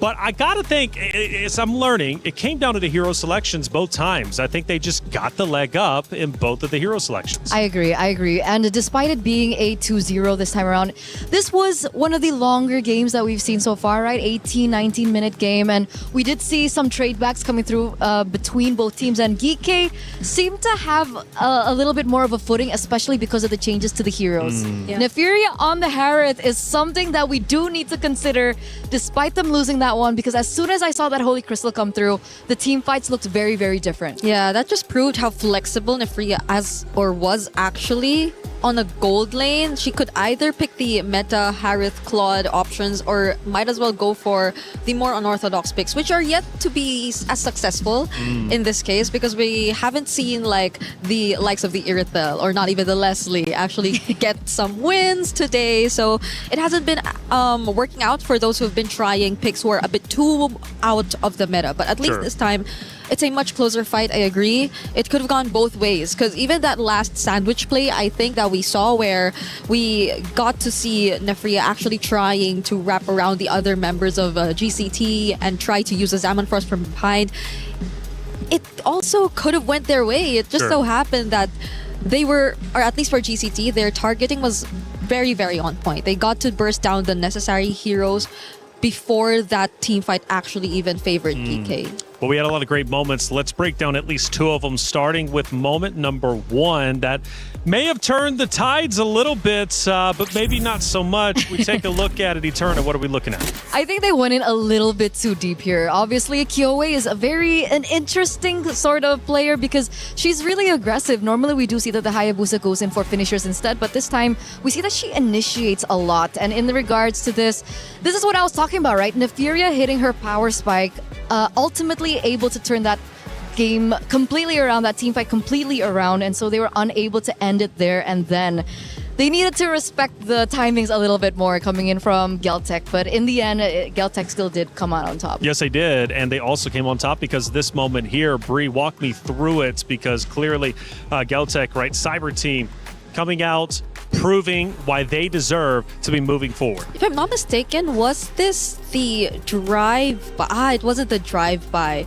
All right, so this was one of the latter and quote-unquote messier team fights that our casters were actually pointing out, simply because of, again, I think there was a slight miscoordination in regards to that particular team fight, because it came to a point where they just had to individually do what they can to at least get trades or clean up after what was initially the unsuccessful result of the team fight. Because I think it happened a couple times, especially on Alyssa. Alyssa, a lot of times on the Paquito, had to come in quite late, understandably so. There is a way around the Paquito wherein you just opt for the late entries, especially if you're building around damage and just trying to go for cleanups. But in this scenario, against a lineup who had equally the same, if not better mobility overall, because again, you were trying to chase up against the Hayabusa, a Valentina who had dashes herself, and even then Esmeralda, it wasn't as easy of a task for Alyssa. It felt like she had too much to accomplish by herself, and it's not like she could just completely rely on the high loss either. It was a very, I think, an individual assignment that Alyssa had to do as the EXP lane, as the Paquito. Yeah, I felt game one was just a blowout, right? I mean, it was Geltec Cyber Team doing incredibly well from the very start, getting the early kills, getting the two turtles, ultimately going to the Lord, and then winning the round. But then I didn't look at game number two, and honestly, I felt Geeky played a little bit better. You know, a little bit of a longer round, showed a bit more life, which is positive heading into the loser bracket. Absolutely. It should give them a little bit more confidence, and obviously something that they can take away from this game for them to learn in their next match ahead. It's an interesting notion to look at them this particular game, because obviously we do see a little bit more confidence coming in from Electa, especially with the drive-by that she was able to get. That Lord Steal really came into clutch, prolonged their lives in this game just a little bit longer. But again, Electa on the Baxia. We've seen a few Baxias today. It still begs the question, is Baxia still a viable pick in this current meta? We've seen the Bucks kind of fall short when it comes down to the rotations, despite Electa being able to get that retribution down. Yeah. The best thing we can say about the Bucks right now is that it's still reliable. But will it get you to the places you want it the way that the Baxia used to do? Because the rotations aren't as fast. The clear isn't as great.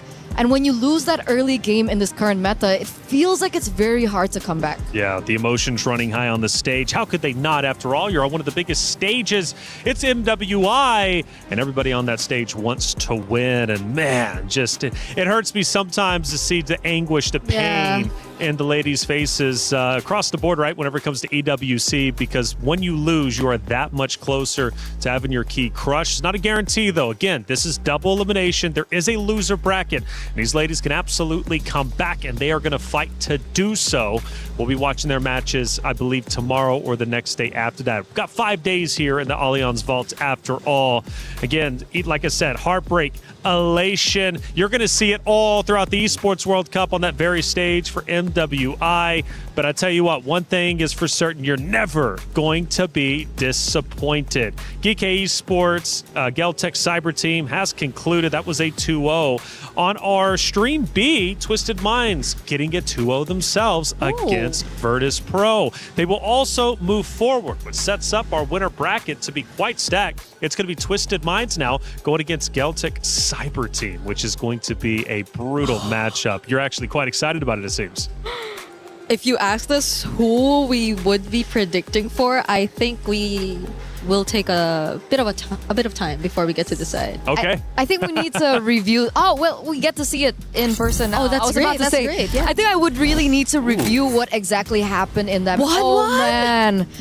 That's a signature 1-1 pick on Chinchao, but it's a very unorthodox pick too. Yeah, I know it's signature and I know it's comfort, but we've been always debating on whether or not comfort can get you as far in this current meta, but they've made it work. Even getting the Mathilda in their hands, not entirely sure how the draft went, but that looked like a lot of comfort for Twisted Minds. And if I'm not mistaken, Sa too, I think there's a lot at stake for her. She's been very emotional in the previous MWI. She definitely wanted to win it there. She was so close.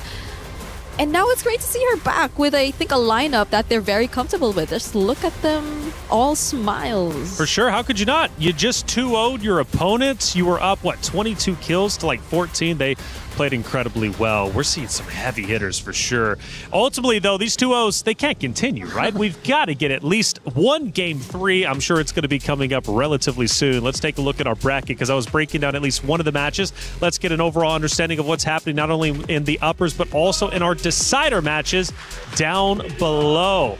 We've watched now all the opening matches, basically. We move forward now. Geltec Cyber Team going against Twisted Minds. It's going to be Seda Esports versus Team Ray Young. The drums are out.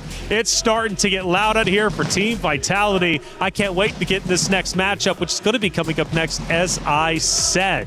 But for the loser bracket, it's Falcons Indonesia, Aurora Gaming, our first decider match that's going to be taking place. And of course, we wait for GK Esports. Who's going to be playing against them?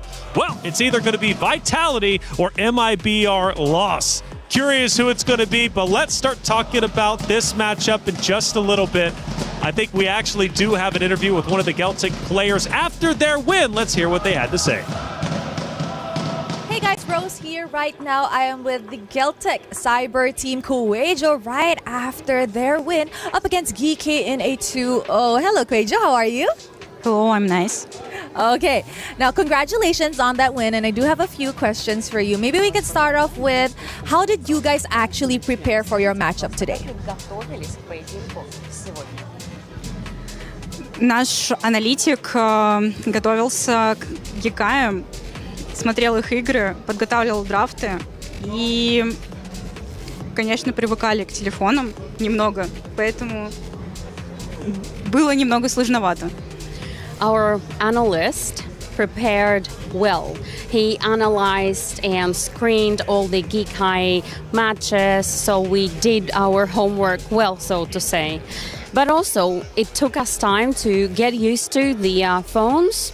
Let's say it was a challenge, but we were ready to face it. Now, speaking about your analysts being very prepared onto this, so I have a question. Were you guys surprised with the Faramis pick? Да, мы были удивлены пиком Фарамиса. Это довольно, редкий пик, скажем так. Но у нас была Валентина, поэтому мы отыграли вполне хорошо. Yes, indeed. Indeed, we were very surprised. It is just a very rare peak of such an occasion. Nevertheless, we had Valentina in our team, and we felt like we did well. I agree, you guys did amazing. But I think another question to ask would be, how did you guys remain composed and, chill throughout the game, especially knowing that GK was slowly starting to gain momentum and could potentially even come back that second game?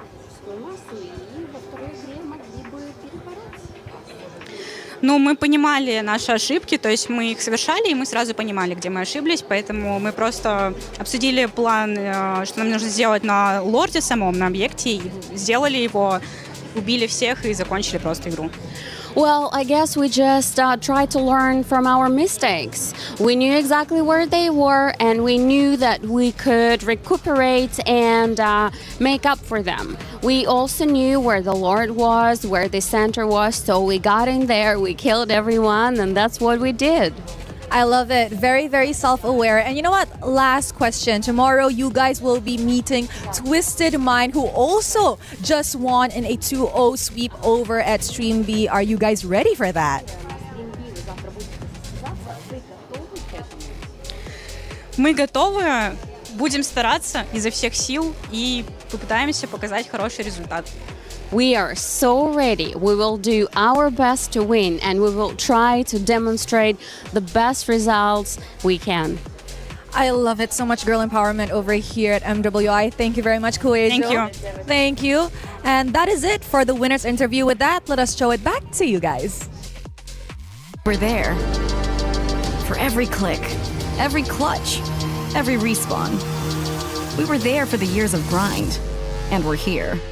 Now, the proud founding partner of EWC, powering the biggest event in gaming, shoulder to shoulder with the world's best, making history. Greatness deserves a stage. Lenovo Legion, reach your impossible.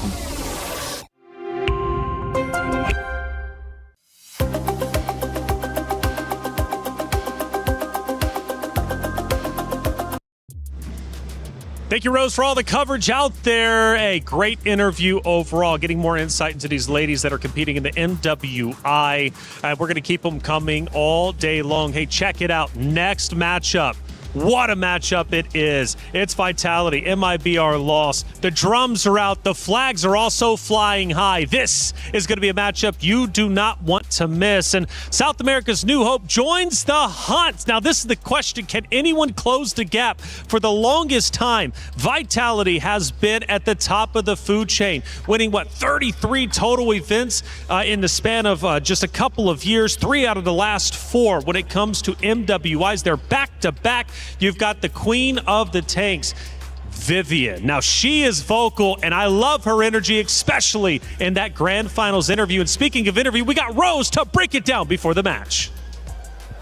Hey guys, Rose here. Right now, we are with Vivian from Team Vitality, the mother of tanks in MWI. Hi, Vivian. How are you? Hello, I'm fine. Wow. Okay, so right now I actually have a few questions for Vivian right before we get into the game.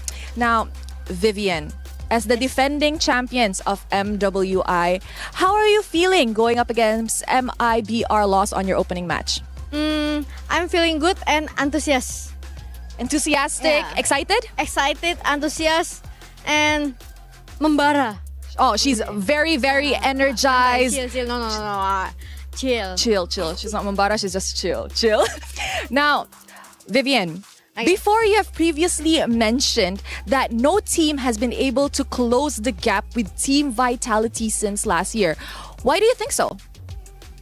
Last year, yeah.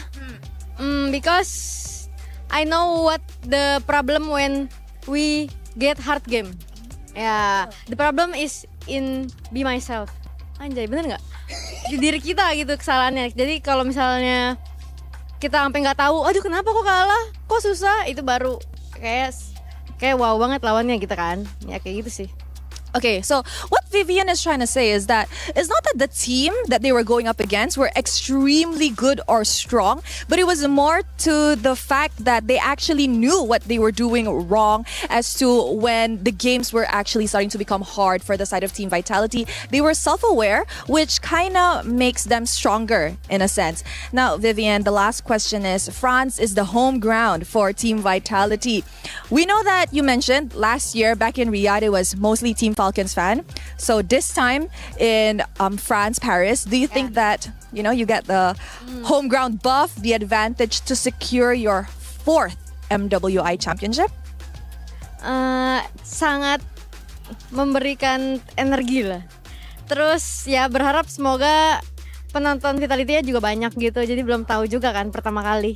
Cuma kita tahu ini di Perancis pasti supporternya lebih banyak daripada waktu di Riyadh kan. Kayak gitu.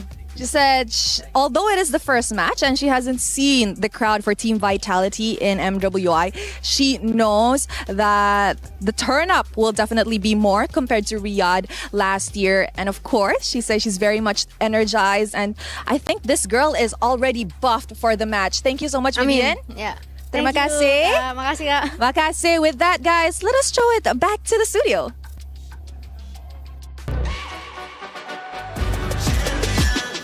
This ain't no regular thing. I came for the ring, you know what I mean. You see my name in the lights, better get right, I'm champion.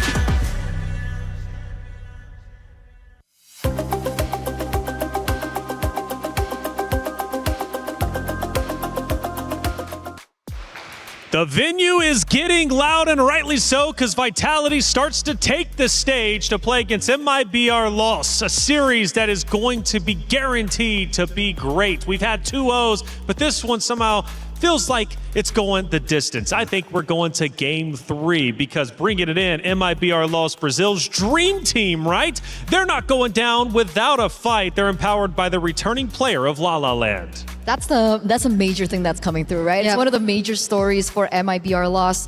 The fact that La La Land is returning, she's definitely a staple when it comes down to international female MLBB. And other than that, I would say for Mikiari, this is a huge deal, right? She's on her redemption arc. We've seen her with STMN Girls back in 2024.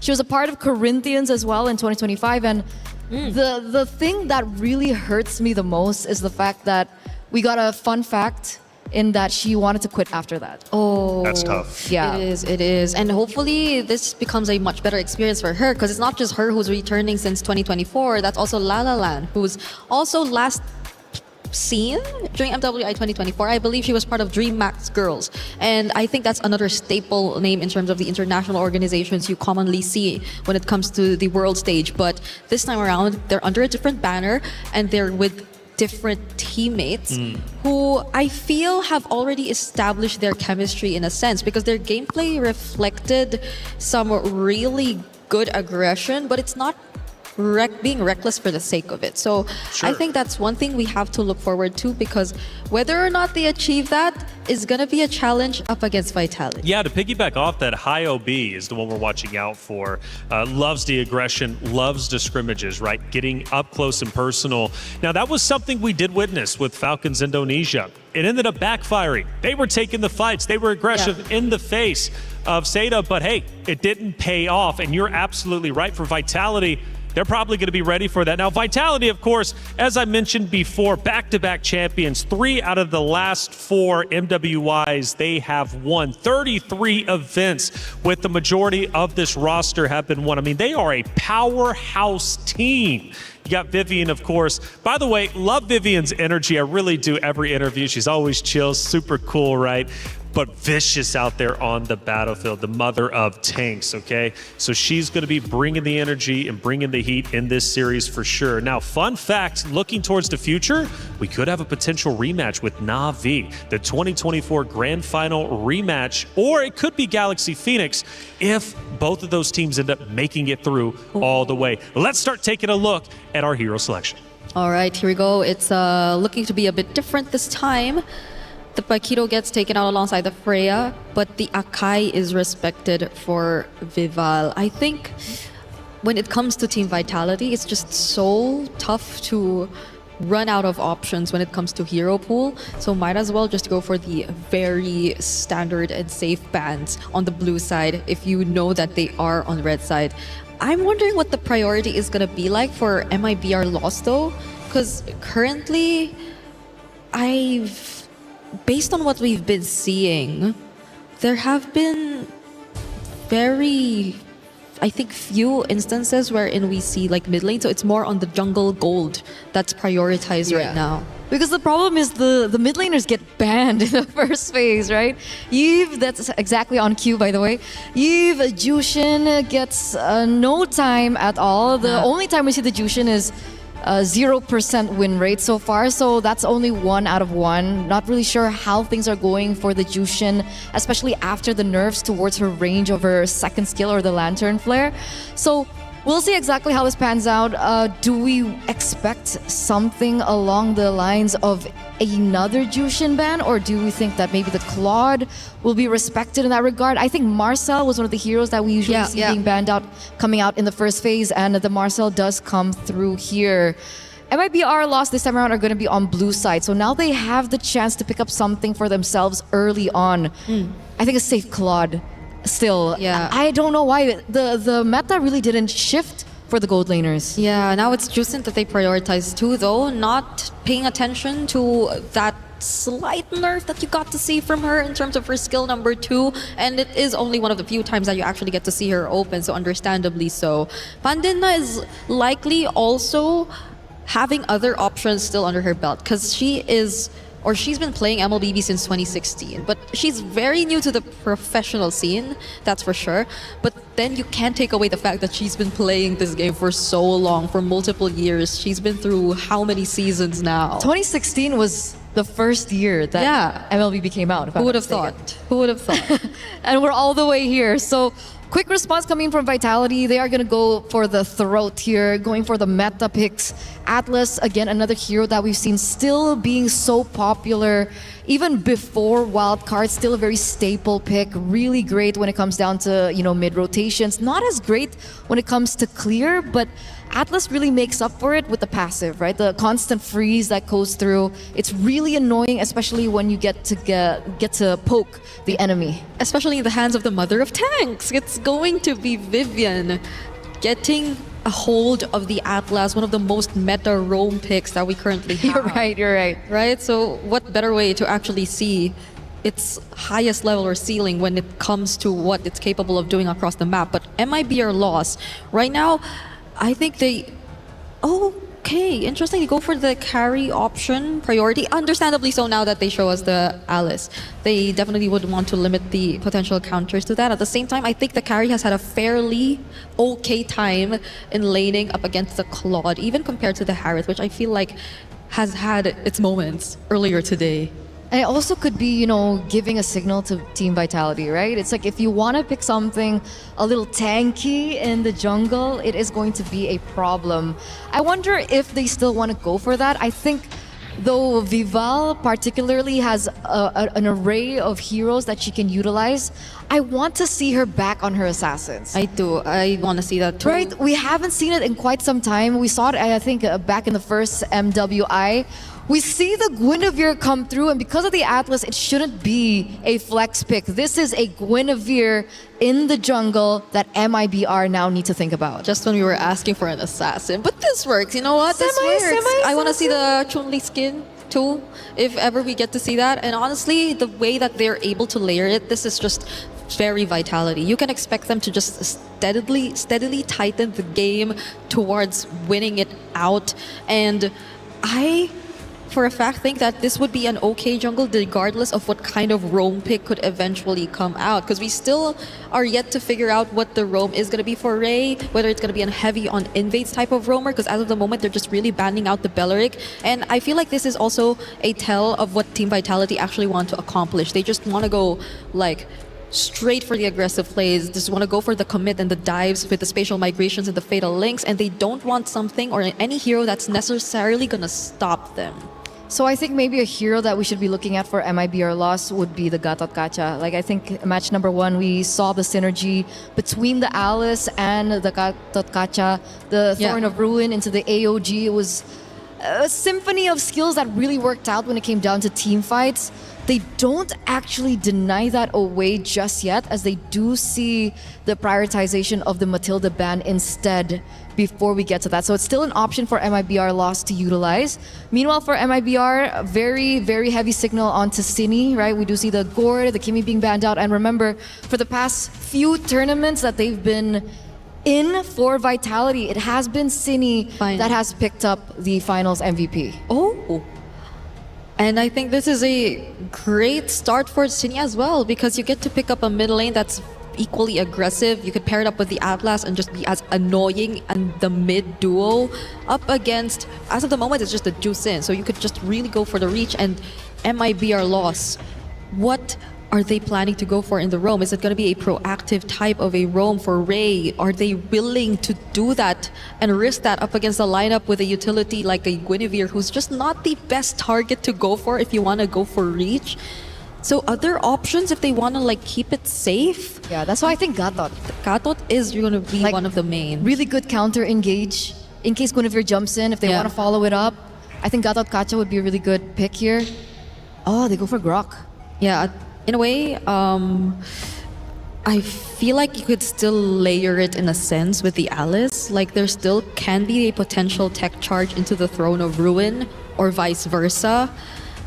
Yeah. But then you have to face a Lilia early game. But that's the thing, right? Lilia early game is going to be brutal, especially let's say Glowing Wand gets picked up.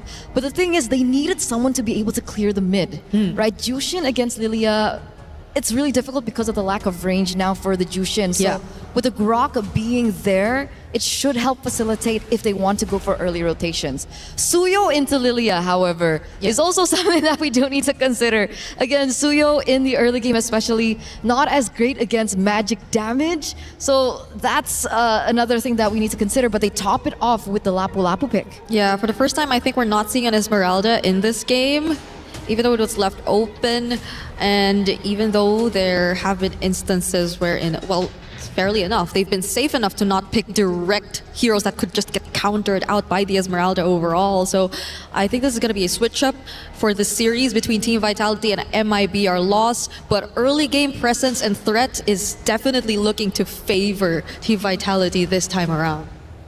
Well, it seems like it's time for our game to get started. It's Vitality versus MIBR Loss, a matchup of two titans from two different regions representing themselves on the world stage. Let's get it started for game number 1 with Mirko and Gideon.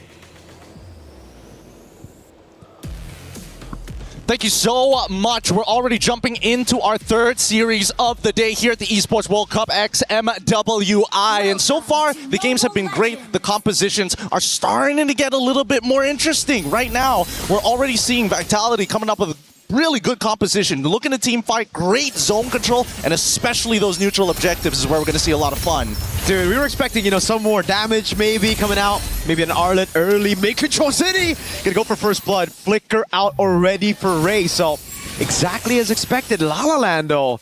Rui doesn't want to give it for free. Hey, we're talking about free stuff here at Cine. The fact that she is coming in hot with, especially the sprint as well, really goes to show that she is expecting her movement to be top-notch. I'm not going to get hit by any of the big abilities. I'm going to kite everybody, and everybody's going to suffer for it. When we start looking at the emblems as well, nothing too out of the ordinary. However, a lot of wilderness blessings from both sides.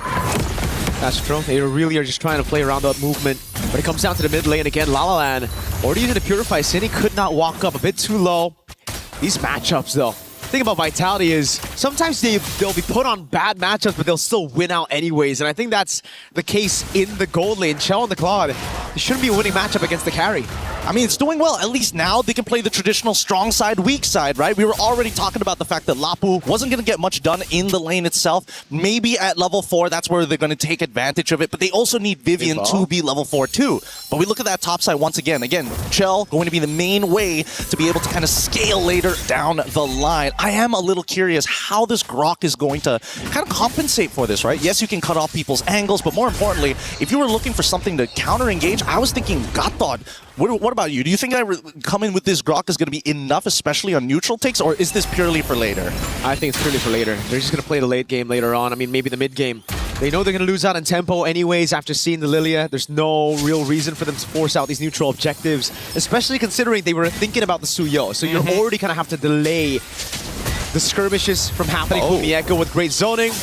Oh, even the Flicker baited out high up. Gets away in time, but gets countered. A perfect match. Now it's an all-in. First blood for Fumieko. The Throne of Ruin lands on 3. Vivo able to get away just in time as La La Land pops in Crimson Beacon, and the rest of the team now corralling over Ray. It's a Lantern Flare to get Vivo low down by La La Land. Ray getting away just in time as Vivian is forced away with a perfect match. And that's going to be 2 junglers traded out for each other and no neutral take for either side. The score is still 1-1 as Shell already put down low. We've seen a lot of upsets today. We saw just one earlier, a Titan falling in their opening match against a newer region. Could it be the same here? Vitality. Usually with a lead like that in tempo, when they're winning these lanes, when they get to the neutral objective first, it usually just ends up with them steamrolling through. Unfortunate. Hit with the first tech pause already, but hey, I will say that Stream A so far, all the games have been going 2-0 all the way through, and these are not like, overwhelming victories. Some maybe, but most of the time, it's pretty even, and I like the ideas these women are coming up with. Great picks overall, with solid ideas. Some may say that they've got maybe more progressive ideas than some of the main events. I concur. You concur. I concur. That's all you got to say about that. That's all I got to say about that, right? I respect that. I respect that. But overall, I do think that right now, as we are, waiting for the games to continue, it's a good time to start talking about the mid lanes here, because Lilia has been shown up more times than I would have liked to see, and even looking over at Stream B, it seems to be the same case. Yeah, the mid lane is just all about Juice and Eve. Even after the nerfs, dude, like, how long has Juicin been meta? 2 years? A whole 2 years. No, it can't be 2 years at this point. Did she come out last year? Oh, she did. You're right. It is 2 years. It's about to be 2 years of a whole, like, Juicin Prio meta. It was always first picked at M6. It was always first picked at MSC 2025. It's always first pick even now or banned, which is crazy. Even after the nerf to her range, which I thought was really going to hurt her. Eve's a good old, though. She's been meta for like 4 years. So at this point, the mid lane's getting a little bit stale. Just want to say, just a little bit stale, because it's just the same picks all over. It's either you get the Juicin, the Eve, then you have the Kimmies, or then it's finally an open mid lane. An open mid lane? I don't think we're ever going to get to that. Mid lane's just way too important, especially in the meta now, connecting every single lane into one. All roads lead back into the mid, and so far, based on the jungle pathing that we are seeing, they will end up on the correct sides of the map if they want to contest for this. Lost have the opportunity to maybe, give up this neutral and maybe attack the top side, but it looks like after what happened on the first initiation, they want to get some revenge and get that turtle now. Fumieko with the walk-up Vivian. Perfect match onto Ray, just a bit of freeze. Ray's holding the tectonic charge. The combo is going to be massive. Tech charge! And a flicker onto Vivo. That's a spatial migration landing with a Battle Requiem as well. They go with the Retribution and City, who secures it. Now with the Black Shoes coming out as Mikiari is able to get the kill. Vivian caught all alone. Fatal Links on 3, but there's no one to follow it up. It's just Vivian with the flicker out and the perfect match as Vitality traded Turtle for kill. Really nicely played by Fumieko, right? Making sure to just zone out the enemy jungler. Make sure they don't come remotely close. And I think Ray also had a pretty good idea as well. However, they didn't synchronize the attack. The Throne Ruin came just a little bit later and didn't get the priority targets that they were looking for. And unfortunately, they weren't able to control that space well enough. For the upcoming initiations, it's about that timing, synchronization to make sure that there are no more openings. And especially when you're playing up against Vitality, they will take advantage of those openings. And we could see that it could have been a mistake had it not been for Cine. Every single one of those openings usually will be punished out, but so far I feel like it's Vitality leaving those openings for MIBR loss. They've been the one capitalizing around a lot of these mistakes from Vitality. Maybe overconfidence coming into this. Maybe, again, them feeling like, hey, this is home turf. We got the crowd supporting us. We can go all in, all out, even with a semi-late game composition. That wouldn't be a bad idea if we saw them actually aggress. And that's what I want to see, right? Vitality, despite the fact that they were able to get at least one turtle, they're still technically, when we're coming down to the gold, a little bit behind, right? My guess for their main force of attack, they're just going to keep on, hey, we don't need the lanes. We don't need to affect them. We're already winning them from all across the board, right? We just need to get these neutrals, and by mid-game, this should be done. You really got to be careful of Mikiari, though. Those Throne of Ruins have been massive, especially with a tech charge. Great steal with the Queller on the XP Crab. Now, we were already talking about this all the way from match number 1 where we saw the Suyo. it ain't that good of a pick against a lot of the magic damage that Vitality has. But so far, a level ahead of Vival, despite not even getting the neutral objective.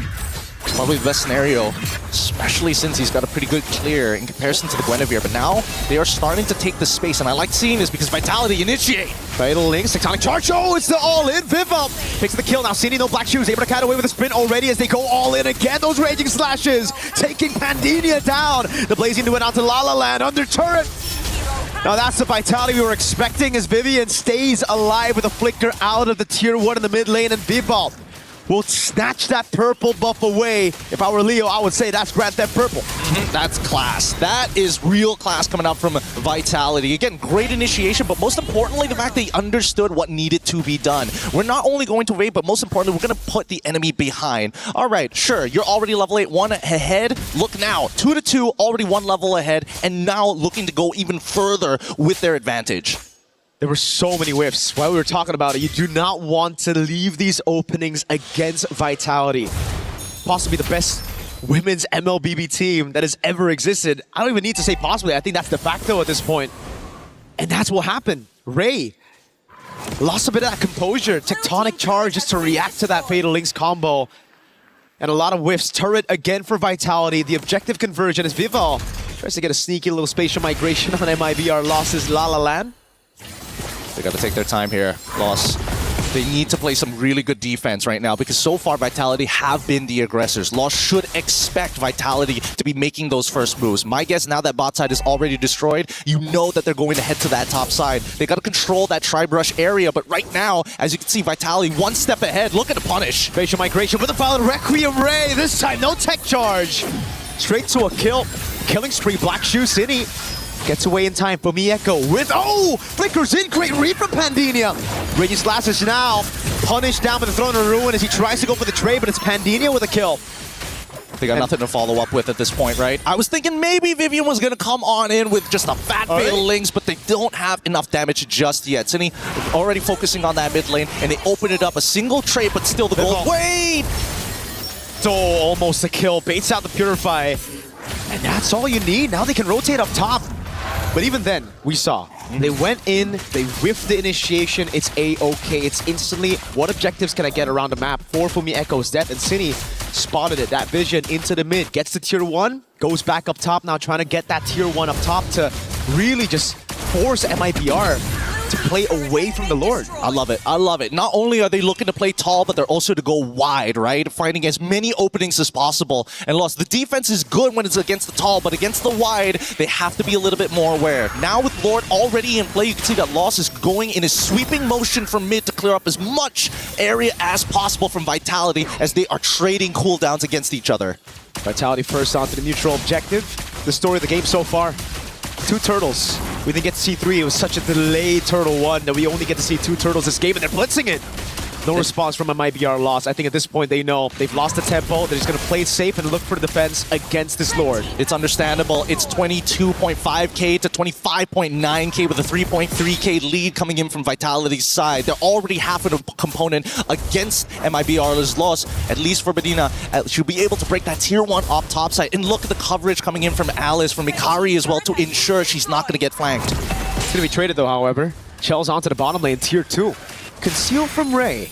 Vivian opens up with a perfect match, zones them away from this tier 2, and it'll be free. Throwing a ruin to the flanker. Onto Viv on tech charge as well. Everything thrown onto Vival. The Val Requiem gets around space migration as well. Vivian goes in for the Fatal Links. That was high up, taken low, but not down just yet. Cini takes her down with the Black Shoes, gets away. Vivian, a sliver of HP, taken out by Pandinia. As Fumi Echo looks to go over to tier 2 up top. And a tier 2 in the mid lane, dealt with by the Lord and Cini. Now it's Chell with his own onto La La Land. It's all on Pandinia to clear this one out. They're going to definitely lose their holy shielding here. They're trying to delay as much as they can, stagger these waves. Losing mid inhibitor isn't the worst, but they want to protect those sides to ensure that the next Lord is actually contestable. For now, the second Lord empowered minions are going to come in, and Vitality, they could try and force something here. I think it's just going to be the base turret and mid. That should be it. They can look for more, but also Vivian doesn't have the Fatal Links, is not in position. We get a quick check on the equipment again. Real nice here from Vitality's side. Now, Winter Crown already complete, as well as the concentrated energy from Vival, now looking to get into more tankier items later down the line. Suyo, however, does not have the War Axe. So again, probably why we see once Suyo gets hit, hey, I gotta back out, and I just have to say no to the fight entirely. I can't heal back up in time to re-engage. I honestly feel like the Sky Piercer is a big... it's honestly It's a big like one. it's a nerf. It's a nerf? A lot of times... Hey. You would prefer 2 swords. No, it's a... Hey, yes. But also, this is very relatable. I do really well. I go 5-0. Then I get the Sky Piercer and I start dying, you know? Not a single kill after that. And I think that's pretty relatable for a lot of Suyos out there. The curse is real. The curse is real, whether men's or women's. Both are real tough to deal with. But at the same time, right, there's a couple of members that it makes a little bit of sense to get a Sky Piercer. For example, like Cine, right? You catch him before the black shoes. Even if you don't have that many stacks, it's possible. It's just tough, though, now, right? Because you don't have the War Axe. You can't stay in the fight like you mentioned.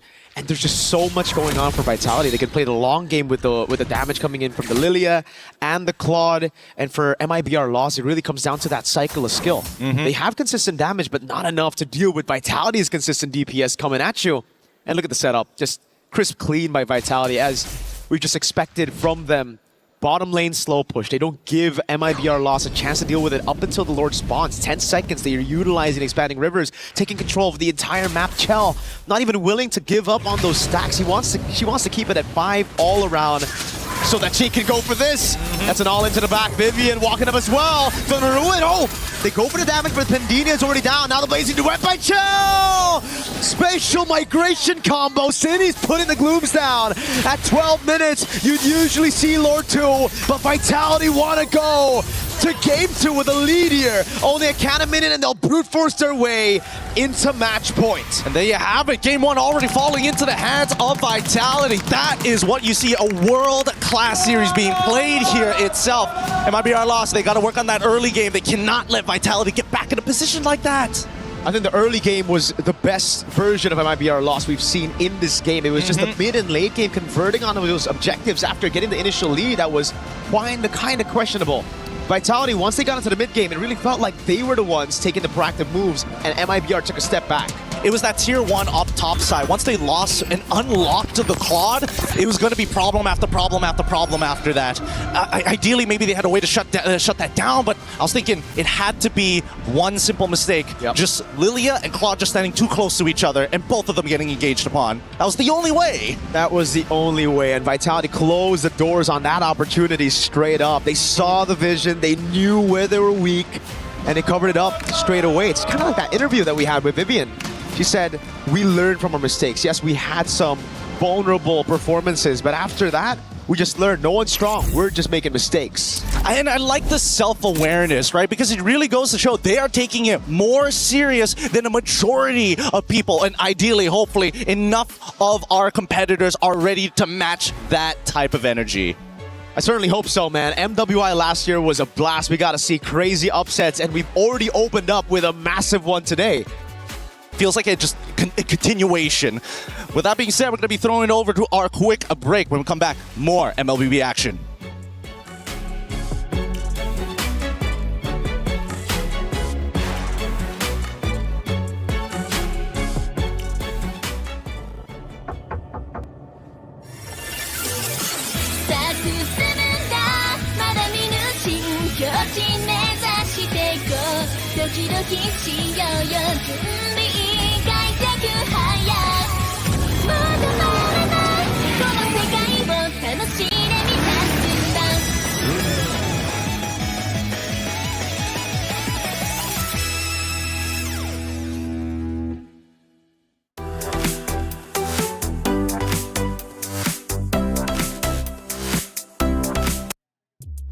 Vitality proving why they are the defending champions, taking map number 1 and potentially ending this series in a 2-0. However, I know it. MIBR Lost. They are not going to go down without a fight. They're looking to come back.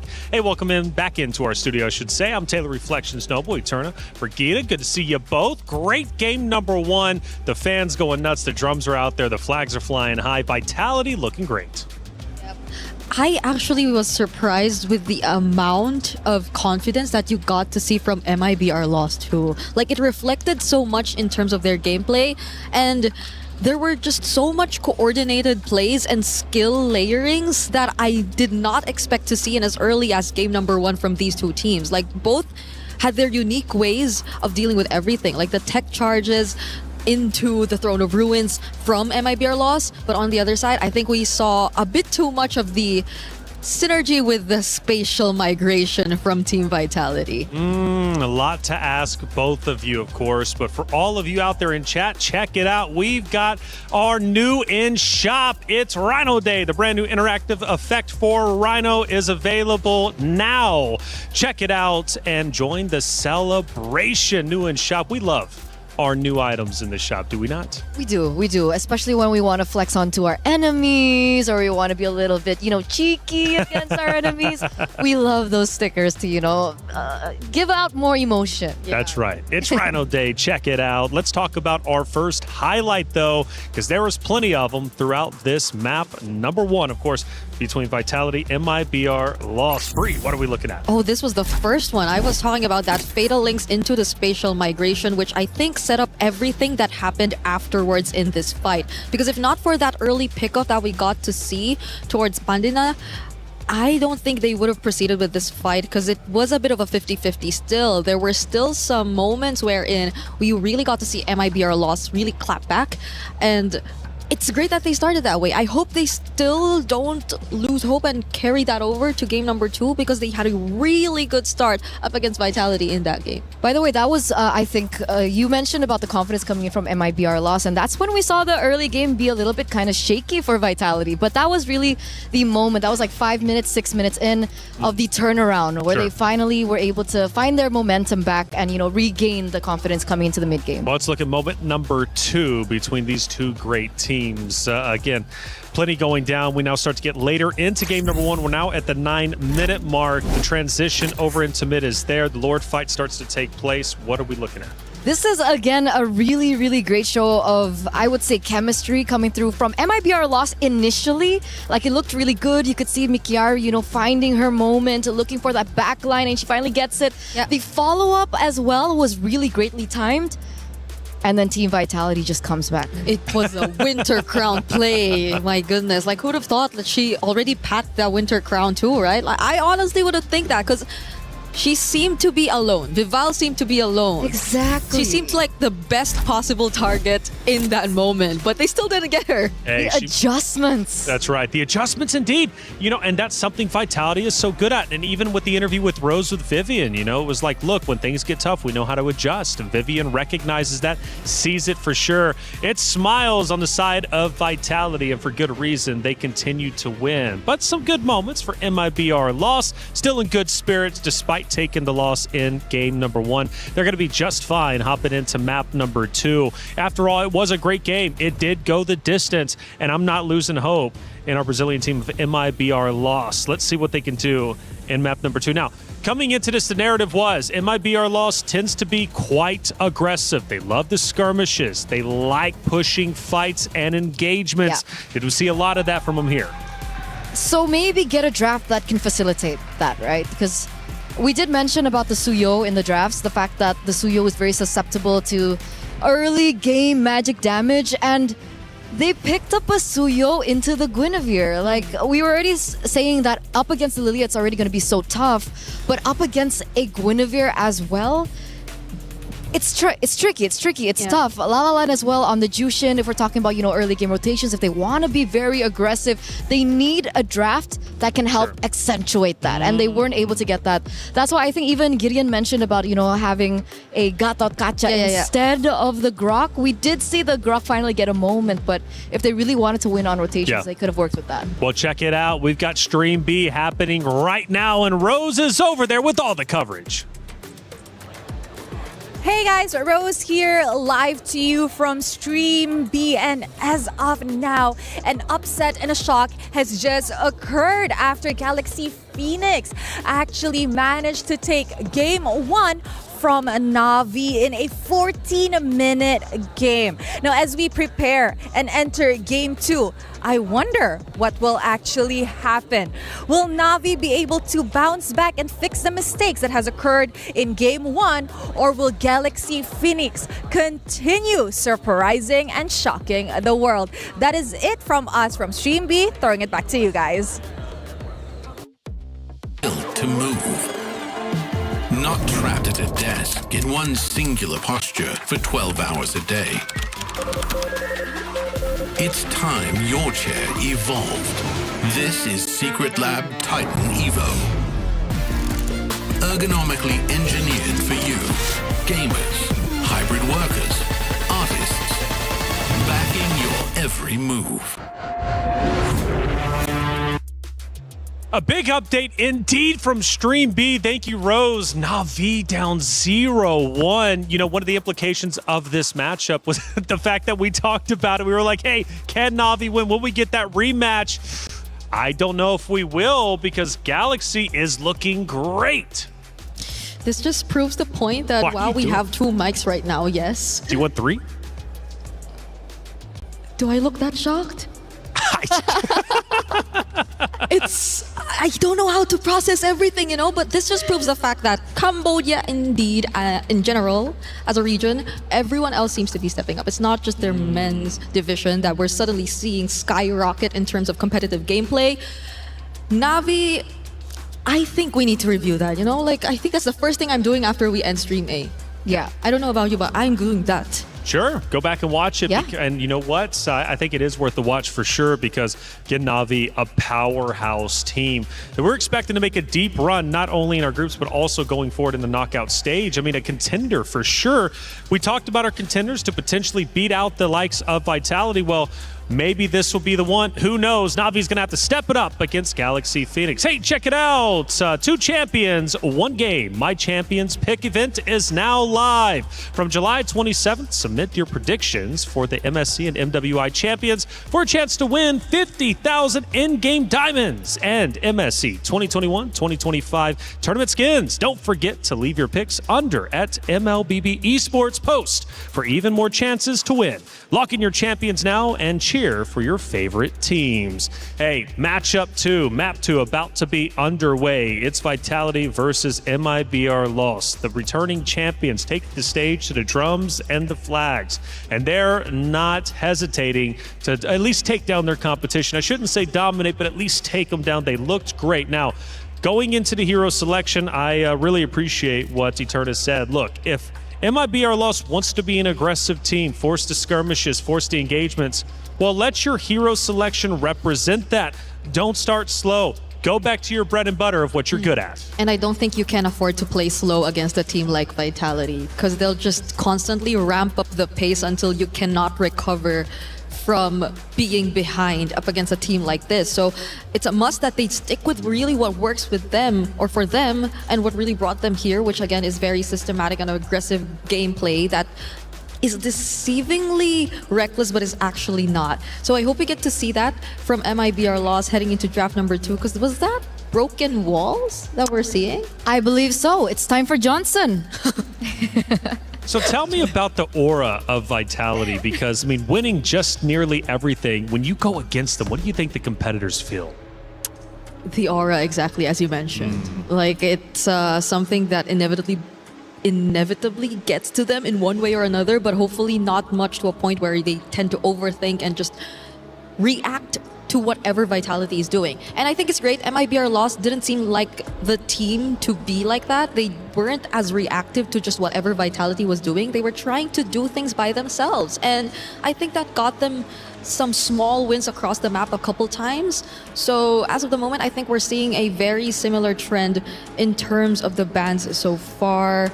Likely to see another Marcel taken out alongside the Eve, and maybe another mid lane, either the Eve or the Juicid. Yeah, we're waiting on that right now. If they want to go for a little bit more respect, or do they want to go for the Akai ban as well? It's still something that's still so up in the air. Like, is the Akai still a viable choice? Is the Baxia still a viable choice? Is the Fredrin still a viable choice? I think we only saw the Fredrin banned once, and other than that, it was left open completely, and nobody really picked it up. It's always been just like the Herrera. I wonder if the Nolan will come to light this time around. Yeah. And obviously, it's an interesting question about the gold lane matchup as well. Carry and the Claude.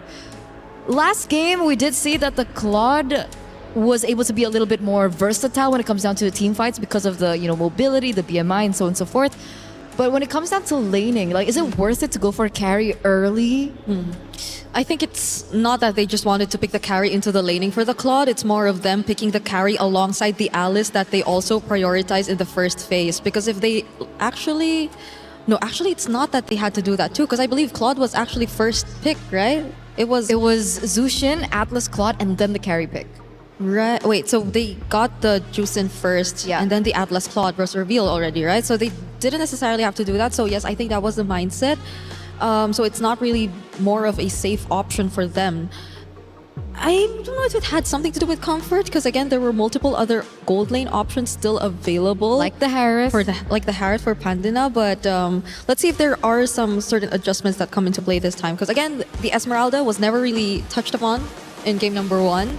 Not sure if they have it in their kit or if it was just something they disregarded because of the nature of their lineup. But as of the moment, Vitality has no Atlas to prioritize, and the Akai you mentioned. Wow.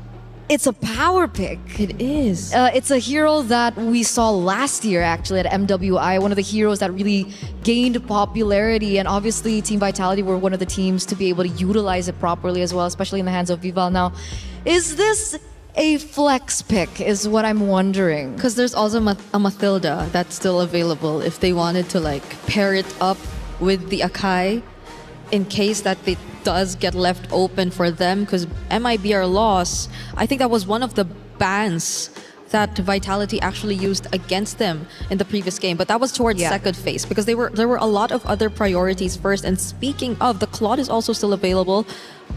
Oh, they go Kimmy Grok this time for their first 2 picks. I'm so used to seeing like the prio of a Kimmy Gatot in terms of like the combo in mid, but now it seems like MIBR loss just really want to stick with the Grok, I guess.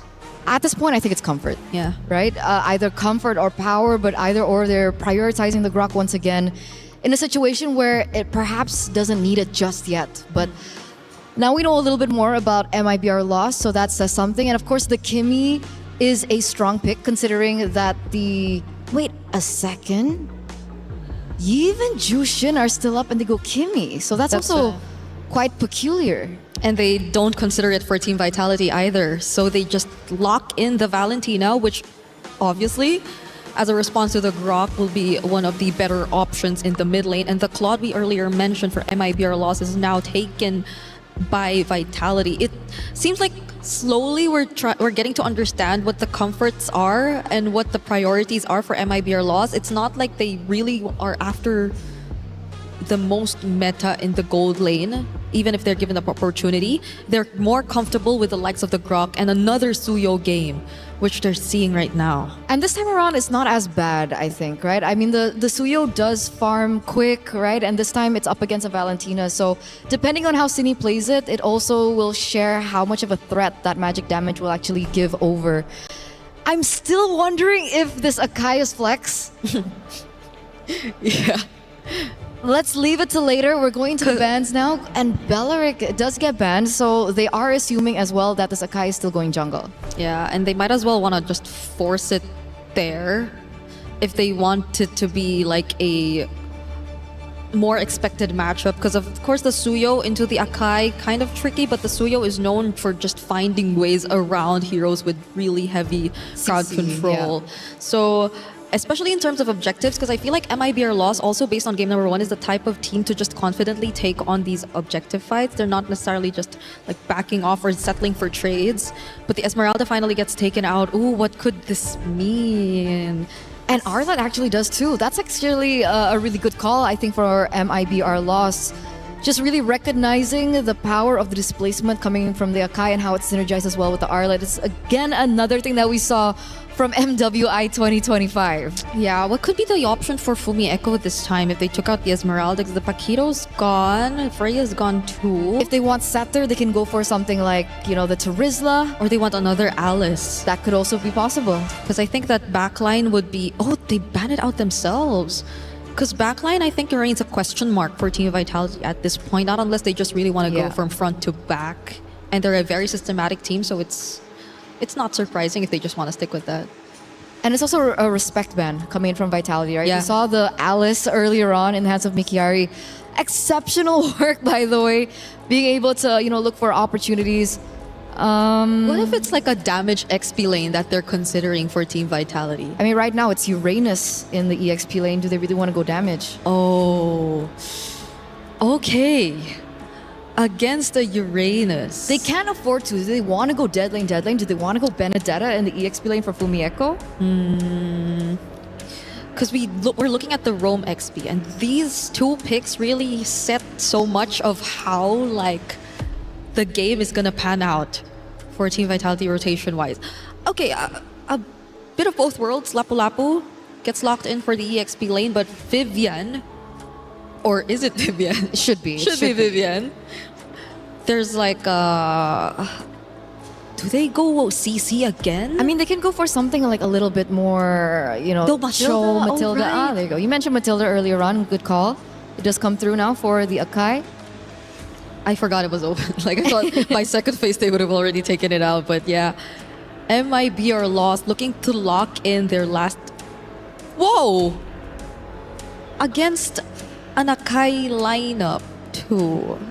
Plus a Valentina. Lunox has Shred. Yeah. Definitely a little bit more versatile when it comes down to the mid laners. The big question is, will she be able to get the itemization fast enough? Because I think that's always been the problem with the Lunox, right? Early game, the damage really isn't there, but she does have a lot of tools in her kit to deny a lot of the offenses that could potentially come from Vitality. Plus the positioning.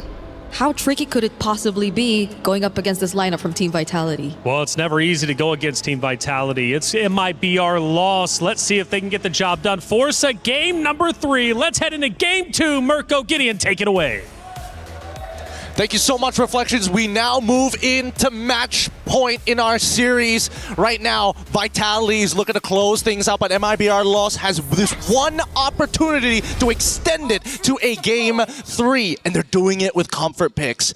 I have never been so nervous for them in my life because Vitality, they're running a simple composition that knows exactly what it wants to do. Loss, Padina, this pick, it solves the problem if it makes it to that finish line, if it gets to that 3 items. That's a very good point. It's also a Master Assassin Rupture.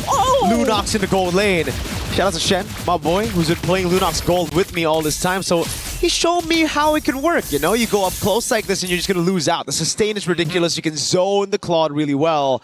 So we'll just see how it actually works out later on, because it's all about rotating as Lunox, right? You're not really just there for the lane all the time. You need to rotate, you need to try to just burst this Akai down, and it's a pretty good answer, I guess, if we're looking at the Mathilda too, right? You just don't want to... I mean, speaking of the lane, it's really good against the Claude. Yeah, it's just one of those few heroes that actually is useful because of its iframes, right? There's so many engagement tools from the side of Vitality that it feels very easy to fall into these traps. But now that you have iframes to work with, you can actually start playing that push and pull with Vitality. You can start baiting them out, like similarly to game number 1. I like how they're playing this instantly. The instant adaptation from game number 1. Vitality had the tempo all throughout. Mid, top, bottom. Now it's MIBR lost with Mikiari rotating, cutting waves already. Gonna be able to rotate into neutral objective 1 first. And it's all about poking the Akai. Getting her to use the heavy spin before the neutral objective is gonna be massive. Well, unfortunately for Mikiari, not enough. But now, instantly, first blood onto Vivian. Ray finds the catch. There it is. It's all through tempo. They have the tempo even in the jungle when it comes to clear for the Suyo. Even from level 3, you're already up ahead. You can go and look for those fights. Fumi Echo gets level 4. Mikiari a bit slow to it because of the XP crab. But she finally gets it, and now it's all about the poke onto Vival. Traction pulse lands. Vival gets away. That's going to be the bravest fighter used up by Fumi Echo. Goes to the flicker as well. The tech charge by City. A bit whiff there. Fumi Echo goes to the Raging Slash, but Vival is still on a solo kill down below. Pantinia getting a kill. So it's a 1 for 0 at the end of the day. A turtle for a kill on Chell. Oh, unfortunate indeed. They need to make sure that Chell is going to be able to scale well into this game, but Padina, again, great job here. They did lose both of their flickers. There is another opportunity as they go straight into the heavy spin. This is a solo play for the Akai. City walks up, gets a splash of damage, and I guess it's all just calculated. La La Land trying to go for the trade, circling Eagle. Good peel by Vivian. The mother attacks. That's La La Land with the flicker in forward. He's gonna have to regret that from Echo with the walk-up Bravest Spider. La La Land down. A stun lands on Mikiari, who still has the Purify. A bit more damage down on her as he moves back under tier 1. At least Mikari is here to actually help the wave. Medina is going to be able to pick up the gold, but again, what an aggressive play here. Not only from Vitality, but the eagerness of La La Land to try and secure and get these trades back. So far, it's 2-2. We're kind of dead even, but at the same time, Vitality is still maintaining a pretty good gold lead despite everything that has happened in the early stages of the game. 2-2. We can look at that lead. It's just a sign of an elite team always. When the game looks so close, but yet you're still able to hold a gold lead. Brave with the walk-up, gets caught by almost everything, has to tech charge back away from the stun of Fumi Echo. Really interesting play there, especially. A great idea coming in from Cine especially, right? Get the traction pulse, immediately look to make the play, and while this is happening, right, you can see Mikari checks, where's the Yakai? Instantly a free camp. We got that sister buff down below as well. Great rotation by Cine. Relieving a bit of pressure. Vival, though, she's been out farming the Suyo. So is the utility jungle even dead? I think this proves that it's not, or maybe Vival is just too quick with it with the Matilda. Maybe it's a little bit of the Matilda, but I definitely think it's when it comes down to having those buffs, right? The extra gold is definitely important for a lot of these assassins, but at the same time, you just don't need as much. Oh, wait a minute. Are they could look to turn. That's a lot of damage. Wait a second. Blade Surge down, now the heavy spin. Good traction, pulse appeal, but Fumi Echo dives under turret. The Raging Slash is enough. Two-man stun. A tech charge lands on 2. Now it's all in coming in, but a good peel coming down from Vival's. Pandinia isn't able to get in.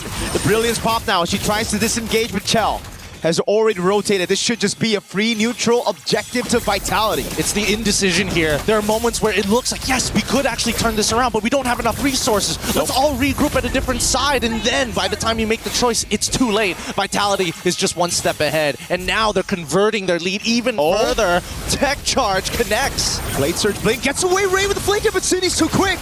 Fumi Echo in the midst of it all, two-man stun, Raging Slashes! Killing spree and another for a double under the tier 2. Now Vivian with a circling eagle, City with a splash of damage. That's a Suyo down, Mikiari. Next to the chopping block as Chell picks up the turret down below. A splash of damage, Vivian with a body slam. Now a heavy spin under turret. It's a Purify used up by Mikiari as Chell's looking for the blazing duet. She's gonna have to wait. Pandinia splashed down by City. City is playing out of her mind. A creative play with the IMU and the tech charge to follow it up. They still are unable to break this mid-tier 1. Even Vivian in the middle of that fight was proxying the mid-wave to try and break it open. Vitality are covering every single one of their bases, and Lost, unfortunately, can't see the bigger picture. With a Mathilda and expanding rivers, these rotations are coming at MIBR Loss with literally no time to react to it. Now they rotate into the bottom lane. They make some proactive moves, but they're going to have to lose some in the process. Pandinia already down with the Brilliance. Fumi Echo wants blood, goes under tier 2! Raging Slashes kited away by Pandinia. Finally a shutdown, but the tier 1 finally cracks. Blazing Duet though with City. The Executor taking La La Land down. No more damage from Mikiari and Ray. They're just going to have to back away. The synergy is looking really good from Vitality. Every single one of the members look like independent strongholds. And unfortunately for Lost, they need that command. They need this is the final call. And because of that time, Vitality, this 4.3k has been looking really good for them, but a majority of that lead is actually leaning onto Fumihiko 4-1-1, and as well as Vivian 0-1-8. That was a big shutdown. That was a big one given over by Fumi Echo. It was a very unnecessary dive as well, but it looked really cool, right? I mean, did. It's style points, especially here with all the Vitality fans. Luckily, though, it's Mikiari who got the kill. Whoa, Circling Eagle coming out now onto La La Land, but they're, again, is this a punish finally? Nope, it's a stun, Raging Slashes as well. Just a bit of fun that they're doing right now. Good immobilization. Fumi Echo instantly with a response to body block the shots from La La Land. They get tempo down below, but Vitality have all the control to just get this for free. Absolutely no chance for Hayab to walk or rather even blink towards the Chell with a BMI forward. Oh, they're feeling it, Gideon. Oh yeah, they're getting real disrespectful and they're going even further beyond, right? Look at the opposite side of the map as Mikari is trying to make sure to get some kind of space for her team to kind of open up this map even more. And they've already netted the bottom tier 1. They're now looking for the mid tier 2 at the same time. This should give enough time for the jungler to actually clear that bottom side here unless... Does Lost have enough wave clear? They should have, right? I mean, if they proxy one of the waves, then maybe, but it's starting to look a little tough. Uh-oh, Brilliance used up. Traction Pulse lands on Vival. Fumieko sent bound down below to clear out the wave against Mikiari. She's gonna have to deal with another wave, and this gives tempo over to MIBR Lost. A flank from Mikiari. Not much you can do though, not a lot of initiation tools. Pops into Consecration, great read by Vitality. They just go and isolate Mikiari from the rest of the team. No way to respond it over. Why? Purify. And still, it's Vitality with the kill. Vitality with the kill, but more impressively, at the end of it all, I mean, Vitality, they've got some great... Oh, the tech charge from City catches 3! Uh-oh, tech charge back. Hayab gets her first kill of the game. A Queller. A bit of disrespect to go in for Mieko now. All the way, raging slashes. Taking her down, a stun as well, but Hayab gets a second of the Sky Piercer now with the Blaze into it. Guts on La La Land. That's Blade Surge and a triple for Hayab. Finally, Hayab. I got this War Axe. I've been stacking it up all this time. I'm just waiting for the wave to get a little bit closer. And again, honestly, considering everything that has happened, this is probably the best outcome for Los. And those are Sky Piercer kills, Gideon. Those are 3 big stacks that she just got. Huge stacks, in a matter of fact. Now, for this upcoming Lord, I think this is where... before, I thought Vitality has got this already, but now it's a different case. We get the DHS purchase coming in from La La Land as well. The Demon Hunter sword going to be dealing that max health damage. So, people like Vival got to be careful. But let's look at this replay one more time, because it all started with the initial play from Fumieko, trying to force it forward even further after Cine goes for the engage. But immediately they realize, wait, our entire composition actually depends on actually having cooldowns in comparison to Kimmy, who can fight forever. And you can see the emotion already, man. Oh! Big fight of the Lord. Vival just picks it up. MIBR Lost will give it away. They still have great clear. And I think it is the better choice right now to go for the defense, especially considering you have Mikiari who can actually just delay these side lanes from coming into the base. People start pulling attention here as they look for mid-tier 1. Oh. Cine, tech charge offensively, circling Eagle on the backliner. Tech charge from Ray! Vivian is taken low, gets away just with a sliver of HP thanks to the FOTO. Oh, man, that's got to be a little frustrating. Probably thinking about maybe getting Lethal Ignition next time, but, you know, this is going to be enough. That already sends the message, and now the Lord is coming from the top side. Now, the waves are definitely going to be a little interesting to deal with. I want to see whether Lost decides to give up at least one inhibitor here, or are they going to give up all their outer inhibitors? Sorry, outer turrets. Mikiari in the bottom lane, just holding that wave. Divine Glaive already completed for Pandinia. That's the reason she was able to get Fumieko that low for Hayab to get the execute on the Sky Piercer. And look at the way that they're dealing with these waves. One down below again. Mikiari doing a lot for MIBR Lost. Lord already at half HP. Traction Pulse comes around as well, and this is without... Oh, wait, is Pandinia has already used the ultimate earlier, so it's a tier 2 in the bottom lane, in the mid lane. Tier 2 in the bottom lane is the only one left standing now for MIBR Lost. And Mikiari's cutting waves inside of the base. Yes, beautiful. This is exactly what you want Uranus to do, so you don't have to deal with the pressure, but now they're fighting back. Tech charge, knocking people off there. Guiding Wind, not enough. Hayab, 40 stacks on the Sky Piercer now. This is a very dangerous... Suya, you're going to have to deal with Cine with the respect. Pandinia flickers in forward, gets the kill. Fumieko now looking for the flank as well as the Uranus is still dealing with the waves. Fumieko now call alone. That's the Blaze Surge, and now the Soul Sever. Bravest fighter coming down, and she's able to get one down. La La Land escaping the stun now. Traction Pulse landing as well with the help of the Guiding Wind. That's Hayab walking up with the Soul Sever, but the Guiding Wind gets her to safety as now it's Chell in a 1v1 against Mikiari with the rest of the team. Corralling over. A Blaze Surge. Fumieko with the flick around, and now it's Chell! Oh my with God! With a blazing duet to clean it all up. He's not done with it just yet. They're looking for Ray to close this out as well as they push from that top side. What a crazy sequence. That's a triple for Chell. Unofficial, but it still counts now with a circling Eagle. Vivian takes it away. It's now just Pandinia. Spawns back in the map. Can she do it? 1v5 against some beefy tanks. They should be able to do this, but yeah, she got 2 items, needs to go into Brilliance right now to clear this wave to save the mid inhibitor, but the second wave is coming through. Uh-oh, Vivian gets away into safety. Cine with the walk up again and the splash of damage. Perfect time for the Lord to spawn. 10 seconds and Vitality set their sights on it. Oh my goodness. I've been trying to figure out how in the world have they not been able to get enough damage, and it's more so, it's less about the damage and more about the space, because so far, Bedina, absolutely, she's got the damage. She just needs the time to unleash it. That's where it gets difficult with so much coming at you. So much CC, pure damage as well. And it's a glass cannon build. Now without the brilliance, Mikiari's getting shredded down. Has to use the consecration. No purify for another 16 seconds. The waves are not in a good place as well. Lost has to make a choice. Either you force it now or you give up this Lord and focus on clearing those waves. They're dealing with bot side. There need to be some attention towards that top. And you can see here, Vitality, they're backing off. They know they've got that huge wave top. Mikiari, no consecration. They're going to go all in on her. Purify. So they bait out the consecration, the first initiation. Now it's the purify down. And the wave is massive for Vitality. Oh yeah, they're about to lose an inhibitor here, and Vitality, they know it. They know it. They back away. Honestly, they just need Ray, because if they pull the Lord too far out, they can use that wall to actually reset the Lord, and force it to actually start moving back into position. But with this missing inhibitor, Lost, it's now or never. Vitality want to play it chill. La La Land already taken very low. Mikiari now.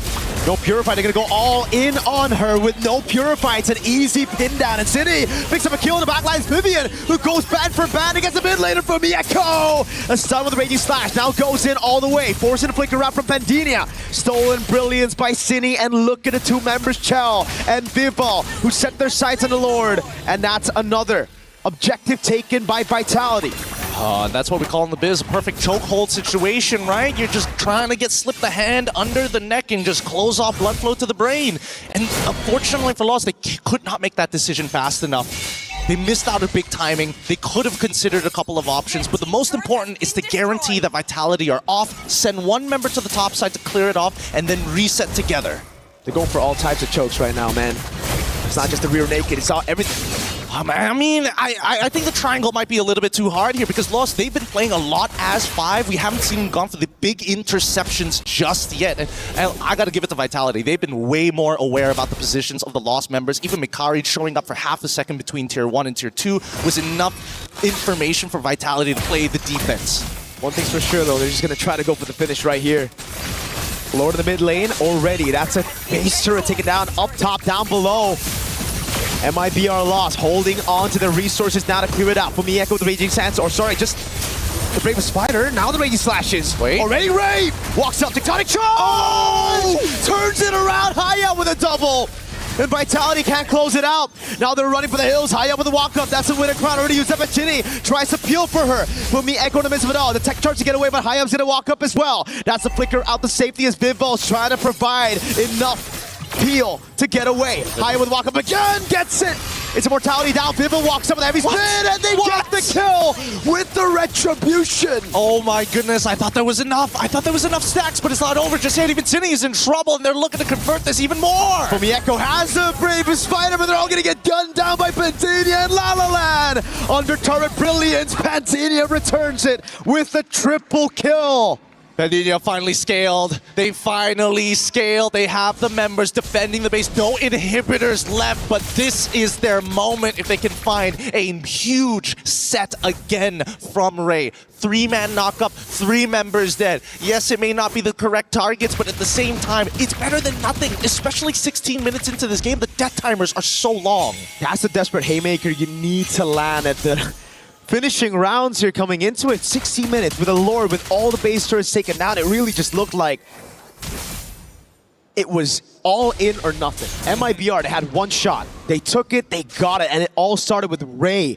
What a fantastic tech charge, but also Vitality a bit too greedy, going in again with such low health bars. Yeah, I mean, it is, at the end of the day, it's a very delayed wipeout, but it works out well for Lost. At this point, it's that next Lord, because in most situations, when you don't have an inhibitor, when you don't have enough wave control in 3 different lanes, is where it gets difficult. Purify. Should be okay, right? Oh, maybe not. Circling Eagle as well through the consecration of Purify. She gets away in time, but Vivian with the glue takes her down. Now it's Vivo with a heavy spin over on La La Land from Mieko. Goes up with the stun. Good dodge by Pantinia. Bases in everybody. Goes up with Brilliance as well as Vivian walks up without Chell. Blazing into one of the flicker onto Pantinia. Oh, they're still going. They're still going hard. Vivo needs to hold strong. Oh my goodness. Ayom. Timing it right. Soul Sever just cuts her down. Now it's Vivian trying to run away. Hayam just needs to land a Soul Sever. What? The Flask of the Oasis saves her and it saves the game for Vitality. God, that's got to be so annoying. But at the same time, somebody's got to go back and clear these waves. Every single move we see coming out from Lost, they are winning fights, but they can't get into a position to end this game just yet. They need that Lord. They need it bad. 63 maxed out already. That is massive. No wonder she's been tearing people apart. Every single Blade Surge Soul Sever combo takes you down instantly. Chell might need a Wind of Nature. But even then, I don't even know. There's just too much magic damage. Yeah, there's a lot to work with here. The Circling Eagle is going to get thrown out to try and delay this, but where's the jungler? Uh-oh. Vivian has just baited out those big abilities. Tech Charge already down. Hayab. Oh no, 24,000 HP on the Lord. Vivo will take control of it, and they don't have the waves to play around it. No, they just didn't have enough damage. They didn't have enough sustained damage to do this. Fumieko instantly with the zone. Hayab's gonna have to choose. She chooses to back away. That's a heavy spin that confirms it. Cine caught in the bad spot. Is able to splash the damage, and that's Hayab with a walk up. Forces out the flicker. The evolved Lordo taken by Vitality. Oh my goodness. Is there a world they could have got it? I felt like they could have potentially forced it, or they should have just 50-50'd, I think, at that point.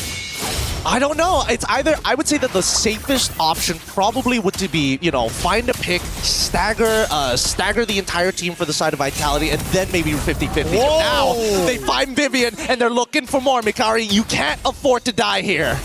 Vitality. Evolved Lord of Vivian opening up bushes she shouldn't have to. This gives MIBR Loss a big chance to come back again. 30,000 HP on the Lord. It gives you damage reduction, but you've only got 4 members. We're gonna wait for to see whether or not this tech charge is gonna hit 3 members like last time. And the setup is already here as Mikari is ready to open up the map to follow the rest of the team. Fumieko with a flicker out. Tech charge! Ray turns it all around again. Vivo, gets caught by the wall. Pins her down. The Brilliance now. So good. So good. These tech charges have been so great from right after the early ones where it's like, I'm assuming just, you know, getting used to it, getting comfortable on that stage. Now we're seeing a real game in the late game. This is a stalemate. Gideon. The fights are just going to Vitality, the neutral objectives because of the heavy spin, but it almost seems like the Lords don't matter. They clear it so quick. I agree. The Lords kind of don't matter, but at the same time, really, what they want is just the Lord-empowered minions and the Lord itself, and even the damage reduction. If they get hit like that, there's really not much you can really do about this. I think that even from the POV of Cine, who's supposed to kind of control the Grok, that anti-CC in the middle of that tech charge, you can't stop it once it's been unleashed. Chell.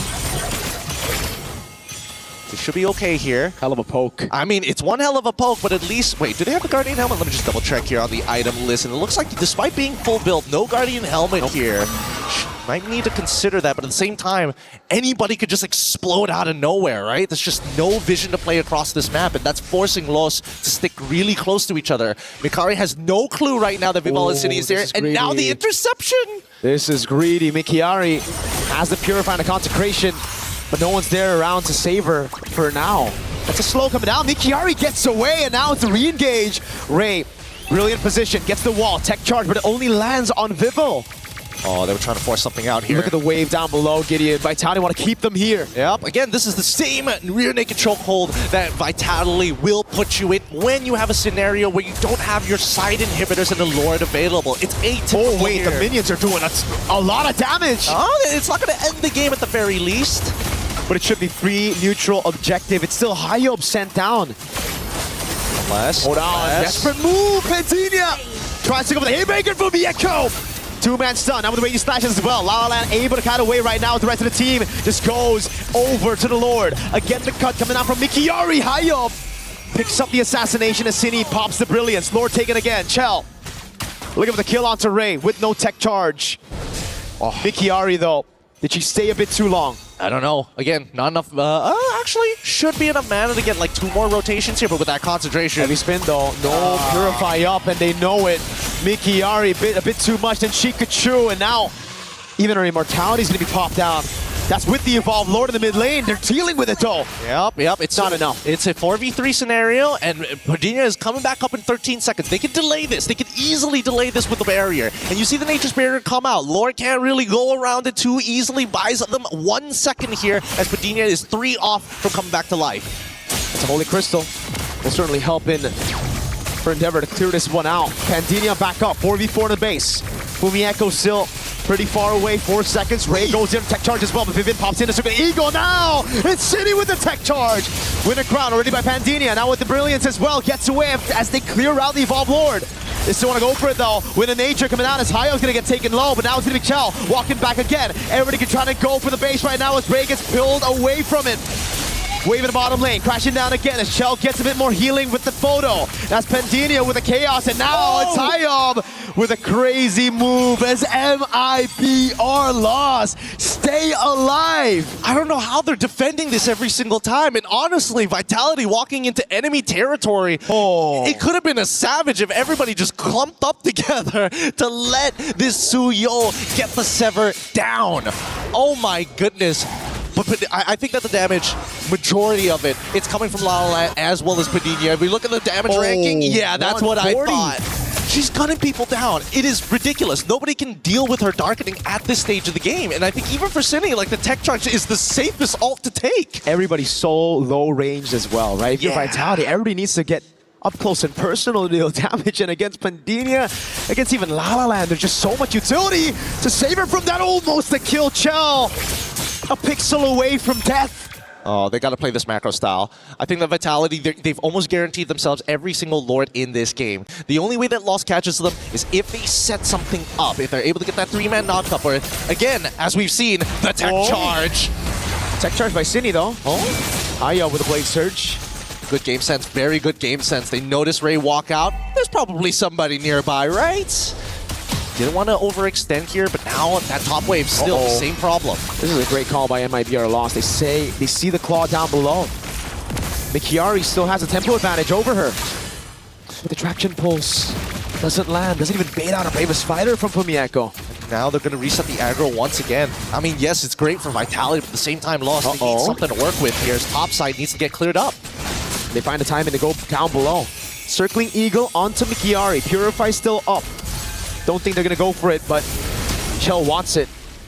They're just going to shove the wave enough to create that slow push with the super minions. And it's only going to build up here. It's dealt with again by Mikiari. I mean, Mikiari is going to always try, right? It's not the most efficient way to clear the waves, but somebody's got to do the dirty work. And unfortunately, Mikiari is now realizing, wait a minute, they've made a call and Lost. They might just force this. Wave and mid cleared out, though. They got to pay attention to that mid wave. Vivo! Heavy spin. Baited out. That is a massive ability. City gets away with a guiding win. Look at the mid lane. Waves already crashing at the base. Massive tech charge, but there's no follow-up. Now the rest of the team coming down as the guiding win comes over to bring Cine. Waves now in the bottom lane and the top lane. The base is down to half. It's a desperate move. Pandinia walks in with a flicker as well. Vivo is gonna have to lose her immortality. Waves in the bottom lane, waves in the top lane. That's gonna be Chell looking for the mid wave as well. Fumieko tries to buy some time. Cine in the back line now, trying to go for the splash of damage. La La Land with a flicker rod gets caught with a lazy duet of Chell. And the wave in the bottom lane. The minions are just gonna crash into the crystal. Cannon minions doing work. Pandinia with a recall, now clearing out the wave in time, but they've already lost 2 members. Chell on Mikiari, who's still able to survive for now. Now it's Ray with a flicker out of safety as Pandinia and Mikiari are sent to clear the waves. Oh, the experience is showing here as Vitality are looking to try and close this out. The Brilliance already for tech charge to 2. Pandinia with a walk up again. Immortality right there as Vivian cancels it all with the guiding win and the circling eagle. Fumieko with the stun. Pandinia finally down as that's a raging slash and take her out. Ray caught in the the midst of it all right now as that's just a gun down from Chell. Vitality had to sweat, but they ended up still getting the clean sweep. Oh my goodness, that was a tough fight. We were talking about this Linux being the problem in the later stages of the game. We saw that, and maybe arguably a little bit more. We see Lost start pushing themselves to the peak, and that is the type of performance I am expecting when you are facing off against the women's champion. Holy moly. Crazy game, hasn't it? Like, I'm still thinking about it. The experience to say, not only are we going to retreat, we're going to go in 3 different directions, and we're going to meet back up in the mid lane, guaranteed on top of that Kimmy. Just a full-on delay around the Lord, utilizing it as bait. And it's just a forced error here. MIBR Lost had no other way but to bite on that bait. It's either they go for the all-in or the recall and they concede the biggest objective in the game at 26 minutes. Yeah, I mean, obviously there were a couple of mistakes as well, like Vivian dying in the middle of a Lord push was obviously another reason why it dragged on even longer. But just look at the way that these fights are playing out from Vitality. So good overall. And most importantly, you see how they make the decisions. We need macro, and then we use micro to execute and implement our strategies. Great plays from either side. But with that being said, man, I can't wait to hear from Reflection as well as Eterna and Brigitte just in a little bit. We're going to be throwing it over. Thank you so much.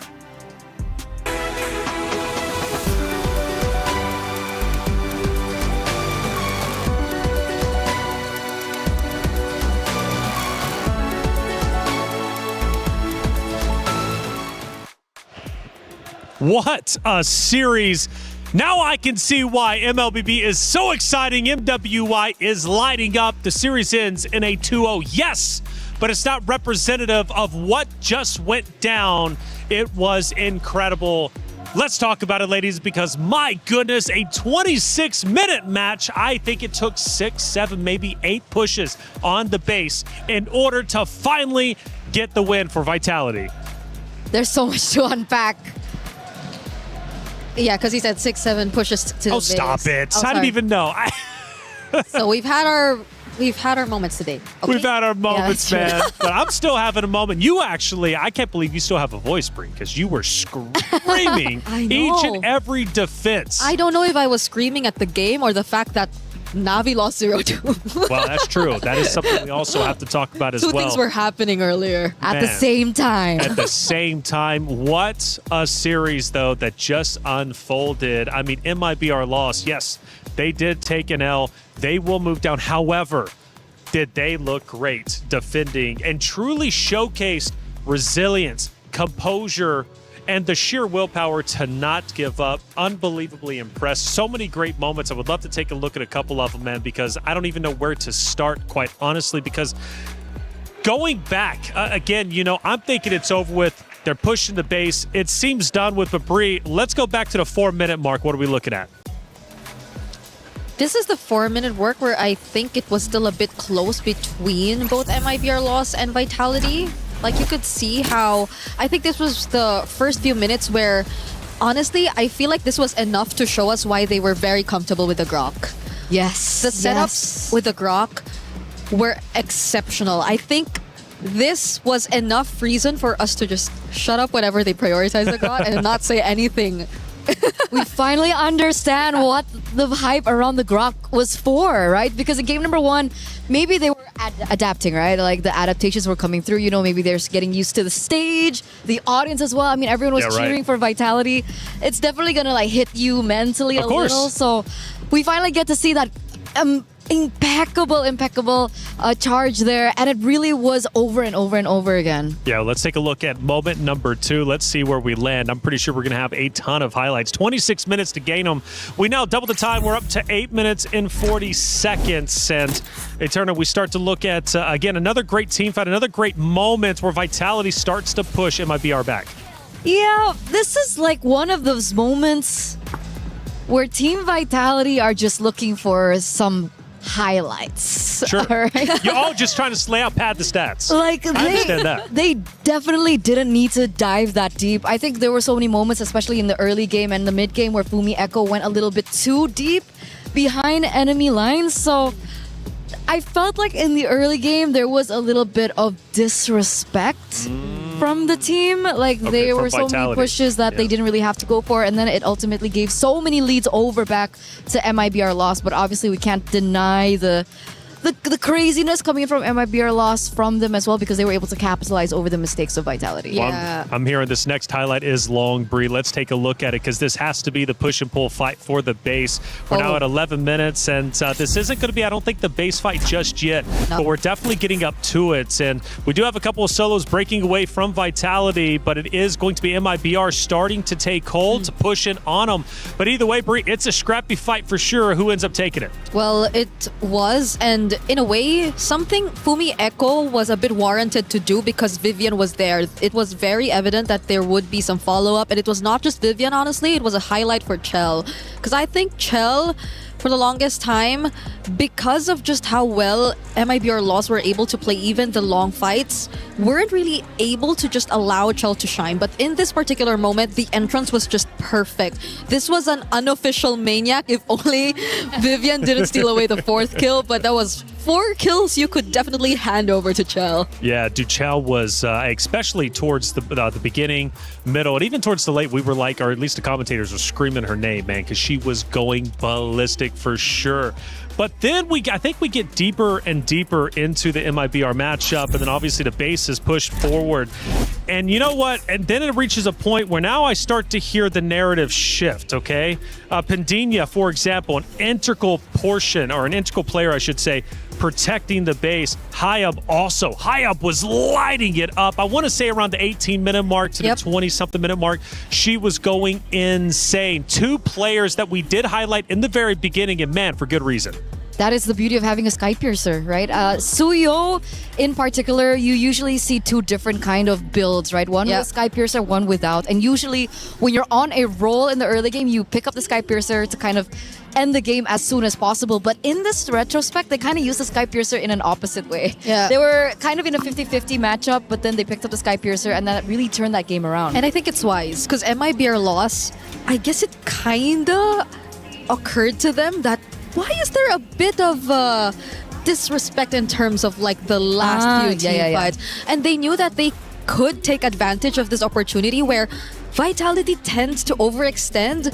And truly enough, they did get a lot of kills off of these overextensions. So Bree, if you don't mind, talk to me about that overextension. Is it Na'Vi just feeling on top of the world, nothing or nobody can beat us? Are they maybe getting a bit too loose? Or is that just their play style and then they kind of figured out, you know what, this isn't working, let's go ahead and readjust? It is somewhat of their playstyle, but at the same time, a bit too much of their aggression, because it's very understandable if you want to keep the aggression, especially if you're playing with such a significant lead. But at that moment, it felt like they completely lost track of the fact that there was a Lunox on the other side, of the fact that there was a scaling lineup too that you had to respect, and that the Hayab actually got in a lot of Sky Piercer stacks on this Suyo. So there was scaling that you could just not disregard once you go up against this lineup of MIBR loss, but Vitality played the latter portions of the game as if that was non-existent. So I think it was a slight miscalculation too on their end, which fortunately they actually did resolve, and they started to, I think it started to eventually get to them. But now, as the casters mentioned too, a lot of the experience and veterancy also showed up during those last few crucial team fights. Okay, gotcha. Well, it seems like, man, Vitality still looking like the most dominant team out there. Don't know if they're going to get beat. I was even looking at chat a couple times. No, I shouldn't. I was looking at chat a couple times, and they were saying, man, they are looking great. They definitely are the best. But from what I'm hearing, we got an interview set up with the winners of Vitality. Let's hear what they had to say. Hey guys, Cindy here with me. Congratulations on that win. Thank you. Ooh, now I gotta ask you. It's not the usual dominating win coming from the side of Team Vitality. What happened today? What do you think about your performance? Well, maybe because we don't have a lot of data about them, so the Lunox is a bit unexpected. And painful. Very painful. Very painful.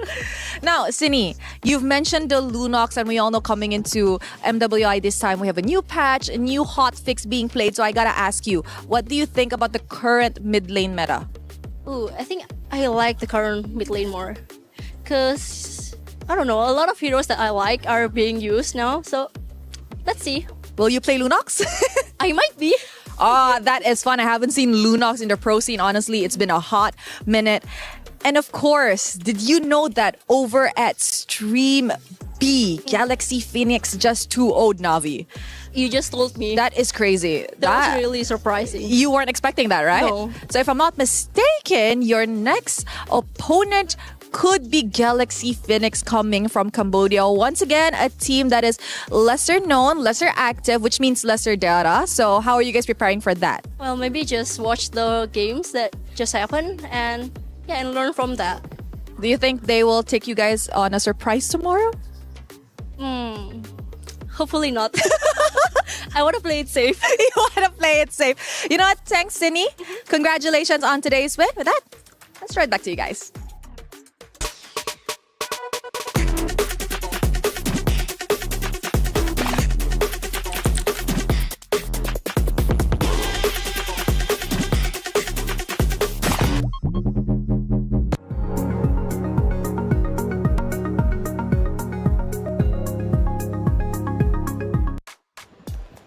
Thank you, Rose, as always, for that phenomenal interview. Yeah, big news. Na'Vi falls 2-0 to Galaxy Phoenix. Eterna, that is huge. Coming into this, our contenders, right? Na'Vi was one of them. Here we go. The mic is pointing towards me. But yeah, now I'm no longer seen, so I could just show whatever reactions or frustrations I'm feeling right now as we get a closer look at the game, because I did not have enough time to do this. Like, watching MIBR Laws go up against Vitality, I could just not take off my eyes from the screen. But now it's so tough. Just look at the gold lane matchup too. Like, it's a 0-3-1 to a 5-0-2 Claude from Winnie of GXP. And mind you, it's one of the roles they decided to change. But I really want to think they had enough time to work on that chemistry and that change in roster before MWI. And remember though, before Malaysia really ramped up when it came down to like the ladder board of all the regions here, especially in MWI, it was always Cambodia at top 3. So they're finally finding their groove again. They're finally finding their rhythm again. And they're really allowing everyone to understand like, hey, we're back. We're a region that you really cannot just count out. So that's really exciting coming in from Stream B. For sure. Exciting indeed. Look, taking the stage is about to be Genji versus Foot Esports. This one is going to be fun. We heard from Vivian at the start of the day. Now let's hear from her rival of Ashley. Hey, Rose, what does Ashley have to say? Hey guys, Rose here, and as we enter the last and final match of the day, we are with Ashley from Gen G. Hello girl, how are you? Hi, I'm good. I finally get to interview her after last year, which I didn't even get the chance to. So you know what, how are you entering this matchup up against Foot Esports? I'm good. I don't want to repeat the same mistake of like being overly confident, but I'm going into this with the mindset of expecting the best and preparing for the worst. I like that. We're seeing a more calmed Ashley this season. I feel based on, the vibe whenever I pass her in the arena. Now I have a question. Last year, after your second place run, a lot of people are actually expecting a lot from Gen G this year. But tell me, in your opinion, what should we really expect from you guys? I mean, like going into this tourney for the third year in a row, I did see this coming. I know a lot of teams have their eyes on us if it's not Vitality. So, I mean, we're going to have to see how this plays out in the beginning because we're obviously in the group of death for the third year in a row. So thank you. Thank you, Marco. Thank you. It's always like that. Now, you know what? Ash, a little bit of a controversial question, but this year, are you still gunning for the moniker Mother of Tanks, or perhaps we could expect something new from you? Honestly, I think I would rather be known as something else and go for a different title. I'll give the Mother of Tanks to Vivian, and perhaps we can think of another title. That is maturity right there. I told you guys, a different Ashley this season, more composed and more calm. So if you guys think you have a moniker for her, maybe let us know, I think that will be really nice. Thank you very much, girl, and good luck for this match up against Foot Esports. And that is it from us. And with that, let us show it back to you guys over at the studio.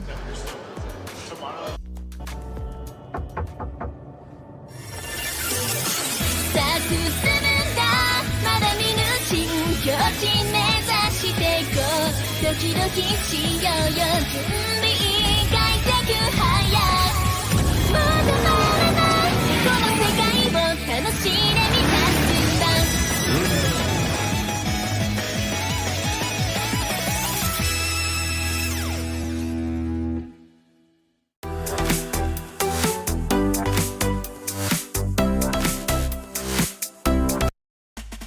Ooh, new title. No longer the queen of the tanks. What are we going to get by the end of MWI? Hey, check it out. The brand new interactive effect for Rhino Day is now available. Check it out. Get involved. We love our new skin, stickers, and everything that you could possibly get for Rhino Day. Hey, our final matchup of the day. It's Gen G versus Foot Esports. Stage, take it away.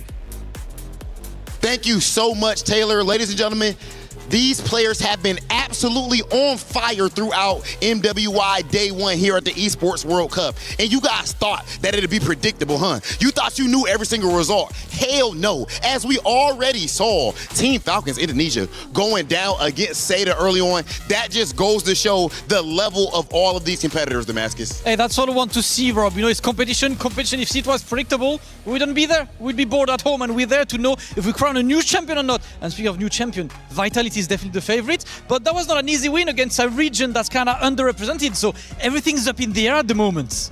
That is absolutely right. Now, guys, those were just the first 3 matches. Next up, what we'll be seeing is 2 teams with international stage experience. And of course, both with a shiny new upgrade in the jungler department. Over on one hand, this is the first North American team to have ever made it to a grand final, period. And over on the other, that would be hosting our M8 over at Istanbul. And this will be the time for our women of Turkey to shine. National pride is on the line. Let's get to it. Back to you at the studio.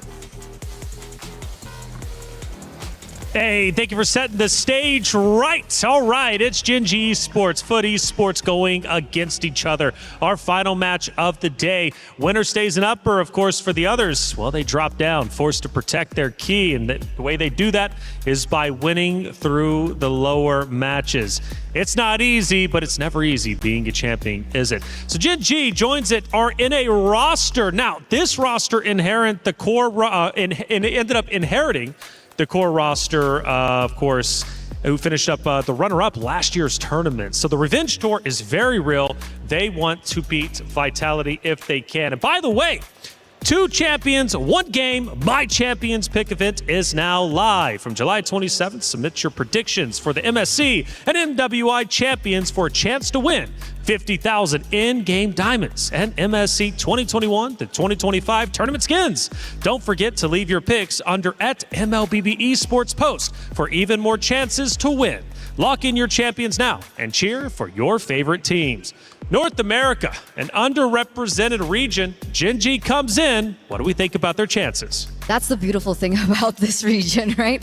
Because last year they came in as underdogs, eventually evolved into dark horses. Yeah. And somehow, some way, coming into this year, they are now contenders. Yep. It truly is a unimaginable storyline, I would say, for the North American region. And people call Gen G Esports now the North American dream. So can they keep that dream alive? That's going to be one of the main stories that we get through for Gen G. And like you mentioned, it was Gen G now was Gaming Gladiators before. So it was with Rui now, who, interestingly enough, I don't have as much info on because she wasn't playing in the qualifiers. Yeah, and that's mainly because she came in for MWI specifically. Now it's I think one of their most significant changes as well, because again, Rui, if there's anything we know that's not part of the qualifiers, it's the fact that she was part of Terror Queens last year's 3rd place. And this, I would say, maybe people would consider to raise the ceiling in terms of how Gen G could really play a lot more explosive games because of the hero pool that's associated to Rui. And she's very, or I'd say she's one of those junglers who really specializes in a lot of versatile junglers or assassin heroes as well. So I think that adds another layer to what we can expect from Genji. Yeah, from Indonesia as well. Very talented region, right? So we're expecting her to be very good. This Genji roster looks stacked. And, Eterna, I really like the story that you laid out, right? Last year, not really taken seriously, turned into dark horses, and then a contender for the championship. And Ashley was a big reason for that. We just heard from her. She's in good spirits, feeling great. What makes Ashley such a good comparison to Vitality? Why is she the one that made such a narrative for Gaming Gladiators last year? Because, the whole thing about Gaming Gladiators last year was the fact that we always thought of Ashley as the mother of the team. She's very mothering. Gotcha. Right? But unfortunately, the title of Mother of Tanks was already taken by Vivian. So that's how the whole rivalry began. But all in all, she is still one of the most important figures of the team then. And she is still the same person now. Still the backbone of Genji, as well as Arya, I would say. Yeah, and it shows up a lot in terms of her personality and how she's able to carry the team and their aura in general. Because for one to be the quote-unquote mother or the leader, she just definitely has to be the first one to show up. And a lot of times, even in their previous appearances, you just really feel that confidence from her. And every single time, or especially last year, you really got to see them get the value out of it as they really claimed the title of Dark Horse. So now I think we're a few moments away from the draft, and that was Expanding Rivers we're seeing again. Expanding Rivers and Foot Esports, by the way, reached quarterfinals last year with virtually the same roster. So they are going to be a huge opponent to Genji Esports representing Turkey. This is going to be a big matchup. Now, as we get into it, I can't wait to see how this one's going to unfold. Genji desperately needs points for the club championship. I say desperately, I think that's a bit of an overstretch. It is only week 2 after all. So, we're still very early again. Okay. I like to ring the alarm bells. It's kind of my style. Everybody knows that. But, Genji, this is a big moment for them and truly, a true test, right? Their first test to show what they're going to bring to MWI this year in comparison to last year. Let's go through our pick of bands and see what we see. Okay, a lot of research done here by Genji. You could see it through their first ban on the Fanny. Foot Esports, Kujo is one of those Fanny specialists. If we could really just count between our fingers the number of Fanny specialists who are actually part of this tournament right now. She has very high mastery of this hero and used it in the previous qualifiers. Now they're taking it away from her. Interesting though is even the Hanabi. So I guess this is really Genji showing up and making sure that they've done their homework. On the other side, though, it feels pretty standard for Foot. It seems as if they've stuck with the more common red side bans. That's the beautiful thing about being on red side and blue side, right? Blue side, you can get away with a lot more, I would say, respect bans as compared to the meta bans, because then it becomes, housekeeping for red side, because obviously GG or Genji will be the ones with first pick. So interestingly, I saw that emotion that you had on your face, Brig. Selena banned as well. So definitely a lot more information that Coach Rexvin has as well when it comes down to the drafts. Understanding how Foot works. And by the way, we're going into this matchup and we forgot to mention it's basically the same story for both of these teams. Oh. New junglers. Oh, right. Because now it's Kujo and Rui instead of Mireia. For Mireia. And they both beat their former junglers in their qualifiers. Exactly. On the way to MWI 2026. So that's a really interesting storyline. And now we get to see who will actually get farther here in this event. As Hirara, very much expected, open, and now prioritized as first pick. Foot Esports, though, on the other hand, I wonder if they will be the more common drafters there. Is it going to be the typical Eve Claude priority here and there, or even the Atlas maybe, if they just really want to consider the power picks early on? There you go, the Atlas gets locked in, but do they pair it up immediately with one of those that we mentioned? It seems like no, they are not going to reveal much just yet. Going with the Guinevere, but at least we do know now that it's jungle Guinevere, right? Yeah, it should be. It should be jungle Guinevere. An interesting matchup. We haven't seen the Hirara up against the Guinevere just yet. Oh yeah. So I wonder how that's actually going to pan out. Who's going to be able to, clear a lot faster? Who's going to rotate quicker as well? We'll see that all unfold here in game number 1 in this matchup.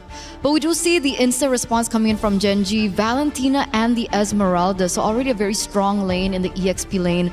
A really good way of showing how they want to play, especially when it comes down to that early stage of the game. Yeah, regardless if they do pick up the Eve, which is actually still available, not even the Ju Sin is actually still open to this point for Foot Esports. So they have a wide array of mid lane options still out there if they do want to reveal it now, but they go for their XP lane. It's a Phoveus into the Esmeralda, which I'd say is an interesting choice here for Foot Esports. We did see it earlier though. 50-50, right? Yeah. I mean, with the buffs to Esmeralda, would you consider Esmeralda the stronger lane up against the Phoveus? If we were just to base it on this first series that we saw, there was a slight advantage that we got to see from the Esmeralda, especially in terms of rotational speed. Like, you get to secure that you are out of your lane earlier than the Phoveus, if it's just that. But at the same time, if we're looking at the amount of, or the dashes so far, it's mostly on the Valentina and Herrera. So I guess it's really that's prioritized here for this Phoveus pickup. And that makes sense, right? We do see the value of the Phoveus coming through. I think it's a really good pickup here for Foot, especially in the first few 3. We're coming into the second phase of the drafts now, and we do see that the Gourd gets priority banned. So you did mention that they're trying to slim down the options of the mid laners, but what do we have left? Lilia was also a really interesting option. It did work out, a really good clear, especially in the early game. If you want to go for fast rotations, you can go for that. Zetian is still a hero that really has not surfaced. Yeah, I understand why they also took out the likes of the Gourd. You definitely would want a bit more burst damage to come in from Foot Esports, just so you could layer those setups better, because you already have the potential combination of the spatial migration and the fatal links. But we are still looking for the damage that could complement this combo from Foot Esports so far. It's only the Phoveus that's revealed to us, and at this point, if it's burst damage that you're looking for, then yes, the Lilia you mentioned might be one of the considerations. Juicin is also out there if you just want to add another layer of crowd control too. Do you feel that the Lilia is burst though? Yeah. Especially early game, it feels like a lot less bursty than something that you would imagine, something like the Farsa, who's a little bit heavier when it comes to hard burst. Plus, I don't know if you want to hand over the black shoes to the Valentina as easily, because that's just going to be another escape tool that they could really utilize if the Valentina just wants to play all aggressive throughout. So I think they're taking their time for this mid lane pick, but they do end up showing us their gold lane first. It's a Harith into a potential Claude, because the Claude is still open at this point. Should be. Panda would probably consider that. Oh, I remember Panda from last year. I think one of the heroes that I still remember from her was the Granger. Unfortunately, the Granger is not as meta, but I do remember her picking up the Claude, if I'm not mistaken, and I think she was one of the standouts from Gaming Gladiators. So it is definitely a matchup that we are looking forward to, as well as it's going to be the Minotaur, which is very classic Ashley, by the way. And then the carry comes through. Okay, well, yep. Purify gold lane, and at least they have direct answers for Shred. I think the carry so far in the previous matches that we've seen her has also really managed the laning so well. Regardless of matchup, it's managed. That's why we say manage, because it's not necessarily completely win out. But Foot Esports, for their... Okay, what's lacking? It's their gold... No, it's their mid. Yeah. It's their mid lane. I still agree. I think they need burst, right? They already have really good setups coming in from the Guinevere and the Atlas. Technically, they could rely on the Harith in the later stage of the game to, dish out that burst damage, but... Yeah, there you go. Yeah, so they still go for the Lilia. They want to be able to rotate quicker in the early game, and I feel like the Lilia plus the Atlas is going to be a potential problem for the Minotaur and the Valentina. It's interesting, though. Ashley on the Minotaur in their debut game, right? What could have been the idea behind this? Because yes, there's sustain I guess that's one more additional layer to it. Like you have clutch sustain, but also AoE, but you're both fighting with massive setup heroes. Well, here it is. The heroes are picked. The ladies are committed. It's Gen G Esports versus Foot Esports for our final series of the day. The winner moves forward that much closer to going to the knockout bracket. The loser forced to fight and protect their key till the end. Athena, Gideon, take it away. Thank you so much, Reflections, here at the desk. We're already moving on to our very last series of the day, and it's one that everyone from across the world is putting their eyes upon because this is Gen G versus Foot Esports. It's going to be tight here, Athena. I don't know about you. We were talking about the draft earlier, but I want you to expand your mind here. What do you think about the overall comp? To be honest here, for Foot Esports, I think they got baited. They got baited? Yeah. Especially on the getting the Lilia. It was part of the plan because for Gen G, because of this Valentina pick, overall they controlled what they wanted to see or what options were left for Foot Esports. And we've mentioned the Eve, but it does in fact make sense that if they pick up the Eve, it will be more painful on their side. It could backfire, right? It's a double-edged sword here for Foot Esports. But now, looking at the mid lane prio as well here for Gen G Esports, things are quite looking good as well as the rotation. Yeah, and they managed to get a quick steal off of that. That's going to slow Ruyi down, and that's the first buff that she was not able to take. So again, the next couple of camps here aren't going to be as much gold as she would like, but at the same time, there's still the orange buff at the end of the day. Yep, and we've seen that in the first match where even though someone stole us buff, we would still be able to level 4 before the first neutral objective. Very close call there though onto Panda 1 on the bottom side. Both sides are a little nervous. They don't have Flicker. They're both using Purify, so positional mistakes can be very heavily punished. There's no get out of jail card for free. But then let's look at the top side because Unohana having a really tough time into Arya, especially on this Esmeralda. Oh, gets the knock up and immediately. This might just be first blood here, but doesn't seem like they find it yet. Wait, that is early commitment here for Foot Esports. They are willing to take the first blood. Kujo immediately for the respo. Now they transition onto getting a neutral objective. Hey, Kujo finding that first blood is exactly what this team wants. Again, get that snowball onto Guinevere. Nail yourself. Wait a minute. This could be dangerous. Right now, Sayori has an opportunity to turn this fight around, but they don't have enough damage because they don't have enough people around the area. They call this up, but look at bot side. Hardly being shoved. They already have that rotation in. I think for Gen G Esports, they were also waiting for Ashley to get her ultimate. Wasn't enough of the change crowd control. For Foot Esports, that is a very huge commitment onto that. Even the Salmon Force was activated here for Miko. Ruyi will spot on Zendaya. Black Shoes already activated. That is a big oopsie moment. But wait a minute, what's happening? They're disengaging. They allowed it to happen. They're like, you know what? We're feeling a little generous to you. You know, your name's Zendaya. I gotta make sure sending the big superstars back to their base and just know there's not gonna be a second time. Yep, definitely generous game so far. Salmon Force yet again here for Miko. Not really that greedy yet here for Foot Esports. I do like the fact that they're really being careful because Gen G Esports from last year, we're kind of a persona more on counter punish.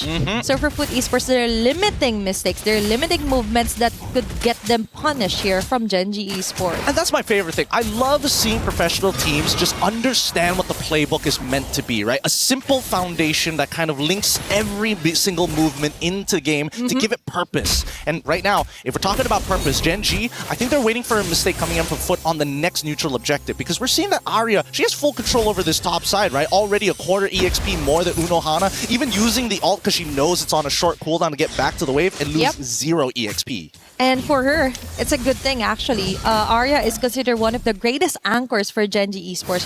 She's also one of the leaders that led them onto the Grand Finals run last year against Team Vitality. So it's safe to say that Arya is the one that we should also look out for later on. And now, on the expanding Rivers map, she would definitely be present once they try and contest the neutral objective from the hands of Foot. Let's see how this is going to play out because right now, Foot have first motion, right? They have the... Oh, wait. They've already opened it up. Golden reveals exactly what they want. All eyes on Arya, as I mentioned, and now Ashley is forced to react. There's going to be a Immune Fury. 2 members knocked up here for Foot Esports. Zendaya falling down as well. Gojo goes able to jump. Arya has been removed to entirely here on their clashes. Rui still alive and kicking, dashing through the walls of their neutral objective hasn't been touched yet, but now they're following through to the chase here onto Nora and Miko. They will succeed onto taking them down. It looks like Genji has a very great punish there on the Foot Esports. And they're good for it. A lot of battle spells had to be used here, unfortunately. Even Rui losing out on her retribution is going to be a bit of a hard take here. They need a reset. If not, there's an opportunity for Kujo to steal this again. And look at Genji. Instantly reset. Let's move towards that mid lane and then re-engage when we have our cooldowns back up. That is exactly what you want. Observe first before you take action. And now we're observing Arya getting on to the front lines here for Foot Esports. Rui has her retry ready. Now they disengage or slowly disengage. They engage the situation. Objective first before a takedown. Sayori and Arya being careful as well, even though they have multiple escapes. And Genji Esports is on a new level of discipline here against Foot. Yeah, I gotta admit, Genji, they know the conditions that they're looking to play for. And honestly, it might bite them later in the game as Panda breaks the tier 1. They should be okay.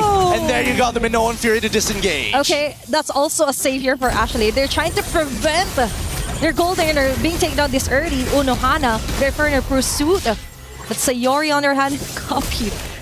Going on the dark way. Hey, stop that. Hey. Okay, disengage. That's it. They just have to breathe. And while all this is happening, at least they're not missing out on important EXP as well as gold. Rui covering not only mid, but goes straight to the top side, knowing, hey, Panda's going to be a little late there. You might as well take that wave and wait for the next one. Yep. Panda will eventually scale, so it's no big deal. They're making sure that any time they will be ready. So there isn't any idle farming moment for Rui, as you mentioned, and that will greatly benefit Panda 1 as well. As long as she isn't alone being the core damage leader, and all is good for Genji Esports. Foot Esports on the other hand, I do like the fact that among all the games that I've casted, this is one of the most balanced yet. 6 minutes into the game, there's not a single team that's really dominant, not really one-sided at all. We see Foot Esports still trying to gauge a situation before they act on it. I feel like, again, both sides are being very respectful of each other, right? We haven't seen them really force too hard in a lot of these scenarios, and I think that at least for Gen G's side, it's very clear what they're trying to do. But Foot, on the other hand, I think it's a lot harder to determine what the play should be. As the dive commences, Unohana is in trouble. Okay, even though the Mian crew will miss out, Arya would follow up. Oh, Falling Star Moon will miss out. But most of the members of Foot Esports are ready to rumble. Okay, Frigid Bread already activated. But now they slowly back away. That's the strength of Genji Esports. They know when to stop. That's a huge discipline right here. The objective, leave it be. They just want things to be chill. They're just waiting for the perfect moment. If ever anyone overstays their welcome, they go for the punish. Nora as well with Frigid Bread. Arya is stoking up a lot of shields here on the Foot Esports. Sayori with the last hit. Miko on your hand, focusing on getting the turrets. But they're getting the numbers rolling here for Genji Esports. 2 members down for a turret in exchange. I think for Genji Esports, that is more fruitful. That's 2 members down, and they're looking for a third. The Black Shoes comes out just in time, but Zendaya, no way, hold this time. Arya takes him out, and now what used to be just 2 has turned into 3. Don't turn it into 4. Mako is going to try and play this out, but doesn't have vision. Gets flickered on and tries to get out. Okay. She will successfully back up, but Ashley on the other hand, I think that was so much of a overstaying on their part. It was a scramble. Yeah. But still. They still managed to make it work. Yeah. And at the end of it all, Kujo is still deathless. 2-0-0, now completing the Genius Wand. Zendaya, again, it's very difficult for her to maintain that position, especially when Flicker is on cooldown. But with all of these big cooldowns already down. And I would like to say the same for Gen G, but really, I think Arya is really fine with it. Even if she doesn't have to use her Purify and dies for it, the rest of the team is capable of cleaning up the mess. She's willing. Actually, she's willing to sacrifice her time. as long as other lanes remain untouched, right? And that's the thing. She's keeping Miku at bay just so Sayori and other members of Gen G Esports could just have the time of their life, not really realizing that it greatly benefits Gen G Esports. Without the Harit, the damage output just isn't enough for immediate takedown here for Foot Esports, and Arya knows that as well. Now they target even under the tower. They go in, or even with the fatal lace will go down. Unohara as well. Double kill here for Panda 1 under the turret.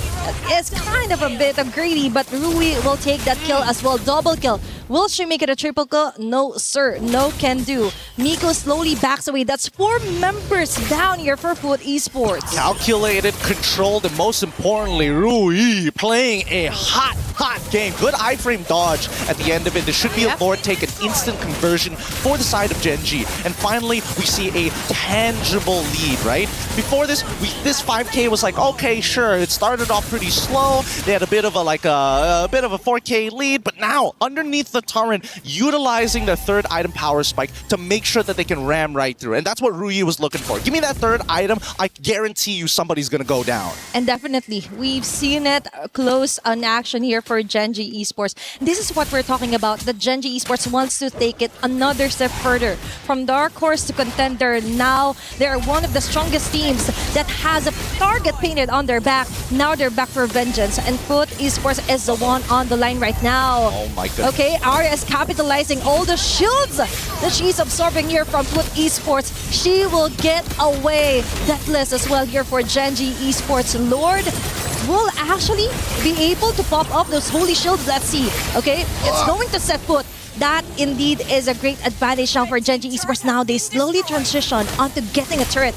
A great move and discipline action here for them. Yep, I need to see Gen G really press the advantage here. They know for a fact that Nora doesn't have the fatal links, and they go for it! Oh, Ashley yet again with a powerful set of a Minnow Fury. Foot Esports on the other hand scrambling to get onto a kill. Shutdown here for Kujo, but on the other hand, it's going to be a trade-off for her life.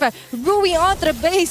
They still have a way to go, and that is onto the walls, jumping out and down here for Gen G Esports. That is too much to handle here for Foot. And that's the clip, especially for Ashley, for the argument for the mother of tanks. Truly, literally tanking the turrets. They're looking for a second one. And Rui, once again, thanks to the help of her team, able to dodge everything. Can she make it out with 1 HP? She can. Does. Okay. Oh, just a simple breather, and just notice that Foot, they're not happy that Gen G knocked on their door, broke at least one of the doorknobs, and said, hey, we're not going to pay for this. We're walking away. That took a lot of guts as well for Gen G Esports. They have the confidence, they have the skills to back it up. It's all about making the noise with their actions as well. Very swaggy move for Rui as well. So I think the trade-off was really worth it. I was actually concerned because so far here for Gen G Esports, for the longest time, I've seen them more of kind of like capitalizing on counter punishments. And now they're the ones leading the charge. All throughout the round, I've mentioned on the 6-minute mark that it was more of a balanced type of game compared to the games that we've casted. But now, heading on to the 13th-minute mark, now we see the dominance being asserted by Gen G Esports. Now we see them being the top dogs against Foot. And I think a lot of it just comes down to the fact that Arya has been absolutely crushing it. Look at that difference, 8.3k to 5.5 on the opposite side against Unohana. And to be fair, there were a lot of ganks towards Unohana's lane in a losing matchup in itself. So 3-level difference is not too surprising in this current state. But Mako finally getting that third item. Some relevant damage. Not enough to take out Arya, but definitely Rui and Sayori. They got to be careful if they fall into the Xamon Force. And as well as she's really maximizing this low CD cooldown here for the ultimate. So that is another additional for Gen G Esports. We've talked about this on the panel that even our experts are expecting the Esmeralda to really top off the charts after the Paquito Lapu from the wildcard. Now we're back on an Esmeralda. Yet again, now for Foot Esports, there is somewhat of a way to actually come back from this deficit. A way? I think What's the theory here? What's the theory here before the Lord makes it to the inhibitors? I just think that Cujo and Nora just needs wonderful connection when it comes to Fatal Links and the spatial migration value for him. And Miko, as long as she doesn't get killed, could actually get 2 to 3 members from Genji Esports. But that is just wishful thinking on my part. That's not just wishful. That's hyper optimism as they're knocking on this door, ready to finish the job. They're going to break open the first inhibitor here, but let's see it. That Fatal Links could be a make it or break it. Yep, let's see. They could ask for the turret for help as well, but now the Lord, they have to melt this out as fast as possible. It's Arya yet again onto the front lines. That is what we're talking about. Ashley! With an Fury, good job down. The connection isn't there. They're slowly capitalizing onto the moving every single member here for Foot Esports. Ashley is a sacrifice, but I think it's going to be enough for Genji Esports to actually finish off this round. Panda 1, focus round to the tower, and that's it for game number 1 win for Genji. Woo! That was one hell of a game. Cool, calm, calculated, but most importantly, it never felt out of control for Gen G. Yes, mistakes happen, but it is not the end of the world, and you can see it in all of their faces. They're like, all right, no big deal. We can recover. We're going to hit them so much harder in the next 2 minutes. It's like, okay, another day, another game, another win.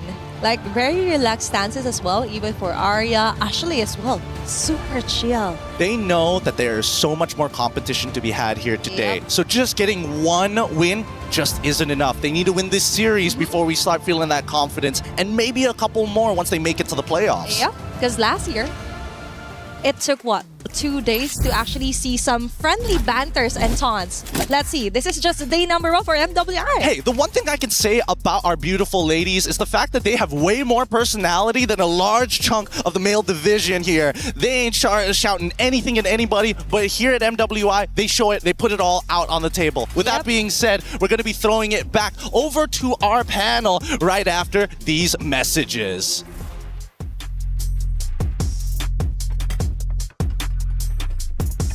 Is in our DNA. Whenever we let it out, it becomes our superpower. Now imagine an entire city being built to supercharge it. Kadir City, powered by play.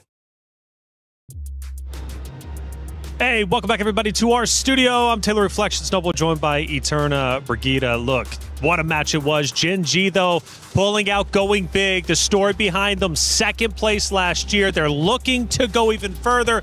They want to defeat whoever's in grand finals. Vitality doesn't matter. This is just one of those series, but they're looking great and, quite honestly, pretty much cruise through that round number 1. Yeah, and again, you were asking why is Ashley considered a contender for Mother of Tanks? She shows exactly That's right. why. Right? She posted one of her signature heroes from back in the day, the Minotaur, and I completely forgot how it worked, right? When the Minotaur showed up, we had like a little bit of a discussion about it. We were a little confused as well.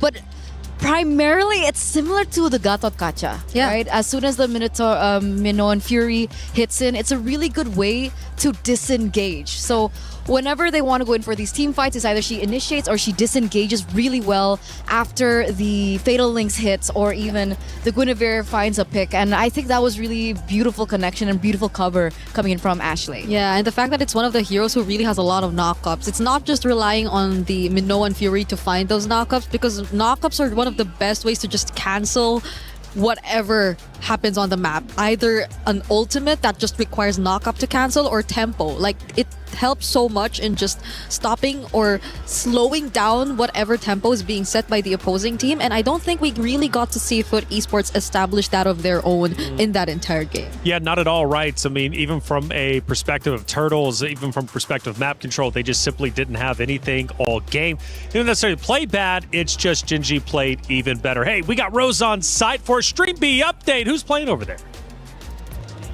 Hey guys, Rose here live from Stream B once again. And if we look at the back. Game 1 has just concluded. And guys, although it was a 21 minutes long game, the kill count ended at a 15-2 in favor of Falcons Daisy. And actually on my right, we could hear quite a bit of crowd and quite a bit of cheering for Falcons Daisy. So the question now lies, will Falcon Vega Mena be able to come back to equalize the score in a 1-1, or will Falcons Daisy actually come in with a sweep? That's it from Stream B. Throwing it back to you guys.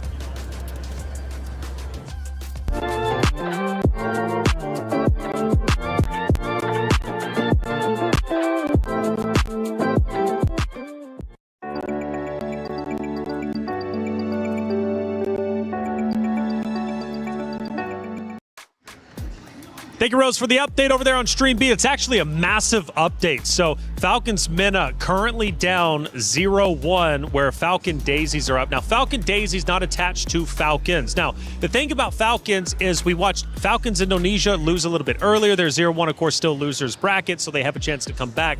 But now Falcons Mena running into issues as well. The club championship race, it's still early, being only week number 2. But man, Falcons cannot catch a break. Yeah, it's gonna be a very sad day for Team Falcons if ever Team Falcons Mena end up losing as well. So, and I doubt we want to end the day with all sweeps, you know? So hopefully we do get to see a game number 3 happen in Stream B, or maybe even here, you know? I wouldn't mind closing out the day with a game number 3 in our hands. I love that. I love that. It would show them the more competitive things are, but why has it been sweeps? Did we expect this? I don't think we expected this. I didn't. I mean, come on. Well, then again, it's kind of hit or miss, right? This early on in the groups, you know, some of the matchups might be a little bit overpowered towards one side versus the other, but all 2-0s? That's crazy. Granted, we're not done just yet. Stream B is still playing it out. We're also still having our series here between Gen G Esports and Foot Esports. So very much a case where we could, in fact, go to a game 3. We start to look at some of our highlights from, of course, this first map between Gen G Esports, Foot Esports. And you can tell by the stats, I mean, Gen G just dominating there on the left-hand side, not only when it comes to gold towers, but also, of course, even turtles, right? I mean, they never slowed down. Foot Esports, why couldn't they get a foot in the game? I mean, if you were Nora, who do you really go after, right? Like, who do you try to set up if, as an Atlas, you want either Pandawan, Sayori, but both are on Purify?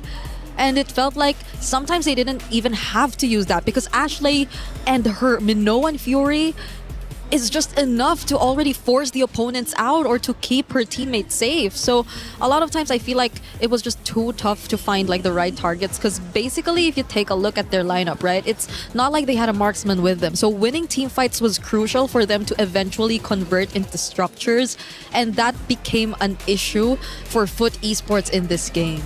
Yeah, there definitely was an argument to be made that for sure, it was a little bit more difficult, I would say, right, for Foot to execute their composition. Yeah. Because technically, you have the Guinevere, you also have the Atlas, and you should be able to utilize the layering of skills to kind of bait out the Purifies. Yeah.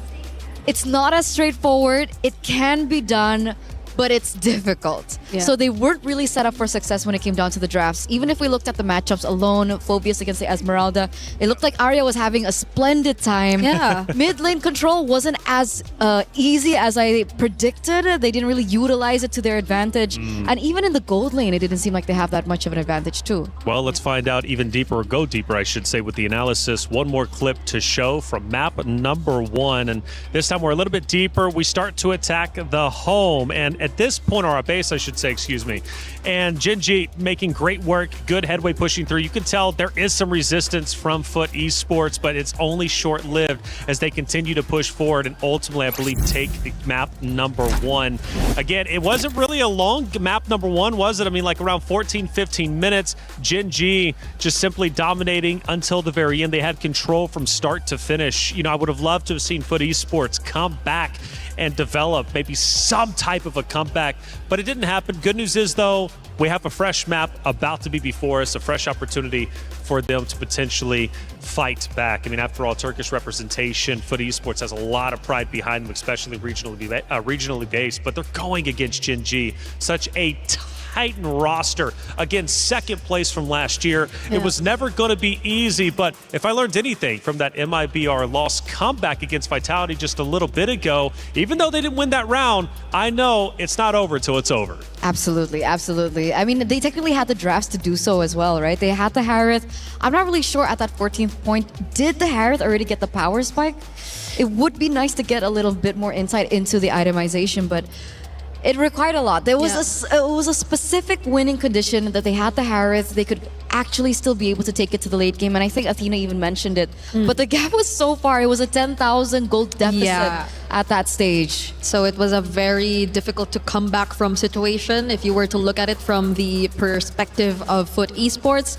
And hopefully this time around, though, things get a bit more favorable for them if they do switch sides in the upcoming draft. Because earlier on, you also did mention a thing or two about the difference between a blue and a red side, but I feel like there won't be as much difference when it comes to the bans that are to come from Gen G, because they really feel like they did their homework.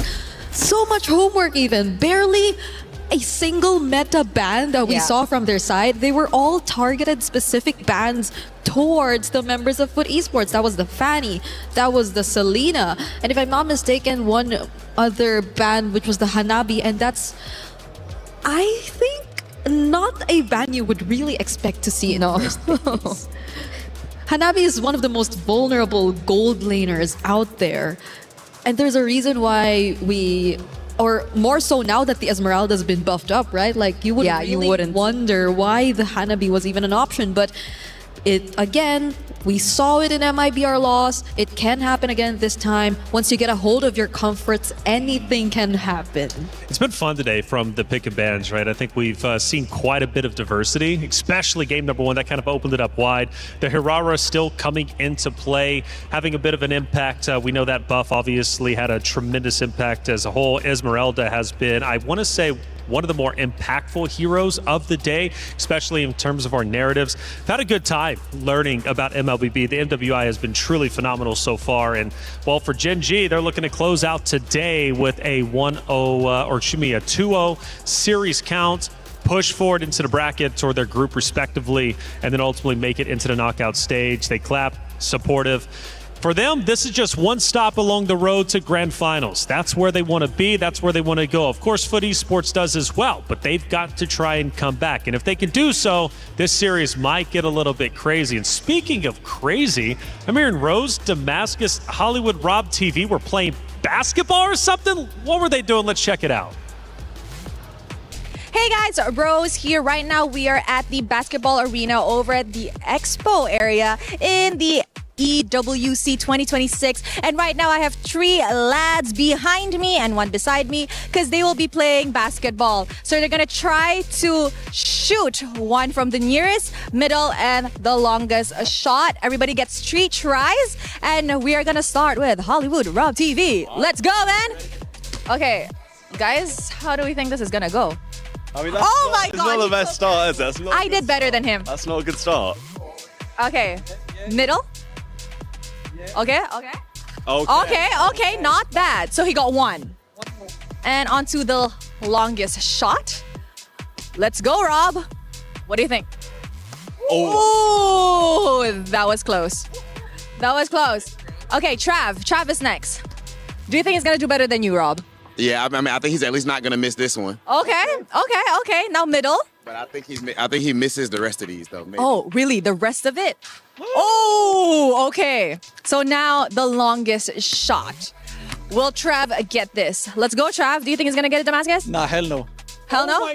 Oh! Damn, that was clean. That was good, Trav. So of course, with that, it's Damascus' turn. Let's go, Damascus. Are we getting it? Do you think he's gonna beat your score? 3 out of 3. I mean, it's 1 for 3 so far, so he's not looking too bad. 1 for 3. On to the middle one. Let's go. Oh. Gotta hit it. All right. Onto the longest. Yeah. Can you do feet? I don't think you can do feet. Let's go, Damascus. Oh. That was close. So I think we have a winner. We have a winner, guys. It is Trav. Can I just say that the American of the group is losing? Bro, That's your national sport. That is your national sport, bro. The fact that I missed the first easiest shot is absolute insanity, bro. I'm disappointed. There's too much pressure to start off. That's all it I was. thought you were good, I was bro. representing all of America. Oh, damn. The pressure on his shoulder was too much. But you know what? Good try and good job, Trav. We have a winner. Thank you very much, boys. I hope you guys can try over the activities we have over at the Expo Arena. If you guys ever do come to EWC 2026, that is it from us, and throwing it back to you guys.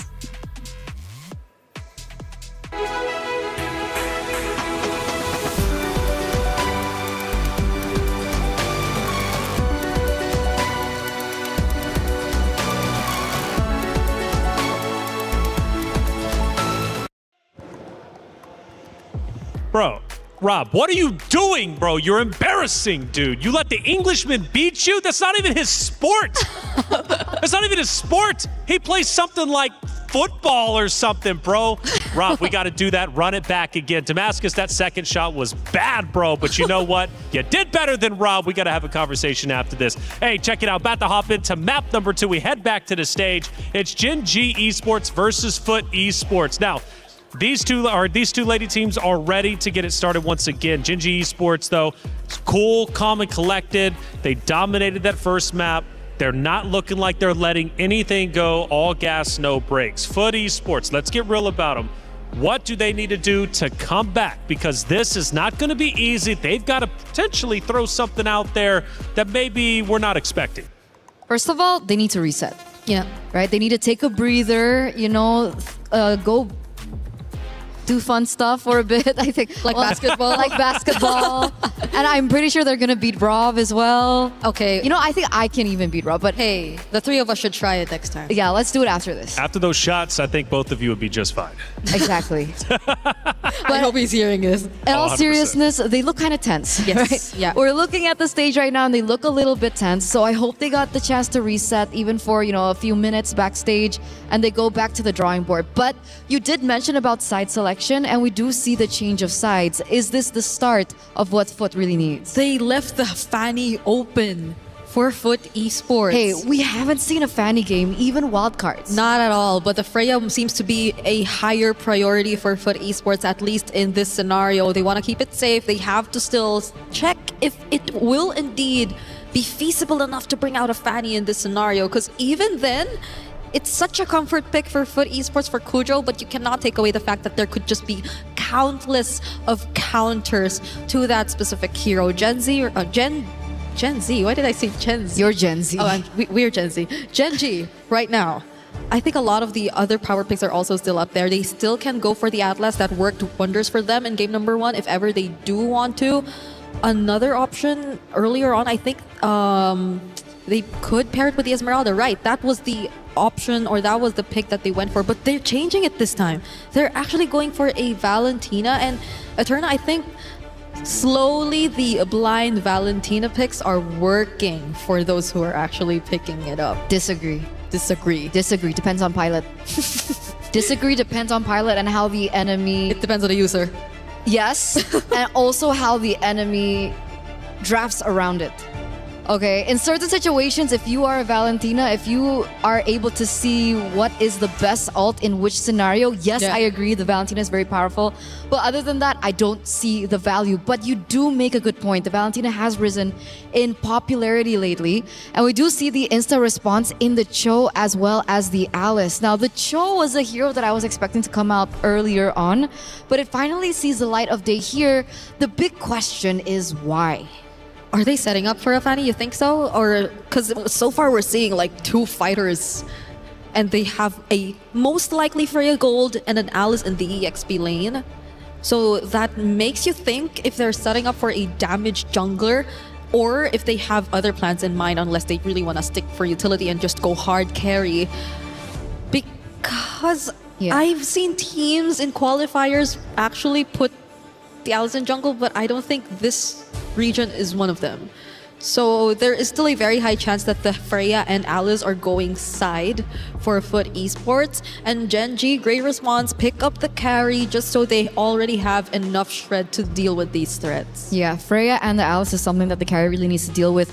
Along your note about the Fanny, I do still think it depends on what the bans coming in from Foot are. If we see a ban of like a Moscow or something of that sort, it definitely is looking that particular way. Okay. So do GG instead want to try and ban it out here in the first phase, rather second phase? Yeah. They're taking their time right now. We're seeing Genji ban out their options first. There you go. So seeing the double fighter setup already revealed to us, they already took out one of the potential damage junglers that are still up there, and that's the Yi Sun Shin. So in a way, they're also narrowing down the options. I'm not sure if Genji themselves would also just rather take out the possibility of a Fanny all in all, but the way it's looking right now, it seems like it's really on the jungle target. And for Foot Esports, you also don't know what the jungler is for Genji just yet. They take out the Belleric though, because even so, you also don't know what Ashley is actually going to go for. Do they want to respect ban the Minotaur, is my question? Minotaur into the Alice Freya.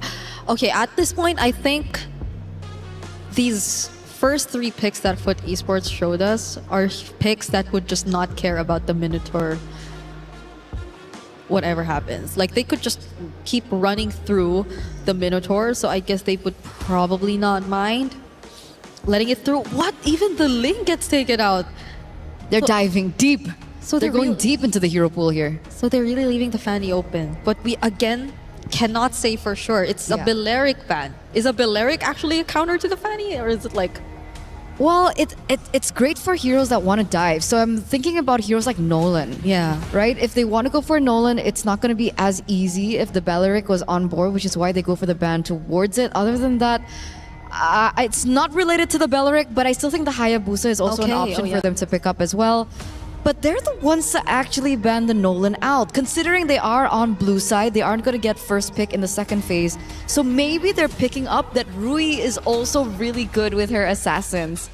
So that's definitely a possibility for the Nolan pick to actually show up for Genji. Okay, we're down to the jungler picks for both sides, and as well as the roam for Genji and the mid lane option for Foot Esports. So we're looking for a roam and jungler. I think at this point, if they just really want to lock in whatever power pick is left, but if you think about it, what is left? They can afford to maybe go a bit more on utility, as I was supposed to say, because they still have like a marksman in the gold lane, and there you have it. It is going to be an Akai. And the Mathilda is actually still open too if they want to go for that pairing still. Yeah, definitely an option that you can still go for here for Genji. But for Foot, they have to decide here and now. Up against the Akai, what do you think would be an option to utilize? The Akai with the heavy spin, despite, you know, the nerfs towards, it hasn't been as easy against the Akai. And yes, I agree. Definitely not the Fanny. Really difficult to get in through the objectives unless they want to go for kill pressure, just full on kill pressure. Okay. So if they wanted to just match it, what? Barats without the Matilda. It's a Barats Cho. Well, again, Barats into the Akai, a more common matchup. We've seen it happen even in wild cards, but it does not in any way together with the Mathilda. Okay, and the damage department. When it comes down to neutral objective takes, the Barats has kind of an upper edge because of his ult and against the heavy spin, right? Yeah. It's just the minus is that it's really, really slow. A lot of them have crowd control. A lot of them can just keep running through the members of Genji, but how systematic can you get with this very brawly all-fighter composition that Foot Esports decided to field out? And Genji, not a Mathilda even on the list. It's a Minotaur comfort pick the second time around for Ashley. So just imagine how messy the team fights could be. These are all fighters we're looking at. All right, it's time to get map number 2 started between Gen.G Esports and Foot Esports. Will Foot Esports be able to come back, or will Gen.G Esports shut the door on them, move forward, and be that much closer to pushing into the knockout stages? Let's get map number 2 started with Athena and Gideon. Thank you so much, Reflections. Again, great analysis here, and all the points make a lot of sense coming into this matchup, but I have to say, Foot Esports, they're coming out of the gate swinging with a much better draft compared to game number 1, and they're pulling off the big stops. The Freyas are coming into the mix. The Alice is coming into the mix. I have never seen a composition that is screaming, I'm gonna dive you. Okay, and as well as they already activated Nora's specialty, the show as well. I've seen them use it on their Grand Finals qualifiers. That's a 4-0 they finish off. That's almost like 3 games with a show for Nora. So for Foot Esports, they're taking in a lot of their specialty mechanics here just to try and ensure their survivability here onto their uppermost bracket of our tournament. Now for Gen.G Esports, they're one step closer. The tricky part about this is that whoever wins this one, will get most of the momentum. Let's check the emblem set as well. Yeah, the emblem sets, most of it, all really, really aggressive coming in from Foot. And I love this opening coming in from Foot Esports. They start on purple buff, immediately move over to Litho Wanderer because they have mid Fryo. Try to attempt to steal the camp, but instead, they couldn't do it. So you know what? Let's take Litho and immediately move down. Foot is using a dive composition that's heavily centered around their mid trio. This Barats, this Kimmy, alongside with this Cho, are going to lead the team on how the movements across the map are going to look like. Without them, the opposite side is considered the weak side. Yep, now they move as a unit. They need to really put their foot down here against Gen.G Esports, considering the fact that they're most likely to be on your faces a kind of composition. You've mentioned the strength of Pujo's Barret as well against the Akai Fluid. So we might see some interesting counterplays when it comes to objectives. Speaking of which, neutral objective will spawn in a few seconds, and now is the time for Foot Esports to actually engage or somehow negate the position for Gen.G Esports. Now that we're talking, it just happened to make sense. Gen.G Esports already foresaw that happening, or foresaw the plan here for Foot Esports. I don't think they foresaw it. I think it was just a miss on the body slam, unfortunately. I mean, Nora was in mid-animation, but now they need Ashley to be level 4. Yep. I think that Gen.G, now that Arya doesn't have a clear lead, they're going to be playing for picks, but we'll see. Okay, there's going to be a very here for Unohana, but get the turtle buff here for Gen.G. Meanwhile, the first blood as well, falling onto the hands of Gen.G. Arya trying to the shield just isn't enough. The continuous damage is there, but still they survive. Unohana being caught on the crossfire, even with the kiss begin, and they're trying to run away. That is just too much to handle. Gen.G did a perfect circle moment here against Foot Esports. First objective, then the kills, then Arya taking charge of everything. That's a 0-3 by the way for her, Esmeralda. Oh my goodness, that was ridiculous. Like, again, this was technically a losing scenario for Gen.G's side. It was such a great engagement coming in from Unohana, already catching on to 4 of the members, but the composure from Rui to wait until the very last second to combine her heavy spin to break out of the crowd control and then get the retribution down, completely 180 the entire scenario. Now, not only did they win the team fight, they also get the turtle. And Gen.G, they're not scared to fight. Okay, now they commit the win here for Ashley. The team members caught on here with a Wave of Dragon connected onto Ashley. He likes that. She likes that attention. Now it alleviates some of those damages here for Gen.G Esports. There, the chase down is on Sayori onto Zendaya. She will not survive with a chase down here for Gen.G Esports. Now they change targets. Unohana yet again. But still for Gen.G, is it worth it to take the time to actually torn it down? They're like, no, let's just focus on Nora and preventing them from really go with the freedom of just capitalizing farming up here on the map. Nico, other hand, has other plans here, chasing down Rui still. I think for Gen.G Esports, they could just commit on this one if they want to. They can commit a lot, actually, but I think Gen.G have bigger sights in mind, like the turtle that's about to spawn in about 6 seconds. Keep in mind, big battle spells are gone. Ashley can't just freely engage upon their targets. They will have to play a more defensive style, as we see the mid lane getting contested by Arya and Urohara. Own early, force out that ult. Okay, Arya is doing a great job in preventing another repeat of what Unohana did.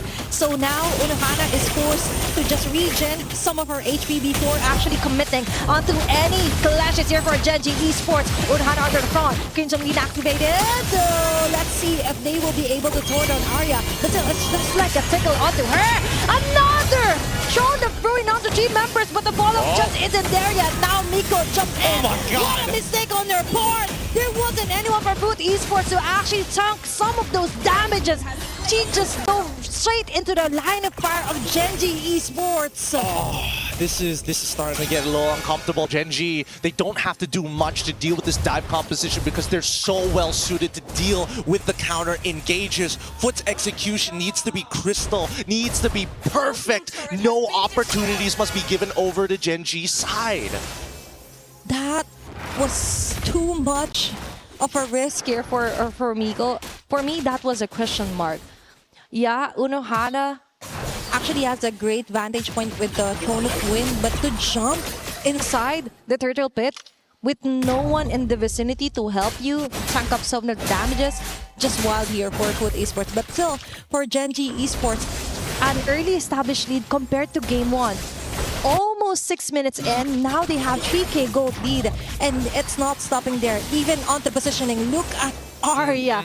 There's no woman here from Foot Esports that could stop this girl, and now they got their sights onto the mid lane. Kuja as well with the rockets will miss out most of the targets. Instead, she gets a lot of damage from Gen G Esports. I'm losing my mind here. Zendaya is getting zoned out from every little bit of EXP. She is literally 2 levels down on Sayori. And now we see the Throne of Ruin come down from Urohara. It's a guaranteed kill here. It is. What can you even do? Plus the recall from Ashley. You gotta make sure you are putting your mark on your opponents right now. But Foot, I don't think it's completely over for them just yet. Mako has time to scale, but they need to rechange. They gotta change the way they think about this composition. Yep. Yes, it is a dive composition, but every composition needs one thing, and that's an anchor. Unfortunately, it's not Nora. Definitely not, because Arya is always on her face, right? And that isn't what you want if you want a new perspective here for Foot Esports. A way to do it is actually just focus on farming and slow down the pace. You don't have to necessarily fight onto Gen G's clashes or attempts, but they have no choice. It's always Gen G here, Gen G there, and most of the time, even their jungle camps aren't safe from Gen G. Yeah, no, it's too late. It's too late to actually go for these forceful plays anymore. And yes, I do agree that they do need to actually fight. Oh no, they forced another Throne of Ruins, and now the Daytona's welcome. Okay. They've got most of the clashes well enough prepared, but now Gen G yet again with unstoppable here for Sayori. Chase down here onto Arya, onto Nora. They get plenty of very nice crowd controls here, but how about the layer? It's not really layering enough here for Foot Esports, and now Unohana. A sure kill yet again for Gen G Esports, and they're taking it onto the hands of Panda 1. Well-formed carry, 110 onto the kill score. It's only 8 minutes in the game, but now they're deep inside the inner turret as well here for Foot Esports. No one is safe here onto Arya. The jump yet again for Nora. We've mentioned she isn't the anchor that they need to face off against Gen G. She really isn't right now. I think the most... I don't want to make big assumptions, but in my mind, the ideal situation for Foot, Zendaya is your main anchor. You got to play around Zendaya. She is not exactly the most mobile once the hover packs are down. So that means everybody else either has to play for peel or counter engage. And unfortunately, Unohana is at a point in the game where really hard engaging into the backline may not necessarily be good unless you get a trade in ultimates from Gen G. In this case, it's got to be that Minoan Fury. Ashley has been doing a lot. Sayori as well. Doesn't really need to go above and beyond because Ashley's already doing so much work. Ruyi, in particular, very dangerous, but at the same time, she's playing selfishly. I'm only going to use my ult to either catch somebody or secure the neutrals because everybody else is doing their jobs. If it works, right? They're not literally changing anything. They just stick to what worked best, which is a kind of repeat of what Ashley and Sayori is doing. A bonus part is that Arya doesn't even have to be in the clashes because now for Gen G Esports, they want to take out another member here for Foot Esports. Turret on the other hand, Sayori falling down. That is the shutdown that they want. But at what cost? That was an instant double kill here for Gen.G Esports. We mentioned Zendaya needs to take a better job at targeting members of Gen.G Esports, but that doesn't mean that you have to necessarily sacrifice some of your front runners here for Foot Esports. Nah, it's that early game. It's because of all the damage she took in the early to mid stages of the game that she's so slow to actually scale up. She's 3 levels down at this point, 2 levels, and finally gets the Divine Glaive. But I gotta give it to Gen.G. A lot of their setups are very high level here. They send their one member, they have the follow-up ready to go. They even know how to force scenarios underneath the turret while it is low, so it gives you a false sense of hope. Oh, we have a tower, but really it's just one auto away. Yep. And Sayori actually is doing a great job onto what ultimate should be copied, right? Just to try and complement what Rui or Ashley, vice versa, could start off with a clash. Now they've got a Lord. That was a fairly easy Lord to take here for Gen.G Esports, because what matters is that no one from Foot Esports is safe to actually farm up. Most of the time, the plan B is to just farm onto the other side of the map. But that isn't happening because every side of the map, there's an Arya always taking charge. That's 5 women chasing her down. But no one could actually peel off the layer, the shields here for Arya. It's too much. It's too much. That is just too much here for Foot Esports. I mean, even the Purify was well timed from Arya. She was waiting for that second half to activate, but decided, you know what? I'm going to do it early, because if you take that second half, we win the next coming fight. And with Lord knocking down at the base, Gen.G force. Ashley! Again with a very nice setup play here for Gen.G Esports. At what cost? It's okay, because now Arya gets a free hit on the members of Foot Esports. Rui as well. No, front runners are down. Nor the setter is alive. No, not indeed, because Gen.G Esports is locking their eyes onto the base. It's another 2-0 for today. Ooh, a day of sweeps here on Stream A, but Gen.G take another win. 2-0. Great game so far, and man, it is cool, calm, and calculated. We've seen every side of what Mobile Legends has to offer. Dive compositions, defensive counter-engage compositions, compositions that want to scale and play for early, all in one day. And imagine, looking at them, it's like cold, very cold treatment that Foot Esports received from Gen.G Esports. Now they smile. Of course, the match is finally over, but still, that was a very cold, calculated kills and setups well here for Ashley and Sayori. Definitely one for the books here for our opening day for MWI. Many things to consider.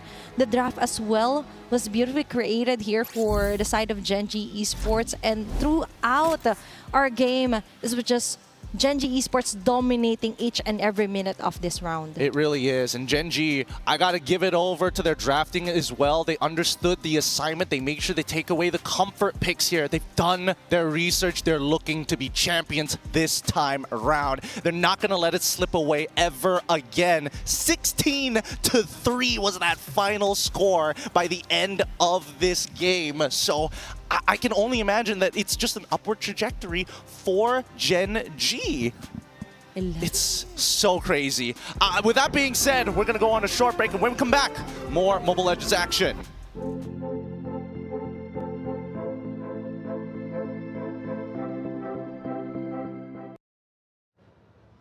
Another great series, but another 2-0. Gen.G walks through Foot Esports, take this series with confidence, and you know what? They look great. They really do. Again, a team that got second place last year, looking to go even further. They went first. Total control. Very well done. Welcome back to our desk. I'm Taylor Reflections Noble. Got Eterna, Brigida, Bree. Talk to me, man.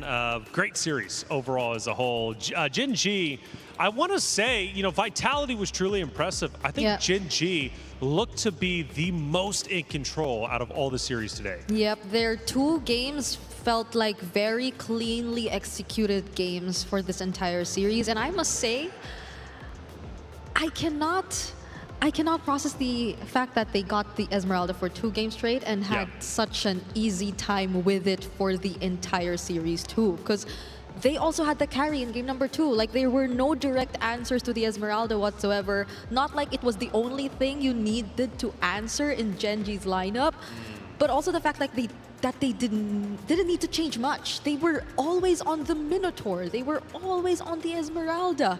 And Foot Esports, for 2 games straight failed to find answers to that. Which is why I was wondering when it went down to the drafts, right? I was like, do they want to ban Minotaur here? Do they want to start taking away these heroes that they found so much success on from game number 1? And they really didn't. Were they expecting maybe a different outcome come game 2? I'm not really sure what really happened, but obviously when it came down to the drafts, it wasn't really set up for Foot again, right? The Barats without the Matilda was already very difficult. And considering it was 4 out of 5 heroes on the side of Genji that had so much crowd control, and we're considering Sayori here because we talked about the Valentina, the blind pick Valentina, and how it would be successful or not. And I said, it really depends on the pilot. One of those pilots is Sayori. Brigida, tell me, standout star from Genji who performed well. We talked about Ashley quite a bit. Did she show up like you expected her to? She did. But I think my standout would be the first face we got to see in this particular screen. That has to be none other than Arya. Apart from the fact that she did get her hands on the Esmeralda for 2 games straight, she just played it so efficiently to make sure that you get the most out of the buffs that these Esmeralda just recently got. So shields apart, I think there was even this one moment in game where I definitely thought she would have went down. But she survived just with a single skill 1, and the team fight extended even further, and I think that's where an Esmeralda thrives. So when it keeps extending, Foot, yes, they had a lot of fighters, but it also felt like they were a bit too spread out. I could recall the Freya trying to go in from the backlines countless times, but even then, it felt like she put herself in danger even more.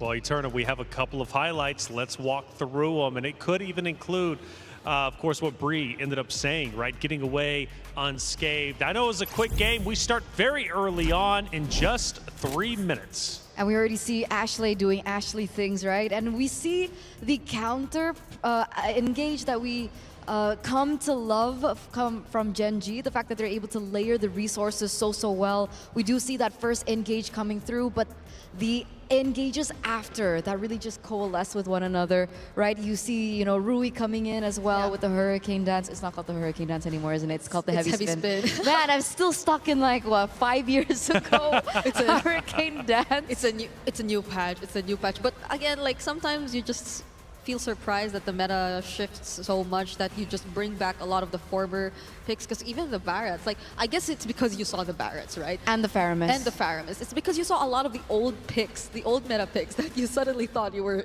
back in the day. But I agree. It's great to see that teams have, or at least the 2-0 teams have shown such great level of mastery. But hopefully for those who failed to get at least a game today, they do get to recover and just bounce back, because they're facing elimination matches the following day. Yeah, it's hard. That's when the pressure really starts to peak. And speaking of pressure, might have had all 2-0s on Stream A. Stream B, we finally go the distance. We're going Game 3, Falcon Daisies versus Falcons Minna. This is going to be a fun one, and I'm curious how this is going to end up unfolding. I think this might be a replay. I don't know if this is actually live. But if it is, though, it looks like Falcons Minna are actually looking pretty good. You know, we discussed, obviously, Falcons Minna, a team that needs to perform well because Falcons Indonesia find themselves in the lower bracket, which means Falcons, for club championship points, they could be missing out if Falcons Minna is not successful. Of course, Falcons Indonesia will tell their story in the future days. But I believe that was the end of game number 2, and that ties it up. So going into game 3, our first one, I'm curious how it's going to end up unfolding. Well, it looked really good. Game number 2, right? That was almost a 10,000 gold lead for Falcons Vega Mena, and I really liked the drafts. Very intriguing, very unique as well, utilizing their own taste. Kadita is something that I really love, and I thought that we'd see it in that match where there was the Guinevere and the Atlas, right? They went for Lilia at the end, but they could have considered something like the Kadita if they wanted to go for more burst. So we're seeing a lot more old picks come again. And it's MWI. Old is cool, okay? it's Brigida, MWI. old is cool. Old is gold. Old is gold. I like that better than cool. Brigida, let's take a look at some of our emotions from the players out on our stage because, again, the emotions run high. I mean, how could they not, being on that stage, the fans watching you, plus you're playing, you know, an MWI. Again, it brings elation, it brings joy, but sometimes it brings heartbreak. In this case, you get a little bit of everything.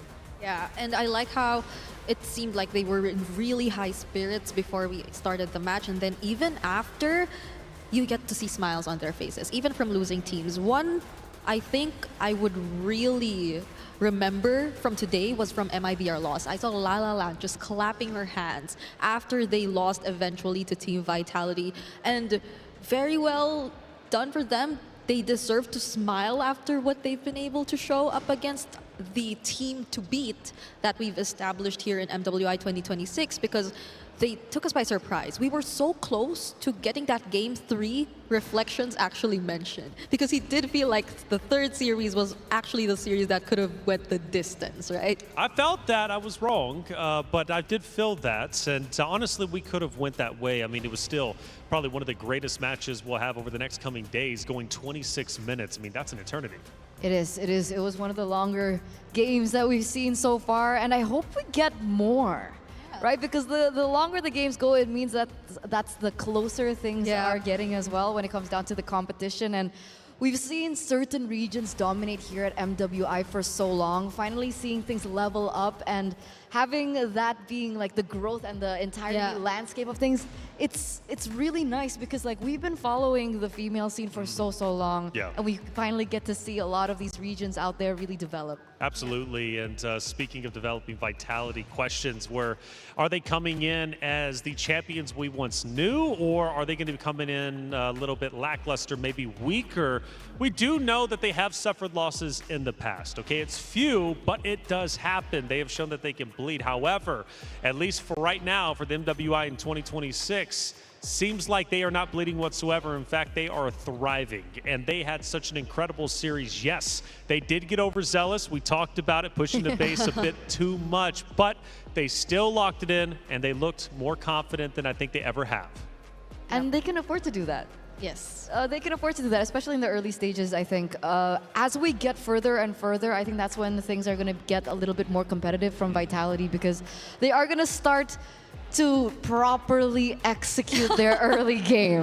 Am I allowed to say that? Properly execute their early game? I get a feeling that it's okay because that's a Vitality thing, you know, like they've already proven and established how clean their executions are, how they've mastered the fundamentals, and it shows in their records, because I believe even in the previous MWI, they barely dropped a single game, if not none. Oh, wow. Like That's they had a truly perfect impressive. record. All games, sweeps. All series ended in sweeps. And yes, it just really shows how dominant they are. But now that there are so many regions stepping up, I'm hoping to see less of sweeps. You know, it's the first day. Sure. I guess it's a bit forgivable. But as time goes by, as we get to the top few remaining teams, I can just sense that it'll be much closer than last year's MWI if we keep this trend going. Well, going back to Gen G, they just at least had a tremendous 2-0. Luckily, we had Rose to sit down with Panda to hear what she had to say after her win.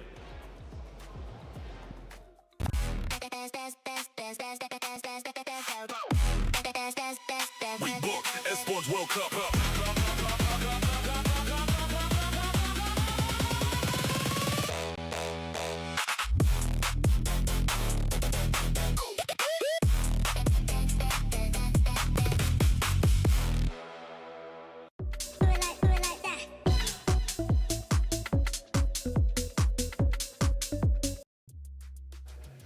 Hey guys, Rose here with Panda from Gen G, and they have just won Foot Esports on a 2-0. Congrats, girl. Thank you. Now, Panda, let's talk a little bit about you, because earlier on in the pre-match interview with Ashley, I mentioned that she looks more composed, more calm this year, more mature. What about you? Have you changed much since last year?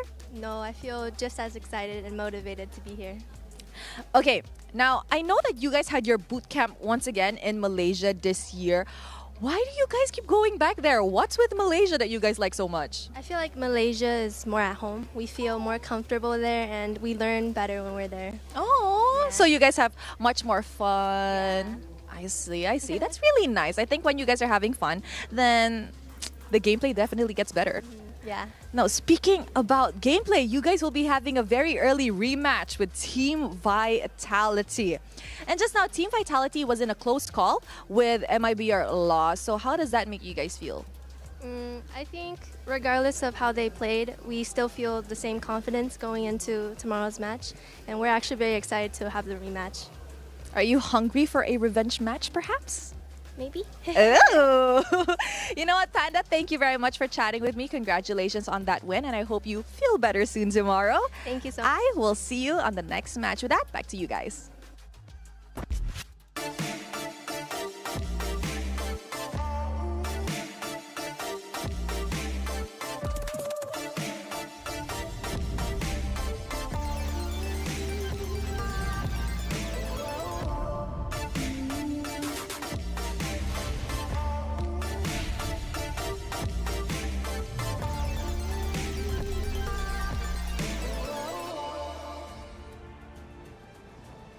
Thank you, Rose, for that great interview. Nice to hear Panda, giving us some insight, choosing to train in Malaysia because it just feels like home. That's where they feel they learn the best.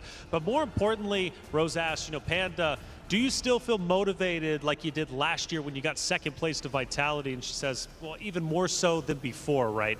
So Panda on a mission alongside that at Gen G to face off against that team right there on your screen. Vitality, the top dogs, the team to beat for sure. And they did, in fact, beat MIBR loss a little bit earlier, 2-0. They managed to get the job done. We did have a 26-minute banger matchup in game number 2 between the two teams. However, it was Vitality getting the job done. Thinking they're looking great this year. And one thing I noticed about them is they were kind of all smiles. Even when things got tense, right, Bree? They were all smiles. Yep. I mean, you did say you liked their personality a lot. I absolutely do. Especially Vivian. And it's very important that she does be that person to always smile first because she is the roamer. She is, I think, technically one of the considerably leaders of the pack of the Team Vitality, and every single one of them have been together for so long that I feel like it's much easier for them. See, you're doing it now.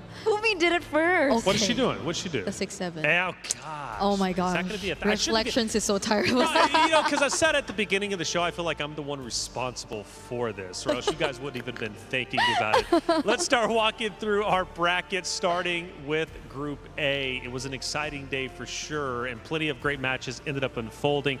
Do have a message for you, however. During the pre-show, the bracket for Group B was displayed incorrectly. The previous bracket graphic was displayed in order of matches played by match start time and not on the correct order. The teams have been drawn into the bracket.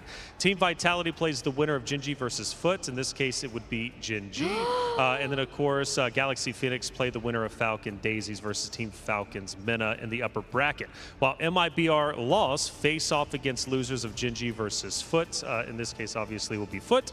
And Navi will face losers of Falcon Daisies versus Team Falcons Minna in the elimination matches. And of course, we still need to get caught up on how that secondary matchup ended up taking place. And as we take a look, that bottom one still tied up 1-1. So you're going to have to catch that over on Stream B to see how that Game 3 ends up unfolding. Hey, it's Yes. true. It's happening. It's happening. Oh my goodness. We get the rematch of the grand finals of MWI 2025 early. Is this tomorrow or is this on Wednesday? Because I have to mentally prepare myself for wherever it is. We'll figure it out. We'll figure it out because today it's a relatively short day. I mean, after all, we had a lot of 2-0s. Again, Stream B is still live, okay? That matchup is still taking place. But what a start to MWI. Surprises and upsets already taking place, and it's not going to end here. We have 4 more days of action to get through. And as you take a look, obviously this is going to be that matchup taking place on Stream B. Falcon Daisies versus Falcons Minna. And right now it's at the start. We're just a couple minutes in, and it's pretty close. 2 minutes? Am I saying this right? It's just 2 minutes. And things are looking really close, as you would expect from a team that's drag the series all the way to game 3. Carmilla Jungle. Wait. So we saw a few Carmilla bans earlier on. Was it signifying Carmilla Jungle ban? No way. Because this was something I believe even Team Indonesia in the Asian Games qualifiers have been trying to pull off. Wow, well, that's very exciting to see. Brigida Eterna, looks like we're going to have to end it here, though. No! That stream, yeah, we're going to pull it up because Stream B is still going on. Check it out if you haven't already. But for Stream A, we are done for today. But don't you worry, we're coming back tomorrow. Plenty of action to take place. The ladies will be kitted back up on that stage for MWI Day 2.